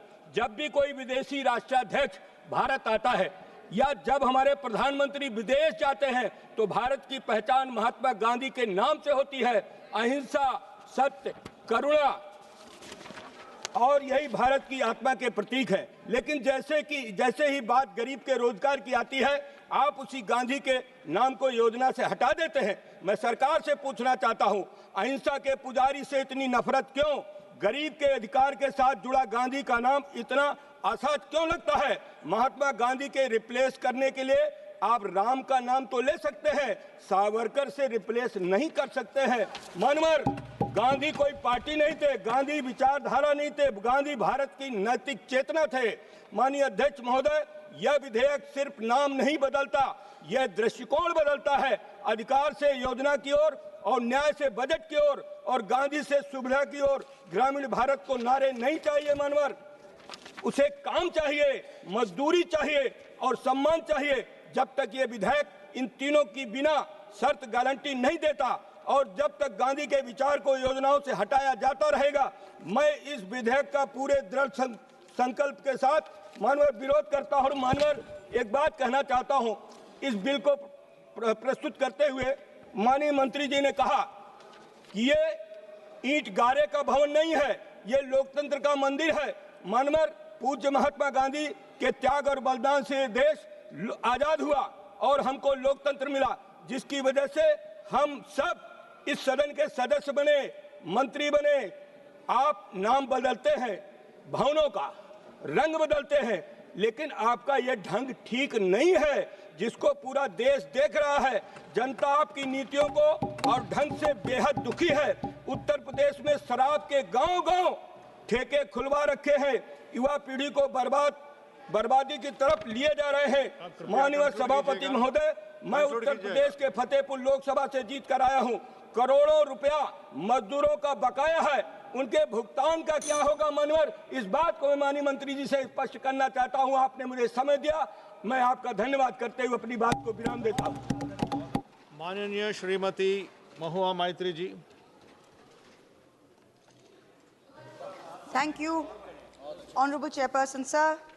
I stand on behalf of my party, the All India Trinamool Congress, to stridently oppose both the renaming of the bill and the replacement of the Manrega Act by the VB G. Ramji Bill 2025.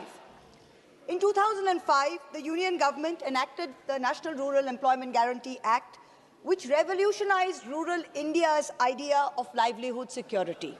This very House, there was a historic consensus among all parties when they passed the bill, and everyone shouted, Rozgar Guarantee Zindabad. This was the history of the original bill. For the first time, the central government aimed to provide in law 100 days of assured employment to one single member of every rural household as long as there was an adult member willing to sign up for unskilled manual work. As long as you wanted it, it was available, it was demand driven. What else? Women were guaranteed at least one half of the jobs made available. The NREGA scheme was aimed at creating durable infrastructure, so wells, ponds, roads, etc. Employment to be provided within 5 kilometers of an applicant's residence. So this was to prevent large-scale rural to urban migration. Minimum wage was to apply. Every state was notified with a minimum wage. On October 2nd, 2009, Gandhi Jayanti, in keeping with the vision of the father of the nation's vision for rural self-reliance in India, the name was changed to the Mahatma Gandhi Rural Employment Guarantee Act. That is the history of this. Now, suddenly, 16 years later, with no consultation with anybody, you did not consult with the opposition, you did not consult with civil society, you did not consult with any stakeholders, the government has introduced a bill to repeal the Manrega. This is not an amendment, mind you. You are replacing it with something called a VB G. Ramji Bill. Now, it was Bengal's great son, Rabindranath Tagore, who popularized the name Mahatma, meaning the great soul, for Mohandas Karamchand Gandhi. Some historians said that other people before Gurudev had called him the Mahatma. But it's ironic that the Prime Minister's home state, the Gujarat High Court, Justice Pardiwala, when he was there, he declared in February 2016, once and for all, that it was Rabindranath Tagore who gave the title of Mahatma to Mohandas Karamchand Gandhi, and that all school textbooks should give the credit of naming of the Mahatma to Tagore. And what have this government done today? You've changed the name. You are dishonoring both the Mahatma and Gurudev. Is it any wonder that Bengal and Bengalis call you Bangla Birodhi? Do you think, does this government think it's been very smart by putting the name Ram, by putting the acronym RAM in the name of the bill? What did Gandhiji say? I'm quoting Gandhiji. By Ram Rajya, I do not mean Hindu Raj. I mean divine Raj, the kingdom of God. Ram Rajya ensures equal rights of prince and pauper. It is a sovereignty of the people based on moral authority. By changing the name and repealing the act, you have destroyed Gandhiji's idea of Ram Rajya, both in letter and in spirit. Now, before the suspension of the fund releases in March 2022, West Bengal was among the top performers of Manrega nationwide. Approximately 2.6 crore job card holders across 1.4 crore rural households were in Bengal. Since March 2022, the union government has not released one single paisa to West Bengal. As of today, the centre has outstanding Manrega dues of 52,000 crores. 52,000. 7,000 crores in unpaid wages and 45,000 crores in unpaid material and wage pending liabilities till date. We as members of the Trinamool Congress representing the people of Bengal, We have taken to the streets for our rightful dues. We've sat on dharna. Our Honorable Chief Minister has written innumerable times. We have complied with over 150 action taken reports. When we went to meet with the Honorable Minister, we as MPs were dragged by the Delhi police, dragged like animals. We were thrown into prison vans and we were taken to a godforsaken thana on the outskirts of Delhi. This is what we got. Even though the objects and reasons of the bill, I've got the bill, I'm looking at page 1. Now, if you look at the objects and reasons of the bill, it says to provide an enhanced statutory wage employment guarantee of 125 days in every financial year to every rural household. But actually, there is no one single element, not one, of the legal right to work retained in the bill, which was there in the original bill. That was a legal right. Nothing. Now, Manrega, the original Manrega provided some fundamental guarantees. The first, it was central government funded. The wage bill was met 100% by the central government. The second, it was a demand-driven employment program, as my honorable colleague Naresh Ji from the SAPA said. He said when people wanted to work, it was demand-driven. It was bottom-up. And the third guarantee was that 100 days of work across rural India, no matter where you were. There was no notified area, no this, no that. You wanted to work, you lived in rural area, you filled up a form, you were entitled to it. That was the right. Now this government, I'm looking at the bill, they've used the word guarantee 92 times. 92 times in this bill. But I'm going to go through just 4 provisions of the bill which demonstrates that the new Ramji bill provides no guarantees at all. Forget about 92, it provides not even one guarantee. So let me look at the first. First, if I'm looking at page 4, chapter 2, section 4, subsection 5 of the proposed bill. What does it say? The central government shall determine the state-wise normative allocation for each financial year based on objective parameters as may be prescribed by the central government. So the Manrega, which was a demand-driven employment program, has been now replaced by an allocation-based scheme, which the central government can alter at whim. So central government thinks they want to alter the quantum of allocation, it can. So this takes us back. This is retrograde. It takes us back to the pre-Manrega days when we had the Jawahar Rozgar Yojana, when we had employment assurance schemes, which basically used to give the people of India only about 10 days of employment. That's what you're taking us back to. The second provision, which is deadly, which I'm looking at the bill, again, page 4, chapter 2, subsection 5, section 5, subsection 1 of the bill. It completely destroys the idea of a universal legal entitlement across rural India. What does it say? Save as otherwise provided, the state government shall in such rural areas as may be notified by the central government. So the center is saying that the scheme will run only in those areas which has been notified by the central government. So the state government has to provide for the 125 days of work, but the center is going to prescribe the norms. Brilliant. Wow, this is great. Now, this 125 days that they're saying, this is all eyewash. In the last 5 years, what has been the reality? Due to squeezed allocations, Manrega has not been able to meet demand for work. It has not been able to.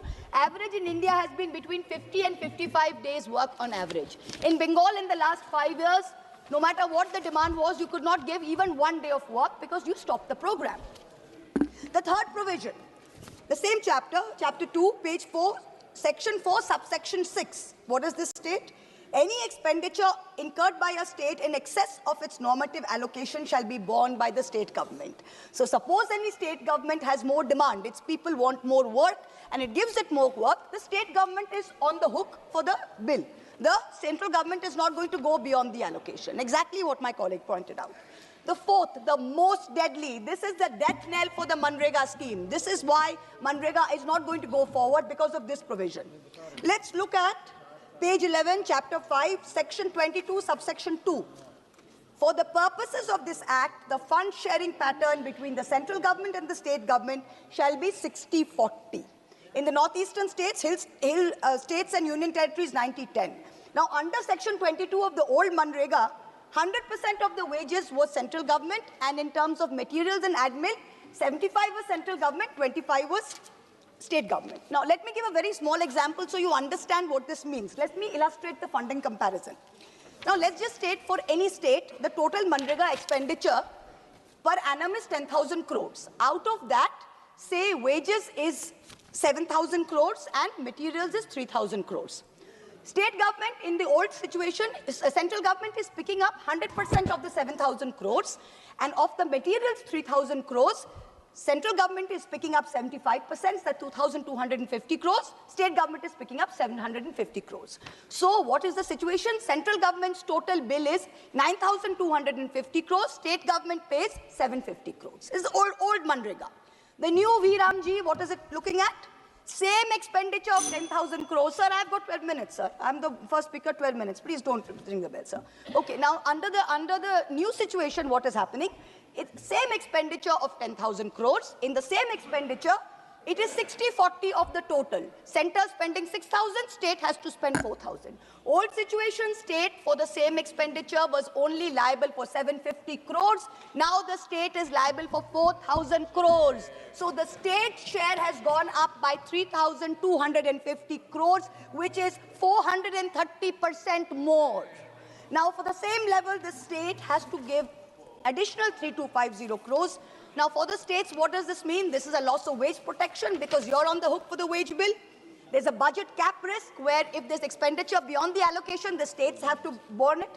But the unemployment allowance, that if you don't give work, the unemployment allowance in the old section was under the... Please let me finish, sir. Sir, please let me finish. Sir, I'm the fourth speaker, 10 hours, sir. Sir, 10 hours, I have to finish. This is not fair, sir. 10 hours, there are 3 speakers, I've got 12 minutes, sir. Please don't do this. Please, sir, please let me finish, sir. I've got 2 minutes more, please let me finish. The unemployment allowance will continue. Now, in this, there's a structural shift where you're moving to a fiscally devolved model. Let me finish, sir. Last one paragraph. No, 1 second, please the Calcutta High Court. Please listen to me. Please listen to me. Yes, sir. I'm given an indication that you have 10 minutes. You have already crossed 11 minutes. Sir, I'm giving you. Increase the time, sir. Please listen to me. Yes, sir. I'm giving you another 40 seconds. No, sir. You please give me because you've increased the time to 10 hours, sir. That 10 minutes was under the 4-hour scenario, sir. See, yes. Let me as finish, requested sir. by you, I'm giving you 12 minutes. Let me finish, sir. I'm giving you, sir. Manrega was a people's law. The popular slogan was "Har haath ko kaam do, kaam ka pura daam do." What's happening today? The Calcutta High Court has directed the union government to resume Manrega in West Bengal as of 1st August.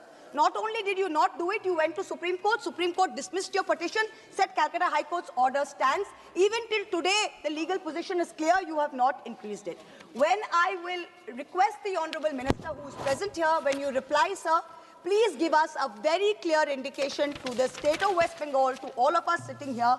How do you propose to clear the rightful dues of 7,000 crores of unpaid wages and 45,000 crores of our projected liabilities? This is our legal entitlement. We are not begging for it. You are in contempt of both the courts of law and the courts of the people. Na kisi ka saath, na kisi ka vikas, na Rahim ka, na Ram ka. This is the truth of this bill. Jai Hind. Thank you, sir. Thank you. Madam, Mananiya Srimati K. Kanimoji, madam. Madam, Kanimoji, madam. Thank you, sir. Thank you, sir. The Supreme Court of India in 1985 said, "The right to life includes the right to live with human dignity and all that goes along with it." Amartya Sen, during a discussion on Narega, said the social security arrangements like employment guarantees are crucial in protecting people from extreme deprivation. The Viksit Bharat GramG bill, which is being brought today, takes away human dignity, and also it fails to protect the legal right of our people to work. What a shame. The Mahatma Gandhi National Rural Employment Guarantee Act now has been changed to the Viksit Bharat Guarantee for Rozgar and Ajivika Mission. Sir, just reading this vexes me. This is not a Viksit bill, Viksit Bharat. It is a vexed Bharat. Because in every bill, you try to impose Hindi and Sanskrit on people of South India, and just try, why don't you name one bill in any South Indian language? You keep saying that you care about the Indian languages. Can you tell us about one bill which you named in Tamil, Telugu, Malayalam, Kannada, Marathi, Odisha, nothing. It is either Hindi or Sanskrit. இது வளர்ச்சி பாரதம் இல்லை, விபரீத பாரதம், வஞ்சிக்கப்படும் பாரதம்.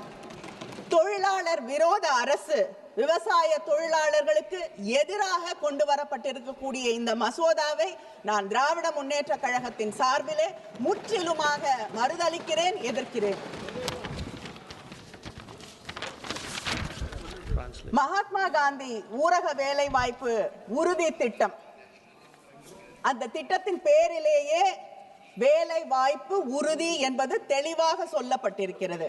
ஆனா நீங்க கொண்டு வந்திருக்கக்கூடிய இந்த மசோதா, it is not demand driven, it is allocation based. முதல்ல இருந்த மசோதா வேலை கேட்பவர்களுக்கு வேலை தரக்கூடிய ஒன்றாக ஒரு திட்டமாக அது இருந்தது. இப்பொழுது இந்த மசோதா அதிகாரத்தை கொண்டு போய் ஒன்றிய அரசாங்கத்தின் கையிலே குவிக்கக்கூடிய ஒரு மசோதாவாக மாற்றப்பட்டிருக்கிறது. You should understand, federalism is sharing power, not hoarding power. அதிகார குவிப்பு இல்லை என்பதை நீங்கள் புரிந்து கொள்ள வேண்டும். 100 நாள் வேலை திட்டம் என்பது கிராமப்புறங்களிலே அதை அப்படித்தான் அழைக்கிறார்கள். அந்த திட்டத்தின் வழியாக இந்த நாடு முழுவதும் கிராமப்புறங்களிலே இருக்கக்கூடிய முதியவர்கள், வேறு வேலைக்கு செல்லக்கூடிய வாய்ப்பு இல்லாதவர்கள், பெண்கள், ஏன் மாற்றுத்திறனாளிகள், இவர்களுக்கெல்லாம் வேலை வாய்ப்பு வழங்கப்பட்டது.